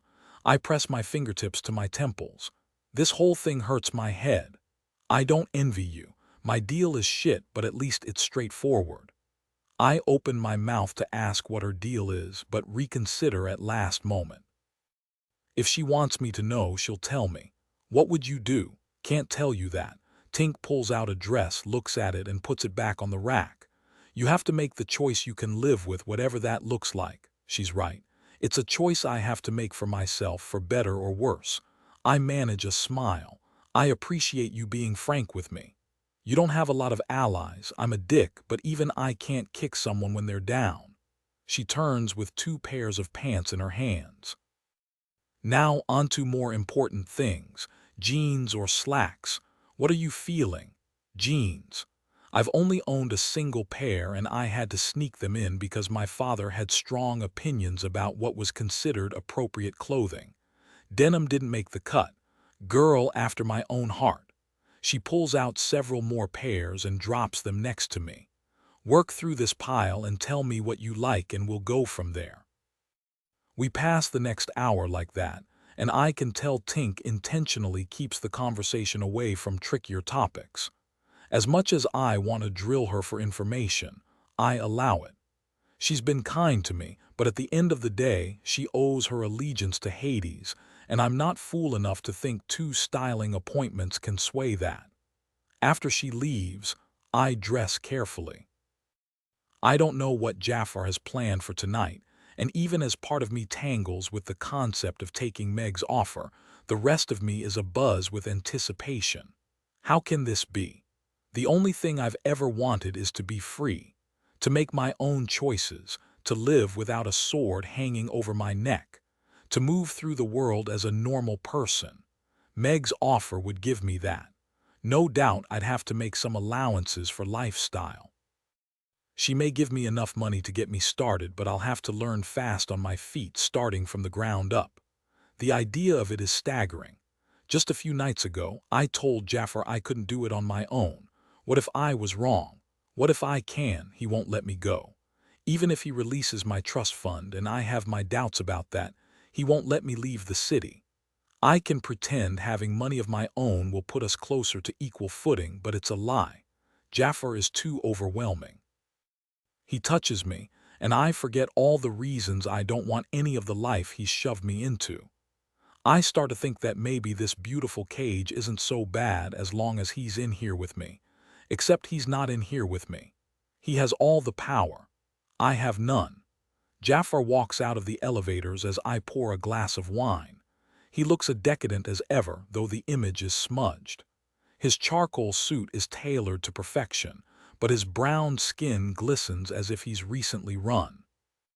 The thought of Jafar running home to me is too intoxicating to dwell on, so I turn my attention to his hair. He's due for a cut. The waves have morphed into curls, a change that almost makes him seem more approachable, more touchable. He checks his stride and pivots to head in my direction, his purposeful steps eating up the length of the living room. He rounds the kitchen island and stops short. I try not to warm at the way he drinks in the sight of me, but it's a heady feeling to have Jafar's full attention. To have him appreciating, I take a shaky sip of my wine. "You're late. I'm sorry." The apology might sound more sincere if his voice hadn't dropped an octave. There was a complication. I don't want to ask, but I can't seem to help myself. "Ali, still in the wind." Jafar nods at the wine bottle. "Pour me one." If he tried to command me, I might dig in my heels simply for the sake of doing it. I've already lost so much, and every moment I spend in his presence is a moment where I question whether I really want to escape. Yes. The answer must be yes. I pour a second glass of wine and pass it over. Jafar takes a long drink and leans a hip against the counter. For the first time in ever, he looks like a man. Simply a man. Gorgeous beyond belief, yes, but merely human instead of this hurricane that rips me from my foundations with every word and touch. He runs a hand through his hair, the move obviously the source of his curls getting the best of him. I underestimated him. I blink. "You mean you're not all-knowing and all-powerful?" Very funny, brat. His second drink of wine is shorter, but the tension riding his shoulders seems to ease a little. "The majority of my focus was on undermining your father and staging the coup. If I had waited, this wouldn't be an issue because I could have handled them both at the same time. But I didn't wait." A shrug. "I'll get him in the end. He's good, but I'm better." I pick apart that statement. He said something to the same effect before, but we usually end up fighting or fucking before I can dig deeper. "You changed your timeline for me." For a moment, I think he might deflect. "Yes. I could tell you that the reason is because a marriage is a whole hell of a lot harder to dismantle than a parental relationship when it comes to a shift of power, and it'd even be the truth, but not the full truth." He sets his glass down and meets my gaze directly. I've seen what's left of the women who share Ali's bed. My breath stalls in my lungs. I reach for a response, any response to dispel the tension building between us. I try for a wry smile. Does he chase them through his house and then fuck them right there in the middle of the floor when he catches them? "Don't do that." Jafar shakes his head. "Don't do what?" I'm being intentionally dense, but we're posed on the edge of precipice, and I don't know what will happen to us if we tumble over the edge. We won't be able to go back. That's the only certainty. He doesn't move from his spot, doesn't approach to touch me in a way that will bring me to my knees in submission. His brows draw down over dark eyes. "Have I ever done anything to do you that you didn't want?" I expect a challenge in the question, a prideful assertion of a truth we both know. Of course, he's never done anything to me that I didn't want. I've desired Jafar ever since I set eyes on him, first because he was forbidden to me, and later because I like the way I spark to life when he's near. Our verbal sparring sessions were the highlight of my life, a few short minutes where I felt like a real person and not simply a golem going through the motions at someone else's command. Except that's not what I see in his expression. He looks almost sick. I've wanted it. All of it. More words to damn me. Words to pass him all the power and leave me quivering at his feet. How am I supposed to walk away from this man when his key turns my lock in a way I've only ever read about? If my books are to be believed, this kind of connection comes around once in a lifetime if you're lucky. What kind of fool would I be to run from that? One who wants to be free. Jafar nods slowly. To the original topic, I couldn't let him get his hands on you, so I moved the timeline. I'm not naive enough to think that he did it solely for me. He's told me as much. It doesn't change the fact that my safety has never been a priority for anyone. Oh, the safety of my body to keep my father's prized possession in peak condition and unmarred. Yes, that mattered, but that's not what Jafar is talking about. Not bruises and cuts and things that will heal given enough time. He's talking about wounds that will scar even if no one can see evidence of them on my skin. I sip my wine. "Thank you." "Don't thank me. If I had half a conscience, I wouldn't have taken you. And then Ali would have tracked me down and brought me back. That's the truth, one we've discussed between us. I don't understand why he's conveniently forgetting it now, why he's chosen to flog himself with our situation. I frown. What happened this weekend? This is the moment, the precipice, the point of no return where he'll let me in or he'll keep me walled up in this penthouse in the name of safety. I hold my breath and wait. Jafar picks up his wine glass again. Have you thought about starting school? It takes every skill I possess to keep my expression placid despite the dizzying feeling of being dashed to pieces. Jafar cares about me. Even if he's a cold bastard, I've never really doubted that. But he doesn't see me as capable, not really. I'm a valued possession, a pet who needs careful care taking in order to thrive. I'm not strong enough to be equal to him. If I stay here, I never will be. Oceanoff. Calm Chapter 16. Jafar's things changed, and I can't put my finger on what. It doesn't help that I'm distracted over this clusterfuck of a weekend. 6 of my men are gone, disappeared as if they never existed, and I have only Ali to blame. He's not scared of the force I can bring against him, and he's not in the wind like I first thought. If anything, getting access to Jasmine at the underworld emboldened him. He'll keep striking until I put him down, but I can't fucking find him to remove the threat he represents. When Jasmine doesn't answer, I prod her again. School. Oh, she examines her wine glass. I suppose I'd like to college, but I haven't put much thought into it. She's not telling me the truth. I can see it in the way her eyes drop, in the nervous twitch of her fingers against the counter. She told no lies when she said she's wanted everything I've given her and more, but she's lying now. I find that hard to believe. I keep my voice mild. The entire time I've known you, you've had your face pressed against the bars of your cage and your eyes on the future. Don't tell me that plan didn't include college. Jasmine gives me a brittle smile. When would I have gone to college, Jafar? When I married some man like Ali. Future plans aren't for people like me. I'm a pawn in a larger game. I always have been. Who is this woman? Where is the fire that seems ready to burst from her skin normally? I lean back and cross my arms over my chest. You're going to college. The look she gives me can only be described as withering. That's not your decision to make. I think you'll find that it is. I don't know why she's resisting, but it doesn't make a difference. No matter what Jasmine thinks of me, I have no plans to keep her walled up in this tower indefinitely. It's not reasonable. Beyond that, it makes me look weak as fuck to have to lock my woman away in order to protect her.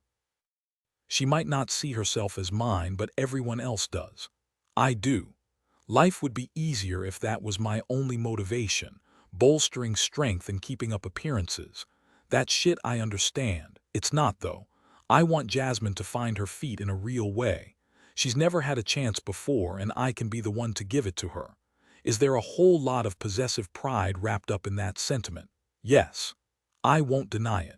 I want her to fly and to know I was the one who gave her that chance. I want her to choose me. The thought almost makes me laugh. Since when did I get so goddamn sentimental? Tell me something, baby girl. What do you want to know? She sounds so cold, so prim, I want to make a mess of her. Are you digging in your heels simply for the sake of doing it? Because you're wasting both our time. She finally looks at me, really looks at me. There are shadows in her dark eyes that I have no solution to. I am not a caretaker, not a gentle soul that will love her into healing. I wouldn't know the first place to start with that shit. I have the skills I've cultivated over my life, and those will have to be good enough. I push off the counter and hold out a hand. Come on. What? I think this is a conversation better had under different circumstances. I wait for her to take my hand and then I haul her over my shoulder. She curses and smacks my back, but I like carrying Jasmine. It soothes something raw inside me to know she's fully mine, even if only for the duration of the trip. I take the elevator down a floor and stride to the little setup I ordered put together when I realized Ali had slipped through my grasp again. There will be a time where I'll happily go out on the town with Jasmine on my arm, but it's too dangerous right now. Ali is a loose cannon, and while I don't think he'd snipe Jasmine, not yet, He's riling up others who might not have the same restraint. Not to mention the man won't react well when he realizes that he'll never lay a hand on Jasmine. Not again. I set her down slowly, letting her body drag along mine. She presses her hands to my chest and glares up at me. You have to realize that you can't just lug me around whenever you feel like it. Do I? I shouldn't enjoy needling her this much, but she's finally snapping and flickering at me, exhibiting the fire I know she carries deep inside. I want it closer to the surface. I don't want her control. I just want Jasmine. Fuck, but I'm in trouble.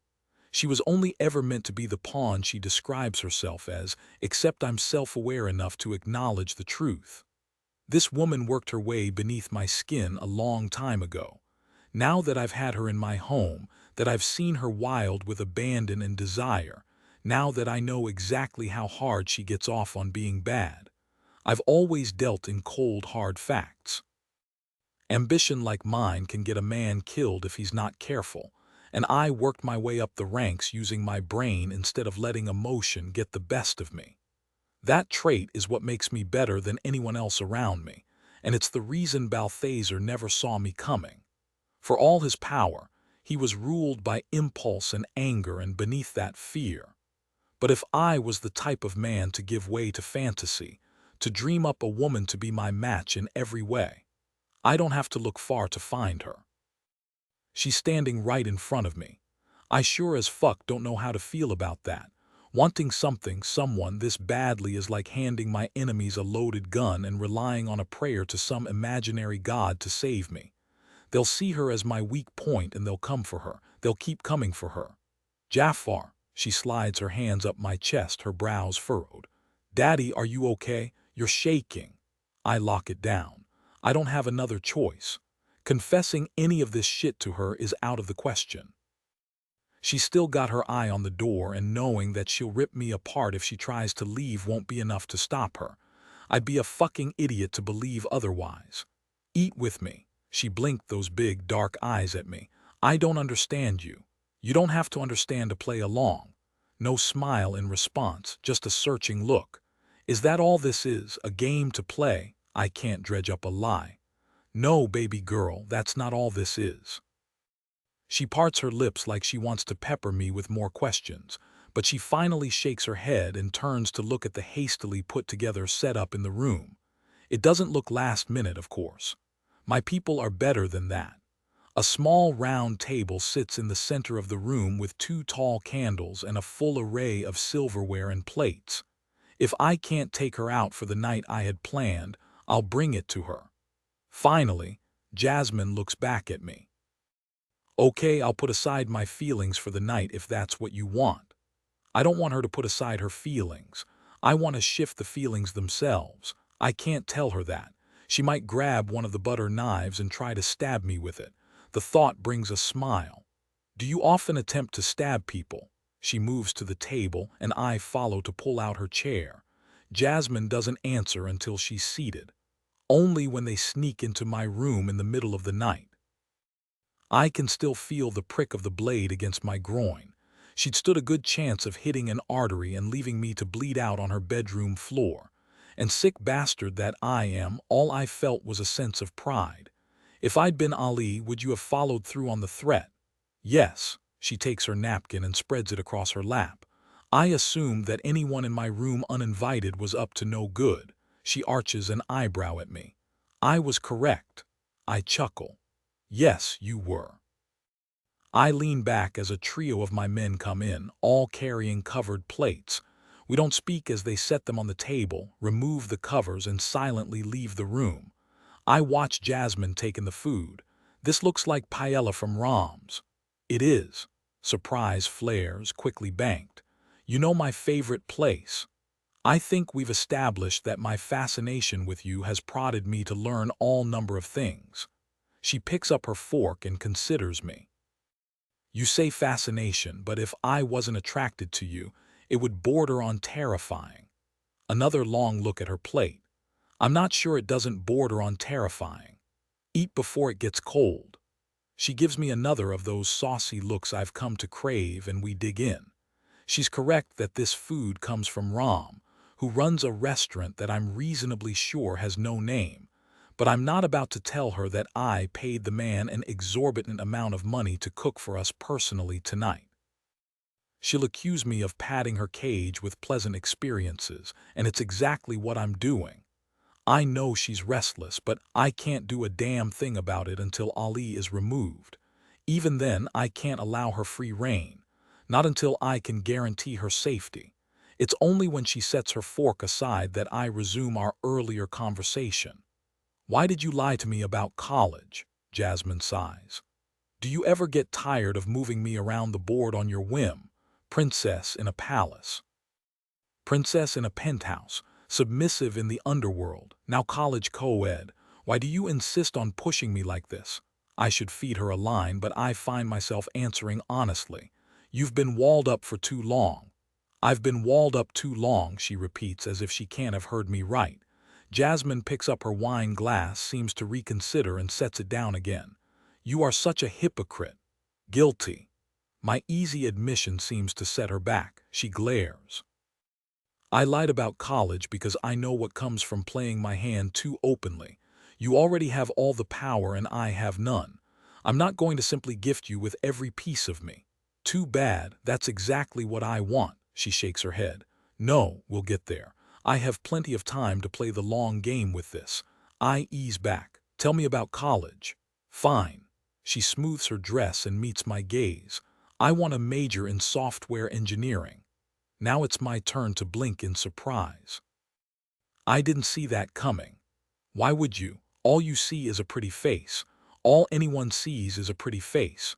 No one bothers to ask me what I want or what my interests are. They certainly don't stop to think that my brain might be more valuable to the business than my pussy is. I'm guilty of that, but I'm not about to apologize. I saw more of her than either her father or Ali did, but apparently I didn't see deeply enough. Talk me through it.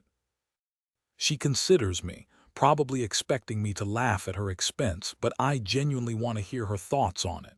I've underestimated Jasmine again and again, and I'm determined to course correct. Finally, she draws herself up.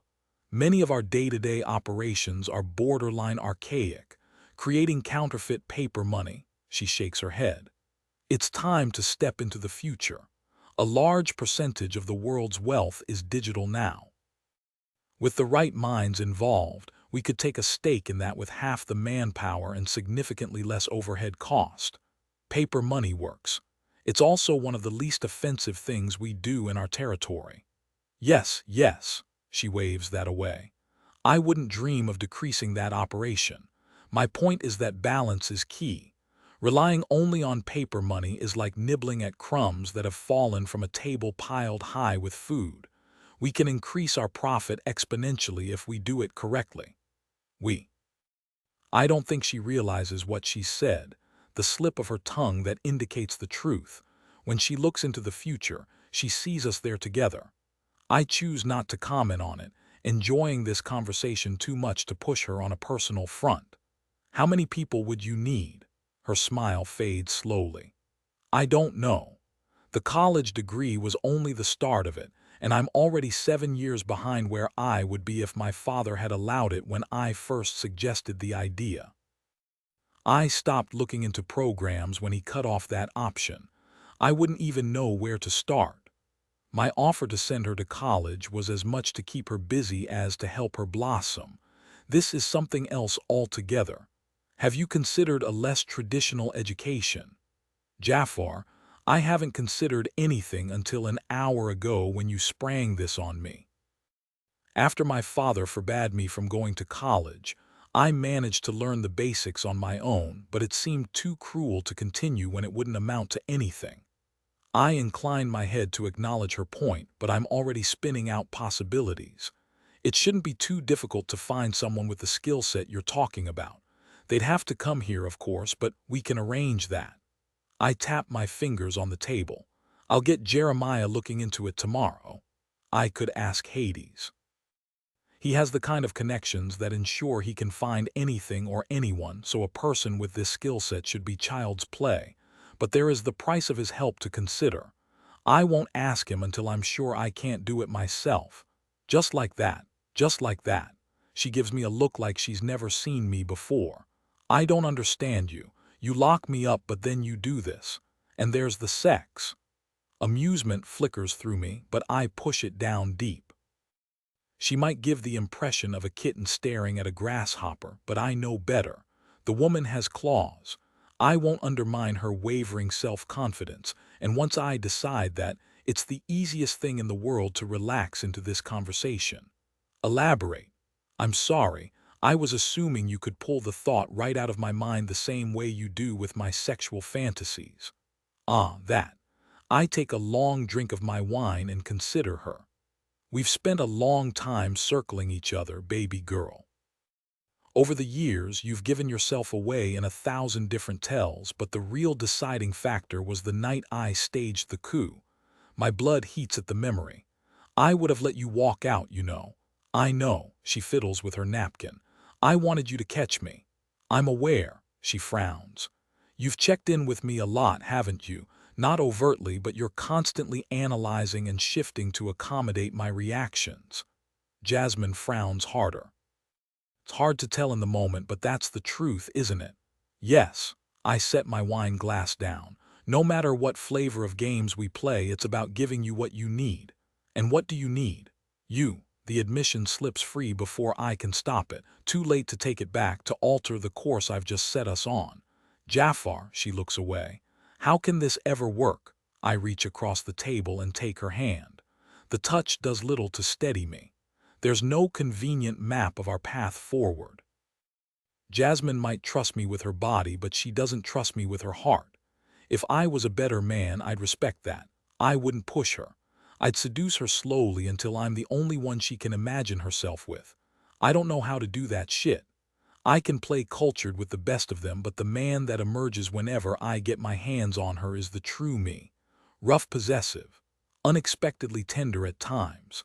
I can't force her to trust me, so I'll have to wait her out. It's the only option. I stand and tug her to her feet.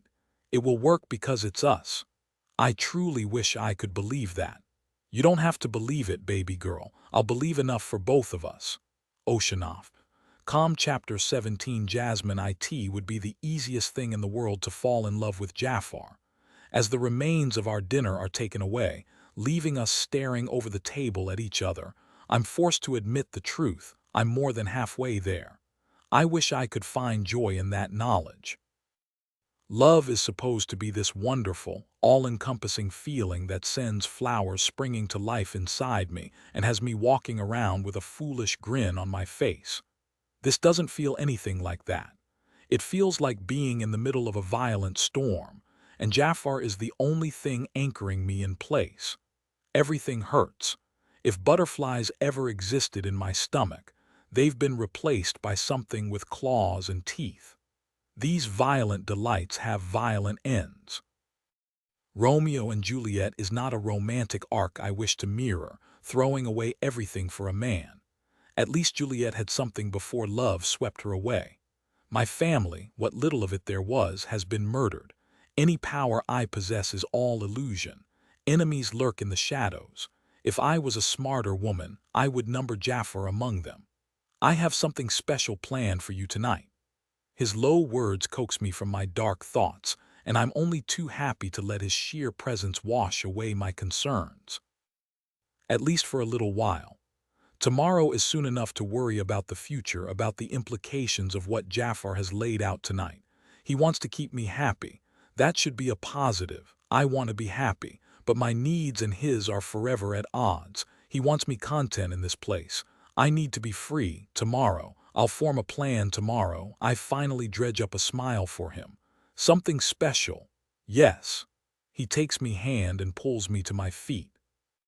I tense, half expecting him to toss me over his shoulder again, but Jafar seems content to tug me along behind him. Under other circumstances, this would go down at the underworld, but some adjustments were required. Because of Ali, I should be happy Jafar wants to keep me out of that man's hands. I am happy about that. It's losing the underworld as a destination away from the penthouse that I can't stand.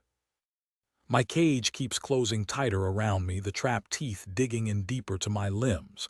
A constant reminder that I have no control of my life. Jafar leads me into the lounge and I stop short. Meg. Meg leans against the bar, a wicked smile painting her lips. Apparently playtime came early, she winks. You should thank your daddy for me, I'm truly a gift. I turn to Jafar. He set this up for me because I expressed interest. He sinks his hands into my hair and pulls me forward to press against his chest. His dark eyes see everything I can't put into words. It's my pleasure to meet your needs, baby girl, all of them. His glances over my shoulder and I don't know what knowledge has passed between him and Meg, but I can hear her moving behind me. Working up to the other fantasy starts here. The other fantasy. The one where he invites more people. Where we jump from them, watching to them, taking me up on the invitation simmering in my blood. I open my mouth, but it's as if all the air has disappeared from the room. It takes me 3 tries to force out the words. Thank you, Daddy. He tugs on my hair, forcing my attention to narrow in on him. It's the same rules, safe word, and it stops. Which allows me to resist, to fight them, to drive my desire higher every time they overpower me. I lick my lips. I understand. Good. Just like that, he goes cold, his expression closing down in a way that has my heart leaping into my chest. He releases my hair and grasps my chin. You've been teasing again, baby girl. No, I whisper. I jerk away, and he allows me to take a step before he spins me around and pins me against his chest. Meg's moved to the couch, and she has a tumbler of amber-colored liquid dangling from one hand and her legs crossed. She's wearing another suit, the gray pants perfectly tailored to her body, and the white blouse translucent enough that I can see the faint outline of her nipples through it. Her mass of dark brown hair is pulled back from her face, and she's done something with her makeup that emphasizes the wicked slyness in her blue eyes. Dark red lipstick finishes the look, and yes, my entire body goes tight at the realization that she's going to do more than look tonight. Jafar moves closer to the couch, forcing me in front of him. I invite Meg over for a nice drink and you come in here in that dress. You bought me this dress, I protest, pushing back against him, trying not to roll my ass against his hard cock. Wanton. Every time we play this game, Jafar makes me feel absolutely wanton. He boils me down to my very essence, to pure lust, pulling forth fantasy after fantasy and delivering them without qualm.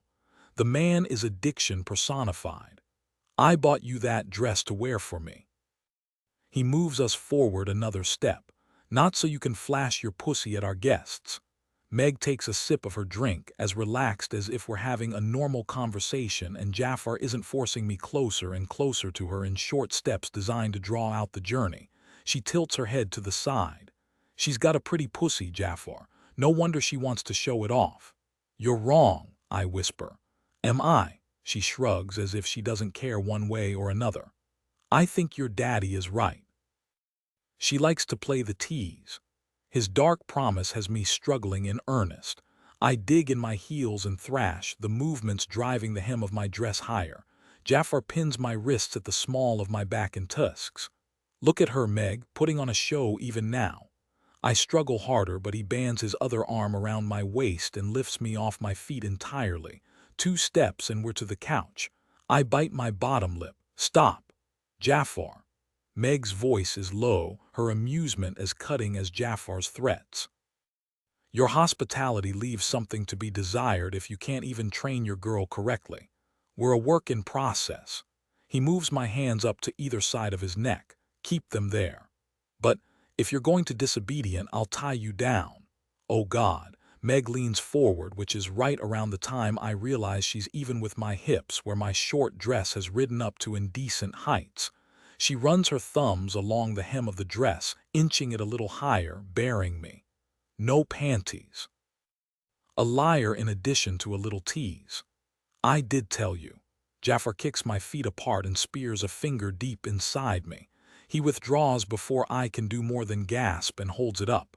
Another of those tusks that I love and hate in equal measure.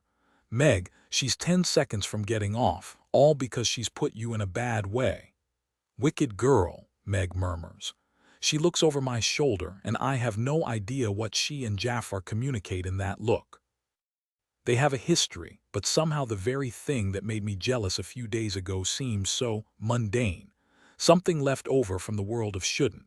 I let it drift away as Meg runs her hands up my thighs. For all her angles, she's so much softer than Jafar, her hands smooth where his are rough. I focus on her darkly painted lips and lick my own. She catches the movement and her low laugh has me clenching my thighs. I think a punishment is in order. You took the words right out of my mouth. He pulls my dress up my body and over my head, leaving the stretchy fabric tangled around my wrists on the other side of his head. It's not truly trapping me, but the sensation feels like being trapped. Jafar spreads his hand over my lower stomach, forcing me still. Have a taste, Meg. My baby girl is sweet as fuck. She parts my pussy with her thumbs and breathes against my clit. No coming. No coming, he confirms. I can't look away as she closes the last of the distance between us and gives my clit a teasing lick. Jafar always seems to go down on me like I'm the very air he needs to breathe. Not so with Meg. She tests me with little touches of her tongue, her gaze on my face as if filing away every minute expression. Jafar chuckles. So fucking prissy. She lifts her head, but her hand replaces her mouth, stroking me in light touches that curl my toes and have me fighting against Jafar's hold. How long did it take for her to come the first time? Did you go after her like a starving man? Her smug smile contains a plethora of knowledge. Finesse, my friend. She pushes 2 fingers into me, expertly finding the spot on my inner wall that makes my knees go out. He adjusts his grip, catching me under my thighs and spreading me wide. Jafar holds me easily, as if he can bear my weight the entirety of the night if he's so inclined. His bruising grip only makes the feeling of Meg's fingers inside me all the hotter. I gasp out a breath. Daddy, please, please let me come. See, she arches a brow. Enough. I sob out a protest, but Meg gives my pussy one last long kiss and slouches back against the couch. She's left her mark on me in the way of her lipstick, and there's something so obscenely sexy about seeing it smeared across the most private part of me. I want more. I want it now. Please. Jafar sets me back on the ground, yanks my dress off my wrists, and uses a hand on my shoulder to drive me to my knees. You don't get to tease her and then have us playing with your cunt for the rest of the night. Orgasms are a reward for good girls, and you've hardly been that. He goes to his knees behind me, once again using his body to force mine closer to Meg. Are you wet, Meg? Always, she laughs.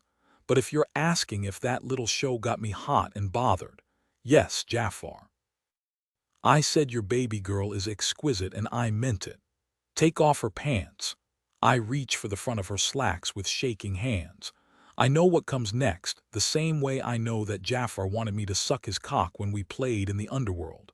I'm clumsy working the pants down her hips and off her legs, but it doesn't matter. She's beautiful. A skeleton key is tattooed high on her inner right thigh, and a glint of metal piercing near her clit has my mouth watering. Oh. It's only when Meg spreads her thighs that I remember I'm supposed to be resisting. I jerk back, but Jafar's presence at my back means I can't go far. Don't play the innocent now, baby girl. Look at how wet you got her. He reaches around me to wrench Meg's thighs wider. Her gasp has me shaking. I want her to make that noise again. I want to be the one to cause it. Make her come. His command ripples through me, burning through my last facade of resistance. Even as part of me wants to mirror the calculated way she licked me, I'm not capable of that kind of control. I run my palms over her thighs, touching Jafar's hands briefly, and then up her narrow hips to push her shirt up over her breasts. The sight has me clenching my thighs together, and I waste no time dipping down to drag my tongue over her. I work the piercing with my lips, enjoying the contrast of metal and her soft flesh. Meg lets out a strangled laugh. She's enthusiastic. She's a dirty little slut. She's been fantasizing about getting her mouth all over your pussy from the second you met. Jafar moves back, but I'm too focused on drawing another of those little gasps from Meg to worry about what he's doing behind me. She tastes like sin and I can't get enough. I know I'm in the submissive position, that Jafar, and to a lesser extent Meg, are in control, but her thighs tensing beneath my hands because of what I'm doing to her sure feels like power to me.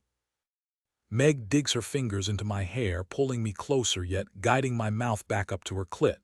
Right there, she lets out a little moan. Don't stop. It's not enough though, I want more of her. I push a single finger into her pussy and gasp against her when she clenches around me. Yes, yes, yes, I work a second finger into her. I'm going to make her come, Daddy. He strokes his hands up my hips, moving back behind me.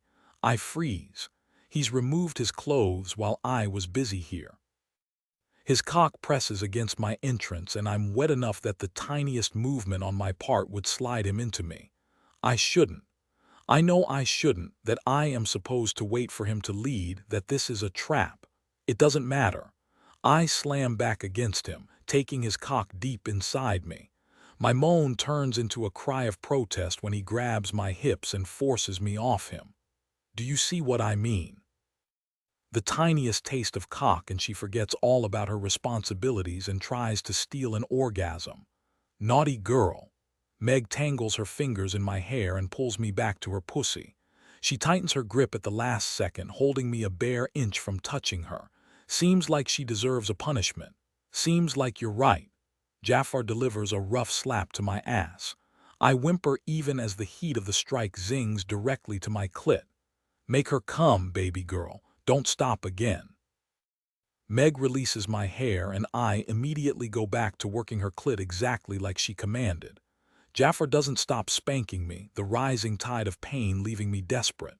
For what I can't begin to say. His cock, Meg's orgasm, their hands all over me. I suck hard on Meg's clit and push 2 fingers into her. She laughs as she comes, her pussy clenching around my fingers in a way that has me moaning against her. I keep licking her until she pulls me away by my hair. That's enough. Her laugh is more than a little breathless and a flush has warmed her pale skin. She grins down at me. That was well done. Jafar delivers one last slap to my ass and then palms me, drenched. Of course she is. She loves this. She tugs my hair. Don't you? Yes, I whisper. Look at that, Jafar, honesty for the first time tonight. Another tug on my hair has me writhing my hips, instinctively trying to ride Jafar's hand even as he removes it. Meg smiles. Tell us what you want, be honest. Somehow this feels like the most daring thing I've done tonight. I force myself to meet her gaze, force the truth from my lips. I want to ride Jafar's cock while you lick my clit in his cock. If anything, her grin widens.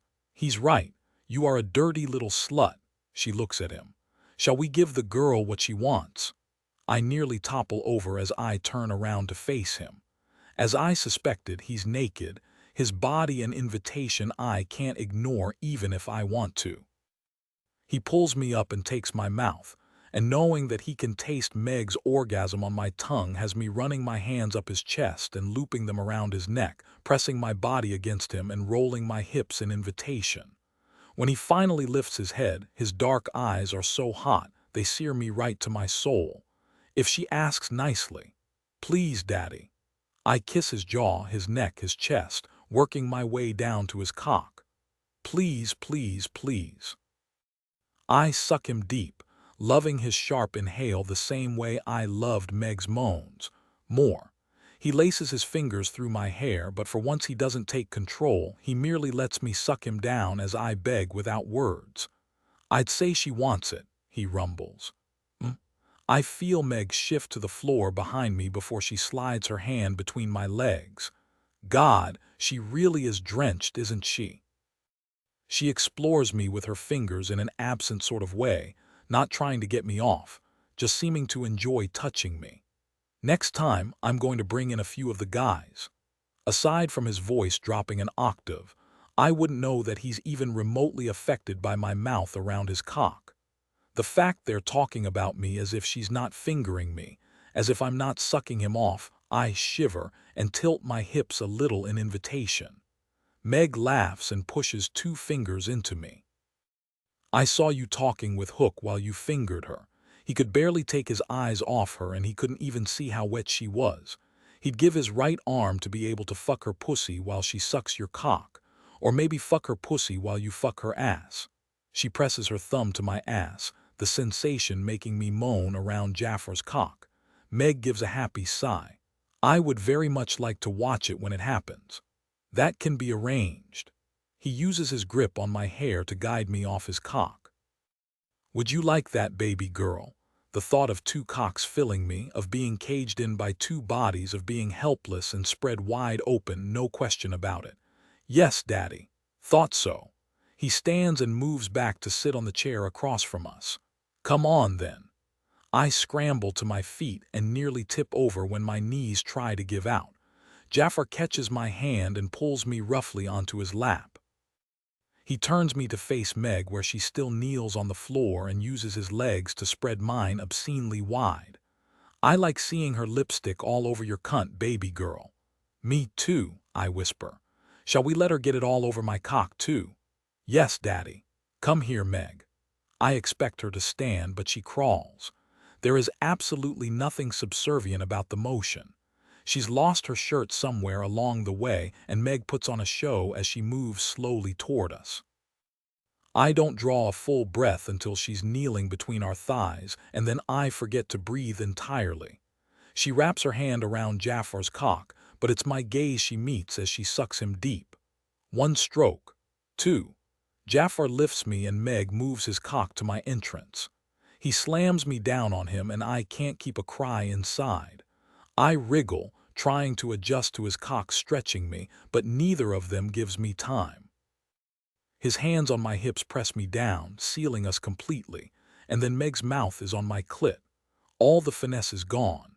She does something with her tongue that has my vision hazing out. I scream as I come, riding out the long waves of orgasm that never seem to end. Meg, enough.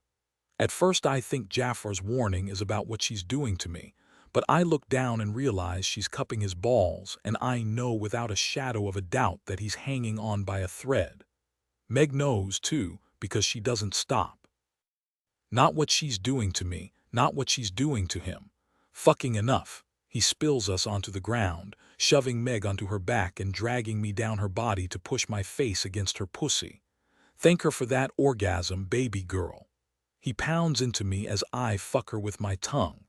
I can already feel another orgasm building, but I want her to come again before it happens. I want to feel her unravel and know that I'm the cause. Then her hands are in my hair and she's guiding me back to her clit. I work it just like I did last time, taking her cues to drive her higher. Getting distracted, aren't you? Jafar thrusts deep and slaps my ass. I cry out, desperately licking Meg until she's coming, sucking and licking until she drags me up her body to claim a kiss. Jafar follows until we're straddling her hips. That's when he begins fucking me in earnest, his strokes going rougher, deeper. Being pinned between their bodies, the slick slide of their skin against mine, perfection. I cannot put into words how good it is. Meg keeps kissing me and snakes a hand between us to finger my clit. I try to hold out, to make this delirious pleasure last forever, but it's too good. I come, sobbing against her lips. My orgasm tips Jafar over the edge, his strokes going frenzied until he drives deep and curses. Time moves a little fuzzily after that. Jafar manages to get us both back on the couch and wrapped up in a blanket he pulled out from somewhere. Meg lounges like a jungle cat, all smug satisfaction as she watches me in Jafar's arms. She's a keeper, I'm aware. She gives one last full body stretch and climbs to her feet. We should do this again sometime. She pulls on her pants and blouse and slips back into her heels. Meg pauses to press a soft kiss to my forehead. See you around, Jasmine. Easy enough to read between the lines. Remember my offer. Jafar barely waits for her to leave the room before he stands with me in his arms. Let's go to bed. He takes me up to the penthouse and straight to his room. A quick shower and then he tucks us up into his bed. It's so right, so perfect. I want this feeling to last forever. An impossible desire. Dreams only last until dawn, after all. Oceanoff. Calm Chapter 18. Jasmine. I wake up alone. I'm not even surprised when I reach over to find Jafar's spot cold. No doubt he left as soon as I fell asleep. Content that he'd fuck me back to submission. I wish it were the truth. I wish I could be content in this place he's put me. That I won't constantly look to the sky I'm forbidden. I have been a bird in a cage my entire life. Handing me orgasms the way one pacifies a dog with treats isn't enough. Jafar would know that if he wasn't so focused on removing the threat Ali represents. The fact that he doesn't only reinforces the truth. I will always be second to him. No matter what he feels for me, he will pick the territory first every single time. That's not a reality I can make my peace with. My decision is jagged glass sitting in my chest, and every move drives the shards deeper. So tempting to lay in his bed all day and wait for him to soothe the feeling with his words and body demanding submission from me that I'm only too happy to give. I love it too, after all. I love him. The realization brings me no joy. If he were another man, if I another woman, then I could luxuriate in this truth. I could take it out and examine it at my leisure and revel in the feeling of being in love with a man like him. I'm not another woman. I'm Jasmine Saraf, and I am done being a pawn. I pull up my contacts as I walk back to my room, look at the number I added there after my fitting with Tink yesterday. My thumb hovers over Meg's name. If I do this, there is no going back. Jafar might have feelings for me, but he won't allow that to get in the way of his plans, and his plans include me under this control. He'll attempt to track me down and haul me back to this penthouse the first chance he gets. I hate the thrill that goes through me at the thought. This isn't a game. This is my life. I push the button to call. Meg answers on the second ring. Good morning, Jasmine. Still thinking about last night. I ignore the bolt of heat her words bring. This is business. Ah, the barest of hesitations. When she speaks again, her voice is absent of all emotion. I take it you've thought about my offer. The edge of this cliff crumbles beneath my feet. I can't live with myself if I pull back now, if I change my mind and spend the next 25 years waffling over my decision. I've already survived that time period under the control of someone else. I can't do it again. I won't. I clear my throat. I'm going to need assistance getting out of the penthouse. Consider it done. Be ready in an hour. She hangs up, leaving me with more questions than reassurances. If she's able to penetrate Jafar's defenses that easily, she must have had this set up already. She was that sure of me. The realization doesn't comfort me, but I doubt anything can at this point. I hurry into my room and pull on a pair of black leggings and a cropped, oversized t-shirt. It's hardly an outfit built for stealth, but it's better than the gowns beginning to clutter up my closet. I pull my hair back from my face and lace up my shiny new tennis shoes. My phone rings and I hold my breath as I answer. Yes, take the elevator down to the parking garage, level 2. I don't question Meg. I rush to the elevator and sure enough, this time it allows me to go all the way down to the indicated level. Thank you. Don't thank me, like you said, it's business. As much as I want to argue, I make a non-committal noise instead. Meg is helping me and that's enough. The reasoning doesn't matter. The actions do. The parking garage is dimmer than I remember it, but it's just as well. A black limousine pulls up and Meg opens the door. There's nothing in her expression to indicate that, fewer than 12 hours ago, I had my face buried in her pussy and licked her to 2 outstanding orgasms. We might as well be acquaintances for all the warmth she gives me. Come along. A small voice chooses that moment to point out that I've done nothing I can't take back yet. Getting into that car crosses a line in the sand and becomes a betrayal that Jafar will not forgive. If I turn around now, no one has to know what I intended. I climb into the car. It's only when the door shuts I realize Meg isn't alone. Hades smiles at me, the warmth of the expression pushing me back against the seat. Seeing him in the club was one thing, but at least I had Jafar to dampen his presence. I have nothing to shield me now. The man is attractive in a refined kind of way that comes with age and power. His silvered temples and the deep laugh lines bracketing his mouth and eyes marking him as somewhere close to middle age. The black glasses and perfectly tailored suit only add to the impression of a man used to money and comfortable with power. You've really stirred the hornet's nest, haven't you? It's everything I can do not to shrink into myself. There's nothing overtly threatening about this man. Even his question is dry and filled with the amusement Hades seems to give every word that he doles out. And yet, the feeling of a threat remains all the same. I force myself to lift my chin to meet his dark gaze. I didn't ask for any of this. No, the innocent rarely do. He shrugs as if it's of no concern to him, as if his very presence in this car doesn't represent things I'm afraid to think about. I glance at Meg. I can't help it. She's perched next to Hades in a short black dress, his hand resting on her thigh with the ease of long familiarity. She doesn't smile or give me any kind of reassurance that I haven't made a terrible mistake, which only confirms that I have. Damn it, but I should have known better than to expect this gift to come without strings. I did know better, but I ignored my instincts, the prize too tempting to resist. It takes 2 tries to clear my throat. What is it you want? It's not about what I want, sweetheart. He idly strokes Meg's leg. A man's word is the only thing he is worth anything in this world. I raise my brows. I would think the price of your suit and the luxury in your club seems to suggest otherwise. He chuckles, the sound warm enough that I have to fight not to smile with him. I do regret that you were pulled into this. You seem like a good girl and my Meg likes you. I do. Meg traces her fingers over the knuckles of Hades's hand. But like you said, your word has to mean something. Right, you are, love, he shrugs. You seem scrappy. I'm sure you'll come out on top of this.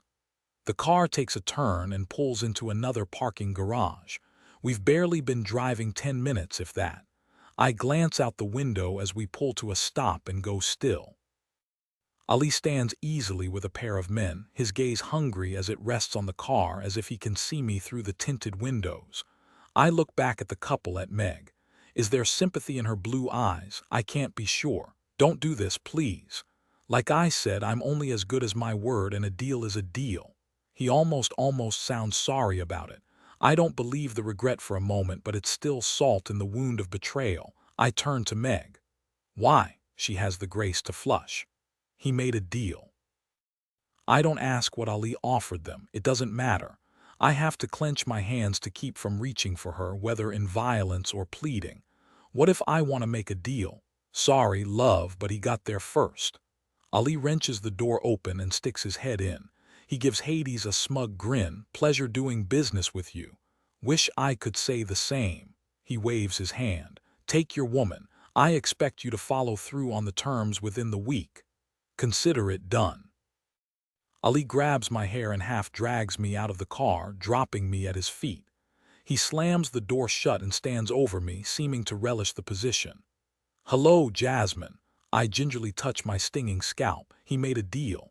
He's treating me like I'm a cow to be traded, and the derision on his face stings more than my flaming skin. You bastard. Only according to my mother. He laughs, but the men at his back remain as stone-faced as ever.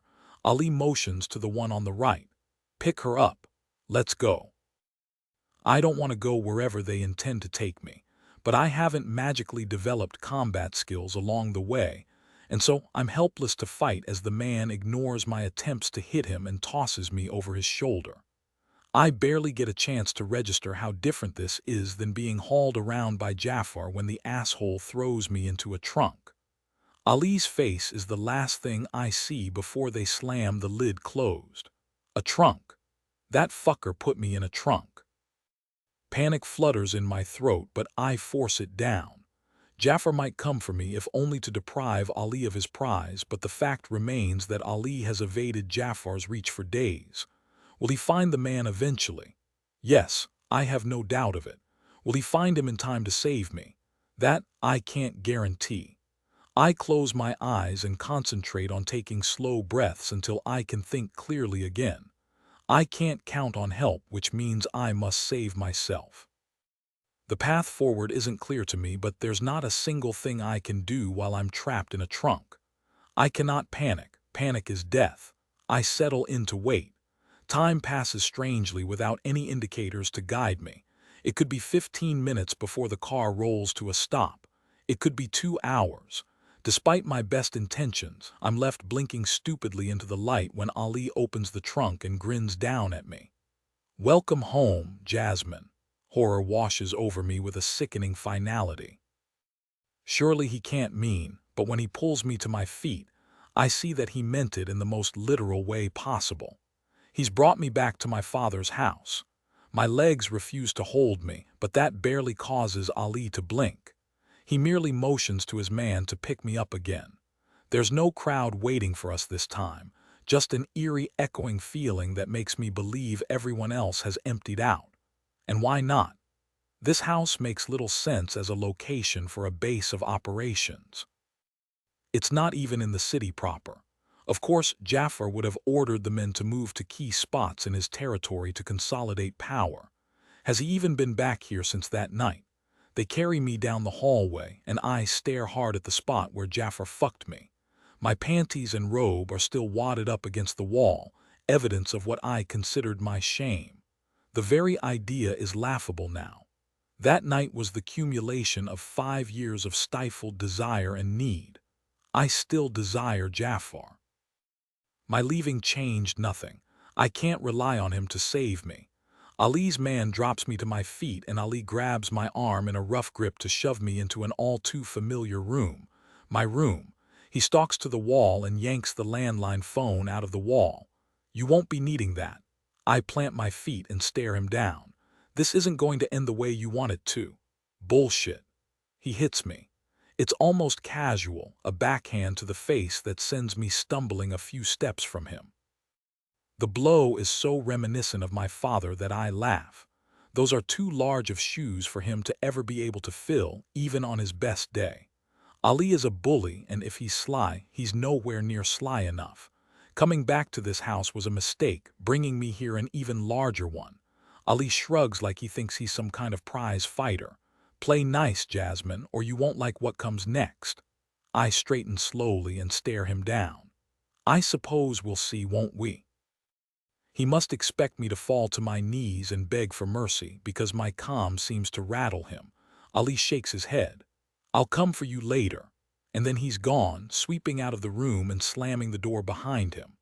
I listen, and sure enough, the lock clicks as he seals me in. It seems I am forever destined to be locked away by men. No longer. I cross to my desk, to the spot on the floor where, half hidden by my rug, my sharp letter opener lays where it fell that first night. I hesitated then, whether because of nerves or because some part of me recognized the man in my room as Jafar. I won't hesitate again. The letter opener feels good against my palm. It's cool, a contrast to the angry heat throbbing in my cheek where Ali hit me. A feeling wells up inside me, the sensation akin to seeing a train barreling down the tracks in my direction. I could try to flee, but the train is inside me. There is no escape. Instead, I welcome it with open arms, embracing the emotion fully and letting it permeate every part of me. Rage. It's blades and fire and pain, 25 years accumulation of it. How many times have I swallowed this emotion down, again and again, until I'd surely choke? So many nights spent staring into the darkness and wondering if it mirrored what I held inside me. Now I know the truth. I take a breath and then another, forcing air into my lungs. Rage is only useful if it doesn't hamper my ability to think and plan. I glance at the door. Ali will come for me. If not today, then tonight. He can't cement his power grab without appearing to bring me to heel, just like Jafar needed the appearance of doing the same. Always the pawn and never the queen. Fuck that. I'm taking the throne now, and if I have to cut Ali to pieces in the process, he deserves nothing less. In fact, I welcome the violence. I take a step toward the door before I catch myself and turn to the desk. I may have learned to pick the lock of my bedroom door when I was all of 7 years old, but walking out of this room without a plan is foolish in the extreme. That's the rage talking, and I need logic to guide my steps, even if the anger is what will give me the strength to do what needs to be done. The strength to kill Ali. Oceanoff. Calm Chapter 19. Jafar, as he's gone. After last night, I spent all day waiting for this call. Knowing what we shared wasn't enough to keep Jasmine at my side. I pinched the bridge of my nose. Keep a man on her for the time being. As tempting as it is to track Jasmine down and haul her ass back to the penthouse, if I do that, I'll break something between us. Something new and fragile and infinitely rarer than I could have dreamed. I love her. The truth should be cause for celebration. She loves me too. She might not have said it aloud, but it's there in the trust she places in me every time we interact. Relationships have been started on less, and ours has a whole hell of a lot of foundation and baggage. It's the latter that we have to work through, and right now that means Jasmine needs her space. When I put her in the penthouse, I wondered how long it would take her to figure out how to override the elevators. Her father tried to lock her up too, but she always managed to slip free of the barriers he put in place. A locked door had nothing on that woman. Yes, I love her, and that means I have to let her go. Jeremiah clears his throat. Sorry, Jafar, I wasn't clear. Someone outside hacked the elevators to take her down to the parking garage. I have her getting into a car I've traced back to the underworld. I go still. Did she make a deal? It's more rhetorical question than anything, but Jeremiah answers me all the same. I don't think so. It took us a few minutes before we realized she'd left the building, but they didn't go straight back to the club. They took a detour to a hotel around the corner. A hesitation, the only warning I get before he delivers unwelcome news. They dropped her there, with Ali. My vision goes white for several seconds, and it's all I can do to breathe through the fury. Then Ali is the one who made the deal. That's my bet. I turn and head for the exit. It's one thing for my woman to decide she needs some fucking space and take it. This isn't that. Jasmine would never go to Ali, not willingly. If that was even an option, she wouldn't have begged me to save her that first night. She wouldn't have vomited after her encounter with him in the underworld. To think of her in his hands right now, I can't afford to think about it. Find him, Jeremiah. If he was in that hotel, then he left record. Find him right fucking now. Yes, sir. I hang up and stare at the phone clenched in my hand. As satisfying as it would be to shatter it, it's not worth the outward expulsion of anger. I close my eyes and count to 10, and then I do it a second time. My fury hasn't retreated, the sharp edge of fear driving it on, but I can think clearer now. Jeremiah might be able to track Ali down now that we have an active starting point, but I know someone who will have that information at hand. Hades was never one to leave anything up to chance. I almost order my men to the car, but if my arrival appears like I'm launching an attack, that's exactly how Hades will respond. The underworld has only been under siege once before. It was before my time, but word has it that it lasted over a month before some sort of agreement was put in place. Jasmine doesn't have 30 days. She might not have even one. It takes me 20 minutes to reach the club. I can barely hold myself still as I take the elevators up. I have never had a problem containing my emotions when my goal was at hand. Emotion is something to manipulate in other people.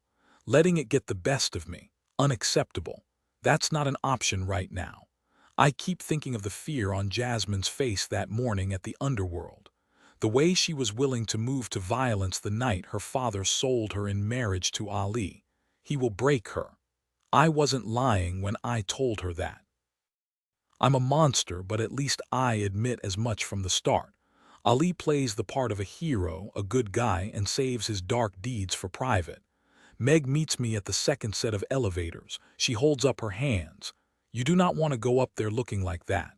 I plant my feet because I don't trust myself to get close to her, not with Jasmine's life and safety on the line. You were there last night. You're the one who put this into motion. She narrows her eyes. Don't try the white hat card, Jafar. Not with me. We're all playing our own games right now. I'm sorry Jasmine got caught up in them, but it changes nothing. I glance up, as if I can concentrate hard enough to see through the floor to where Hades is no doubt holed up. He took that deal knowing it would cross me. He takes a lot of deals knowing they will cross a lot of people. Don't act like you're special. She considered you a friend. Did she? Meg raises her brows. Then you should thank me for removing her from your care because she's a goddamn liability. I hate her in that moment. Meg pretends she's above us baser creatures, but the truth is that she's right down in the muck with us. If she wanted out, she could have pulled it off years ago. If something happens to her because of his deal, I'll personally burn this place to the ground. You'll try. She gives me a long look. You care about her. No shit, I care about her. Fuck, Meg, did you think this was all about power? Power and sex. She shrugs and toys with her long brown hair. It always was for you. It's not so simple, not with her. I lose my cool and rake my fingers through my hair. This was a wasted trip. Once Hades makes a deal, he never goes back on it. He could give me the information I need if he's feeling generous, but Meg standing here, playing the part of gatekeeper, means that's not the case. Where is she? Jafar. She shakes her head slowly. You know better. The deal was made. We've washed our hands of the situation until it's time to collect payment. I bite back my snarl at last minute. Then I'm wasting my time. Yes, you are. She turns and walks to the elevators. She doesn't look back. I misplayed this from the beginning. I was so determined not to owe anyone anything that I didn't even consider taking one of Hades's deals. The second I realized Ali was gunning for Jasmine, I should have done whatever it took to remove him. Now she's paying for my arrogance. Fuck. There's nothing to do but leave. I take the elevators back down to the ground floor. I'm pulling out my phone as I catch a flash of green from the corner of my eye. I look up as Tink approaches, her expression just as irritated as ever. She shoves a piece of paper at me. Get her back, asshole. And then she's gone, striding into the elevator and jamming the button to close it. I carefully unfold the paper and hiss out a breath. I recognize Hades's artful handwriting. That shit is almost calligraphy. The note is short and to the point. Balthazar's house. This balances the scales. H balances the scales. I take a slow breath. If Ali hadn't trespassed in the underworld and pissed Hades off, I'd be shit out of luck right now. I can't think about that too closely, can't consider how narrowly this edged in my favor. I dial Jeremiah. Stop what you're doing and get all the men. I know where they are. It was time to get my woman. Oceanoff. Com Chapter 20. Jasmine. Ali requests my presence at dinner. I might laugh at the farce of normality if I had the ability to laugh right now. Instead, I'm sitting across the table from my enemy in a white gown with a letter opener up my sleeve. Not close enough to strike. Not yet. I listen with half an ear as he goes on and on about how clever he is for outmaneuvering Jafar for this long. About how sorry he is that my father paid the price of Jafar's betrayal. How happy he is to save me from the enemy. On and on, until I want to clamp my hands over my ears and scream just to drown out his charming voice. It doesn't matter how many words he spills into my silence. He can't alter the truth. Jafar may be the villain of this piece, but he's not the only one, or even the worst. I drink my white wine and keep my expression blank. His two men, the only two I've seen since we arrived, hold positions on either side of the door to the hallway. Too far away to stop me from using my blade, but then I'm too far away right now, too. I realize I recognize one of them.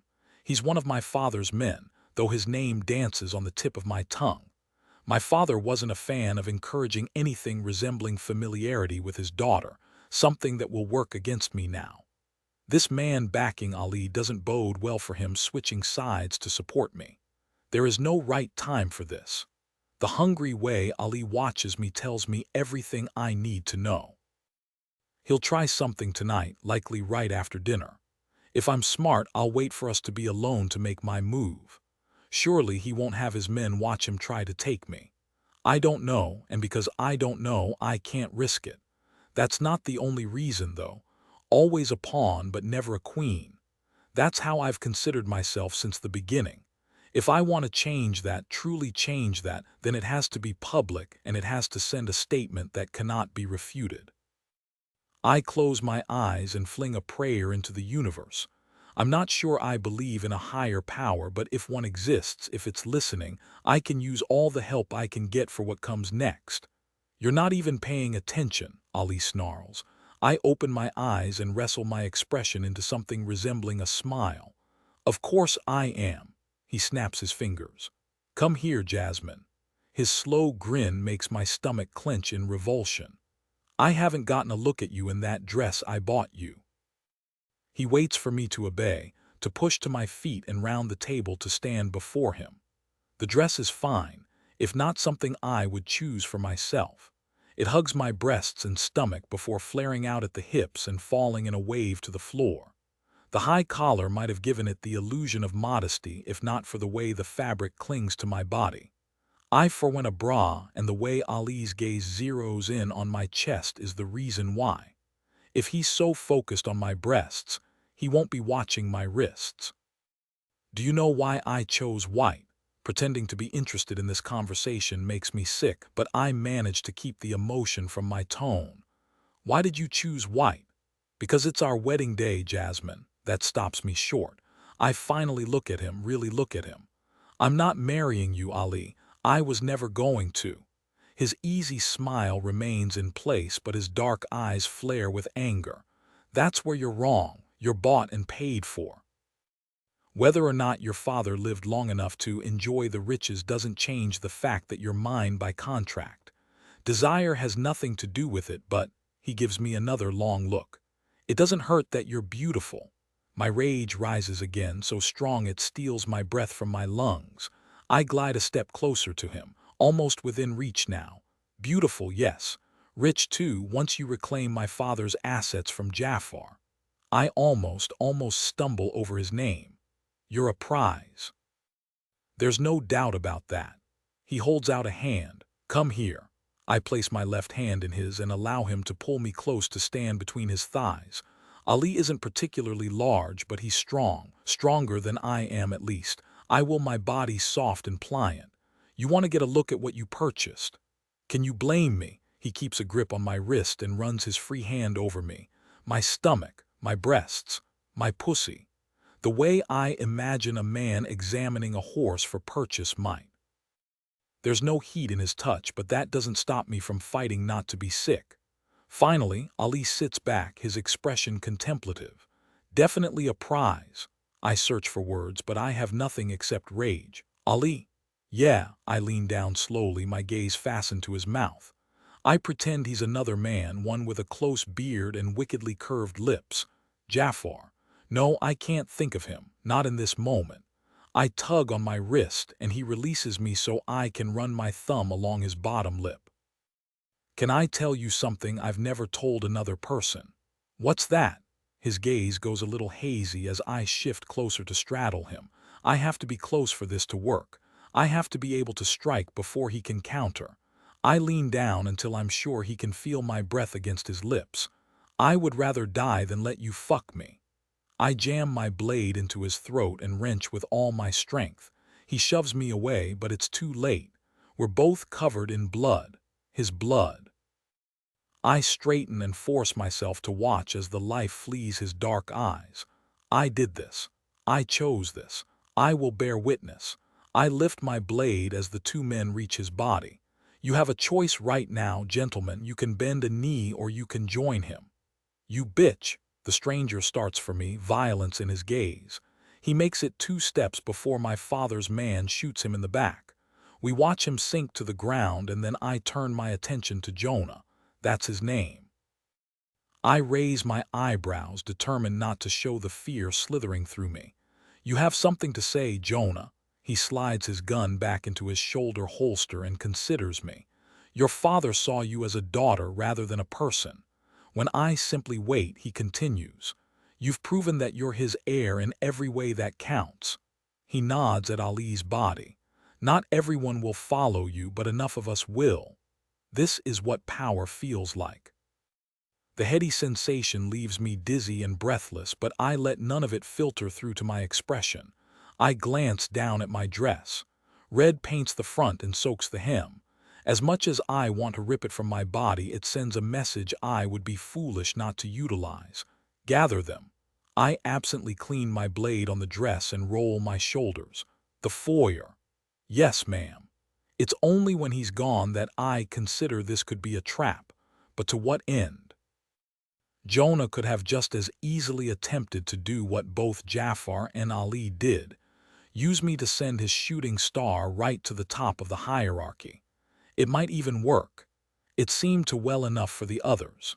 If it's not a trap, perhaps there are those who don't want to rock the boat, who were pleased with the way of things before Jafar's coup and would be just as happy to go back to that at the earliest opportunity.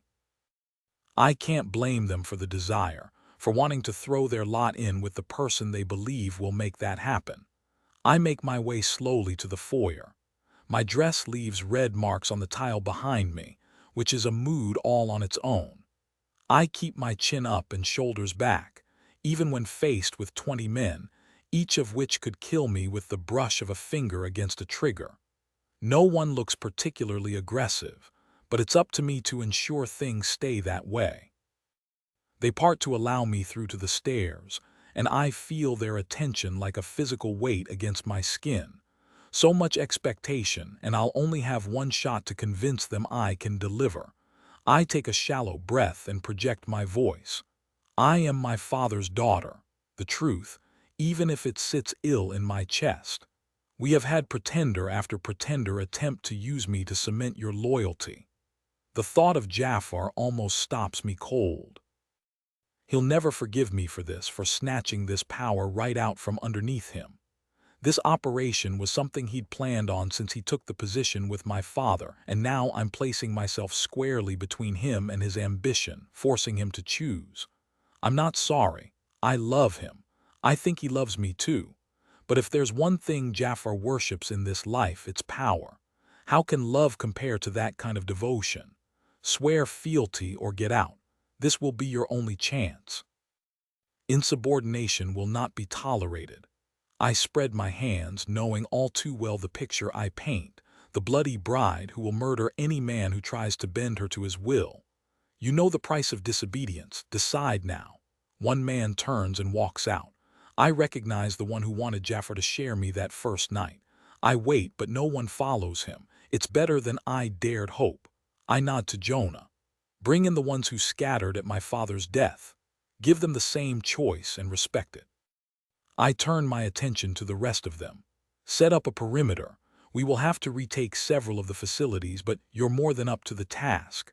Reclaiming my father's legacy starts now. The words taste foul on my tongue, but it's a sentiment these men can understand, can respect. I turn and walk slowly up the stairs. This might have been the first sticking point, but it will not be the last. Others will test me, and I'll have to put them down in order to prevent a full-scale rebellion. I clench the skirt of my dress with shaking hands to hide even that small tell. I'll get through it. I don't have any other choice. It's only when I've locked myself in my room, stripped out of the hated dress, and stepped beneath the scalding hot water that I allow the tears to fall. I didn't want this. Any of it. Not my father's legacy, not the price it will demand of me, but it's the cost of my freedom. To be answerable to no one but myself means stepping from my father's shadow, from Jafar's shadow, from Ali's shadow, and into the role of queen. I watch the water run pink and press my lips together to keep the sobs internal. Had I thought Jafar and I stood a chance even after I left him, he'll come for me. I have no doubts about that. But will he bend a knee, or will I lose him forever? Oceanoff. Calm Chapter 21. Jafar W.E. make it to Balthazar's house in record time, and even then I know it's not fast enough. Hours have passed since Ali took Jasmine, hours in which he could have done anything to her. He won't have killed her, but that is the only thing I can guarantee. Next to me, Jeremiah keeps a white-knuckled grip on the steering wheel as we take the winding curves leading to the house at reckless speed. I can't relax, can't affect an unconcerned tone. My ability to dissemble has disappeared alongside Jasmine. We do nothing to jeopardize her safety. He clears his throat. That puts us at a disadvantage if he starts shooting the second we pull up to the house. Nothing, Jeremiah. That's an order. It takes 5 minutes longer to reach the gate, and I spend the entirety of that time going over the different choices I could have made to prevent Jasmine from feeling like she had to run from me. Fuck, how many times did I offer to get her out? Rationally, I know that my giving her an out isn't the same as her taking one for herself, but fear surpasses logic time and time again. She's in danger. She's suffering at Ali's hands right now. It's my fault. We stop in front of the gates, the trio of cars behind us falling in line. It's closed, barring access to the property, but I expected no less. What I didn't expect is Balthazar's former head of security standing there with his arms crossed, his gun on full display. He didn't make the jump with me, and last I heard, he wasn't exactly pleased with Ali either. Why the fuck is he here? I ignore Jeremiah's noise of warning and climb out of the car. I round the front but stop several yards away. I'm here for Jasmine. Jonah shakes his head slowly. You made that play and it was the wrong one. What the fuck are you talking about? Ali is making the same play. Was. I narrow my eyes. What's that supposed to mean? Exactly what I said. Jonah is as implacable as ever. Get back in your car. If she wants to see you, you can go through, just you and whoever is in the first car. The others will wait. I try to pick his words apart. Ali was making the same play, past tense. If she wants to see me, what the hell is going on? I barely smother my need to pepper Jonah with more questions. He won't answer me, and it might piss him off enough to refuse us access. We can fight our way through the gate if we have to, but if there's a chance to get through on peaceful terms, I have to take it. So be it. I walk back to the car and climb inside. Tell the others to wait here. Jeremiah gives me a look like I've lost my damn mind. Maybe I have, he finally says. Are you sure that's a good idea? No, but it's the only option we have. Several long minutes later, the gates open and Jonah motions us forward. I find myself holding my breath, but I can't stop. I dread whatever we'll find in the massive, sprawling house. I should have protected Jasmine. My failure put her in this position, and there isn't a damn thing I can do to earn her forgiveness. I have to make my peace with that, with the knowledge that I'll mow down anyone who lays a hand on her. At least then I'll know she's safe, even if she's no longer mine. My chest feels too tight as we stop near the front door and head inside. With only Jeremiah as backup, I should be more concerned with my own skin. He's good, but no one is that good. I'm not. My world has boiled itself down to the necessities. 2 words: find Jasmine. It turns out I don't have to look hard. She's coming down the staircase, her hair pulled back into a braid, a bruise blossoming across the right side of her face. Her dress is the color of life's blood, a red so dark it's almost black, and it flares around her with every step. A glint of metal in her hand forms into the same blade she threatened me with the first night. This is not a victim rushing to meet her savior. This is a queen considering whether or not to treat with an enemy. She stops halfway down the steps, and though I'm conscious of men filtering into the room around us, I can't take my eyes off her. Bah, Jasmine. Jafar. Even her voice sounds stronger, fiercer, as if she's found her footing and she no longer needs my assistance to stand tall. She studies me for a long moment. Ali tried to take something I wasn't willing to give, and he's dead because of it. Ali is dead. I don't have to read between the lines to know that my baby girl killed him, likely with that knife she's clinging so tightly to. Fuck, but I would have saved her from that if I could. Even though I try to moderate my tone, my next words come out low and ragged. I'm sorry. She lifts the knife to examine the blade glinting in the light. I've decided that I'm done being a pawn. My father may not have considered me his heir, but I am his heir in truth. His men, my men, have accepted that. The only question remains is whether you will bend the knee and come back into the fold, or if it's exile. Exile. She's not bluffing. If I can't accept her as queen, if I try to force her back into the box she's lived in for her whole life, then she'll drive me out. It might break her heart to do it, but she loves her freedom more than she cares about me. I don't fault her for it. How can I? No, pledging myself to another ruler was never part of my plan. If someone asked me yesterday if I'd consider it, I would have laughed them out of the room. But this isn't just another ruler. This is Jasmine. If I cling to my pride, I will lose her, and my instincts say I won't get another chance. This isn't something I can override with lust and dominance to get her to bend to my will. She's drawn a line in the sand and I can step to it or I can get the fuck out. In the end, it's no choice at all. Not when I can still taste the fear and desperation at the back of my throat, the certainty that I'd lost her forever. What is a kingdom without a queen? I always intended for her to be by my side. It may not have looked like this, but does it matter?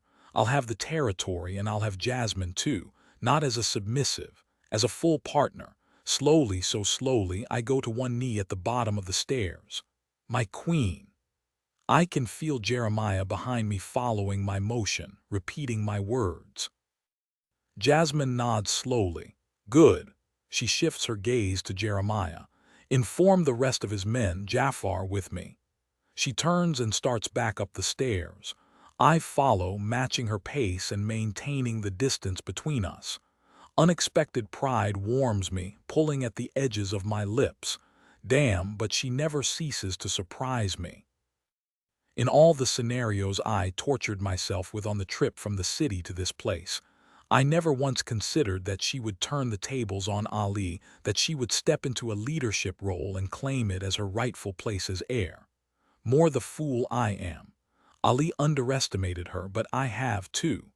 Something I suspect I'll be making up to her for a long time, if she'll allow it. She leads the way to her room. I close the door softly behind us and wait. As much as I want to go to her, to run my hands over her body to ensure she's not hiding more injuries, to demand answers I don't have the right to. Really, there's only one thing to say. I'm sorry. Jasmine sets her knife on the desk and turns to face me. I killed Ali. I'm sorry, I say again. You shouldn't have had to do that. I should have handled it before he ever got close enough to become a danger to her. He didn't get a chance to hurt me. She absently touches her face. Except for this.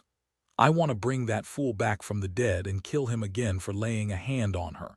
Saying so won't do a damn thing but cloud the room with my anger. You took your father's place. Yes, I did. I hate this. We've been many things with each other, but never stilted and unsure. I run my hands through my hair. I'll honor my pledge, Jasmine. You have no reason to trust that, but I will. I know. She fists the fabric of her dress and seems to force herself to relax. Finally, she lifts her chin and pins me with a fierce look. I'll be your equal or I'll be nothing. Do you understand me? Just because I love you doesn't mean that I will sit at your feet ever again. The slightest of hesitations, at least not outside of the privacy of our bedroom. Something like hope flares in my chest, the sweep of it through my body leaving me dizzy. You love me. Of course I love you, you fool. She takes a step and then another, moving slowly to place her hands on my chest. I understand what you were trying to do with me, but I can't live on someone else's terms any longer. I have to fly or dash myself on the rocks below, but it has to be my choice. Can you live with that? I reach up and run my finger along her jaw, careful to avoid the bruise.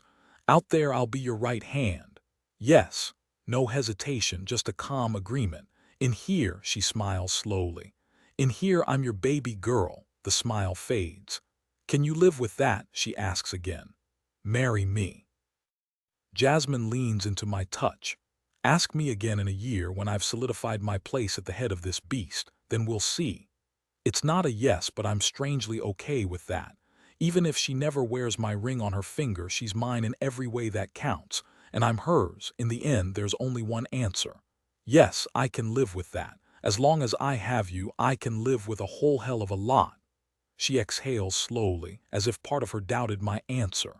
Jasmine takes a step back and then another. Then we should celebrate. She lifts an eyebrow, the mischief in her dark eyes a balm to my soul. This woman sees me in a way no one ever has before. She challenges me in a way no one has before. I lean forward as if I can catch the words as soon as they fall from her lips. Jasmine smiles. You asked me how many times I fantasized about you over the years.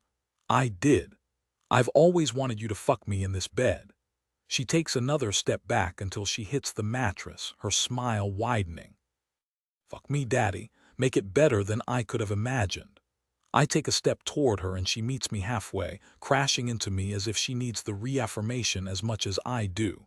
I rip her dress off her and curse when I find her naked beneath it, always asking for it. I knew you'd come for me. She kisses my neck, my jaw, my mouth. I wanted to be ready for you when you walked through the door. As if she never doubted me, never doubted that I'd do whatever it took to stand at her side to be with her. Her faith humbles me even as it drives my frenzy for her higher. I lift her and she instantly wraps her legs around my waist. The bed is too far away. I need to be inside her now to cement this new future between us, to bolster it. Jasmine must feel the same way. She reaches between us, trusting me to hold her up and freeze my cock. A breath later and she has me at her entrance. I thrust into her in a single smooth motion, the perfection of the moment nearly sending me to my knees. Love you, baby girl. I love you too, daddy. She kisses me. Fuck, but I could lose myself in Jasmine's taste in the way she strokes her tongue against mine, claiming me even as I claim her. Perfection. I bear her down to the bed. Better be quiet. You wouldn't want your men to hear you coming around my cock. That's right, my men. She digs her heels into the small of my back, driving me to fuck her harder. Her breasts bounce with each stroke and her expression is so fucking fierce. Cover my mouth. Make me come, daddy. Pressure is already building in my spine, this mutual claiming too fucking sexy to hold out for much longer. You're the queen. Make yourself come. Her smile damn near blinds me.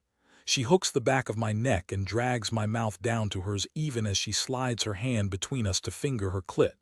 She's as primed as I am, and 3 strokes later, I have to pull back and cover her mouth with my hand as she comes apart around my cock.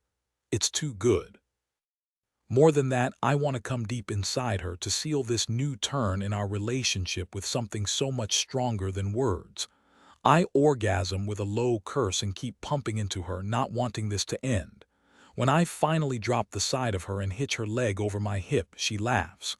Why do I have the feeling you're not finished with me? I'll never be finished with you. The truth, stark between us. Happiness lights up her eyes. Good. She bites her bottom lip as I push 2 fingers into her. I have to meet with my generals in an hour. Then we have time for another couple orgasms before you do. I watch her expression go hazy with pleasure, reveling in the fact that it's me here in her bed at her side causing it. Now that you're queen of your territory, what are you going to do next? You're asking me that now, she laughs breathlessly. I take it you have a suggestion. I do. I push a 3rd finger into her. Someone recently told me that there's good money and power to be had by taking our operation digital. She arches into my touch, trying to take me deeper. This someone sounds rather brilliant. She is beautiful and brilliant. I dip down to speak directly into her ear, and mine. Her hips move as she tries to fuck my fingers. Say it again. Mine. I gather her close, keeping up the touch that will have her coming apart again. My baby girl, my woman. I nip her bottom lip, catching her cry with my mouth. Only when I've taken her down from the edge do I finish. My queen. Thank you so much for reading Jafar and Jasmine's story. This was a little darker and a little sexier than anything I've written to date, so I hope you enjoyed reading it as much as I enjoyed writing it. If you did, please consider leaving a review. The Wicked Villains series continues in Learn My Lesson. which will feature Hades and Meg as they enact a revenge scheme against a rival's son, Hercules. Except these two sexy powerhouses are not prepared to deal with everything Hercules brings to the table. How will they handle him? Join my newsletter to ensure you don't miss the release day announcement. Want to ensure you never miss a new release or a sale? Make sure to sign up for my newsletter. Newsletter subscribers also get exclusive content every month, including teasers, cover reveals, and exclusive short stories. Looking for your next sexy read? You can pick up my MMF Ménage Theirs for the Night, my free novella that features an exiled prince, his bodyguard, and the bartender they can't quite manage to leave alone. Keep reading for a look at Theirs for the Night. Determined to put it out of her mind, Meg downed her drink and set it on a nearby table. Let's dance. She waited for Kara to finish her drink and then towed her friend into the crowd. They carved out a neat little spot for themselves and started moving with the beat. Before long, a guy had grabbed Kara's attention, and she was happily grinding on him, stroking his biceps as she spoke in his ear. Meg's laugh was eaten by the music. On her own again, she lifted her arms over her head, tilted her face back, and let the strobing lights wash over her. It was going great until a rough hand closed around her hip and jerked her back into a hard body. She barely had a chance to register that someone had grabbed her when both hand and body were gone. The absence left her unbalanced and her ankle turned, sending her tipping to the side, right into a large male chest. The stranger caught her easily, his hands cupping her elbows as she found her balance again. Meg looked up, and kept looking up until a pair of devastating blue eyes stole her breath much the same way they had earlier. The pretty guy from the VIP lounge. She looked over her shoulder in time to see the other half of the pair dragging a drunk dude through the crowd and toward the exit. Oh, one hand released her elbow and gentle fingers clasped her chin, drawing her attention back to her apparent savior. Not that I needed saving, he gave a tight smile and mouthed. You okay? How was that even a question? Women got grabbed in clubs all the time. It wasn't okay, but it was hardly worth this level of reaction. Still, it was kind of nice and he was seriously attractive and she found herself nodding slowly. The second guy returned a few moments later and Blue Eyes grinned. The expression lit up his face, giving him a playful edge that had her rocking back in her high heels. He leaned down, giving her plenty of time to react, and spoke in her ear. Dance with us. Wait a minute, us. She angled back enough to look at both of them, at this smiling stranger and his much more serious partner. The vibes coming off the two were so damn strange. Meg didn't know what to do with them, but she found herself nodding as if it was every day that two gorgeous dudes wanted to dance with her at the same time. As if they were a pair and she was. She didn't know what she was if they were a pair. They're probably gay, right? This doesn't make sense otherwise. Straight guys did not share a dance partner the way these two did. They moved seamlessly, transitioning her between them as if they'd done this 1,000 times before. They always seemed to know where the other was, and both kept a careful distance between them and her, touching her only on her hips and nowhere else. It was so freaking sexy, she could barely stand it. By the second song, she already had good idea of their personalities. Blue Eyes seemed to be enjoying himself immensely, always ready with a grin that lit up his expression even as the heat in his gaze damn near melted her panties right off. This one was the kind of guy who threw himself full tilt into life, and to hell with the consequences. His sinful lips promised one hell of a good time, and the way he stared at her mouth had her fighting not to lick her lips in response. Dark and broody was his perfect counterpart. He was bigger than Blue Eyes, his broad shoulders practically blocking out her view of the club. His short black hair was cut serviceably in a way that was just shy of military, and his short beard gave the impression of forgetfulness, rather than following any hipster trend. He wore a plain black t-shirt and jeans, and she would have thought he was just going through the motions, except for the fact that he matched his hips to hers with an effortlessness that left her whole body tight. She had no business imaging how he'd use that particular skill in bed, and yet there was the way he watched her, as if he already knew what she'd taste like and savored the flavor on his tongue like his favorite kind of candy. The song changed, shifting to one that was on every radio that month, and the dance floor surged as people abandoned their drinks and crowded in. The space between Meg and her partners disappeared, and she found herself sandwiched between the men. Dark and Broody had his hands on her hips, and she was braced on Blue Eyes' chest. Dark and Broody acted as a wall at her back, keeping the worst of the crowd off them. Blue Eyes lifted her hair away from her neck, and his lips brushed her ear. "Have a drink with us." There it was again. That word, ripe with meaning, us, as if they were a unit and she could take them as one or reject them as one. Getting ahead of yourself, aren't you? He asked you to have a drink, not two. The crowd surged again, pressing them ever more tightly together, and she froze. There was no mistaking the fact that they wanted her, that they both wanted her. Her fingers flexed on Blue Eyes' chest, kneading his pecs, and his hands dropped to her hips, just above where Dark and Broody held her lightly. His hands shifted the slightest bit, his pinkies drawing across the bare skin of her thigh just below the hem of her dress. Just that. Nothing more. But she felt branded right down to her soul.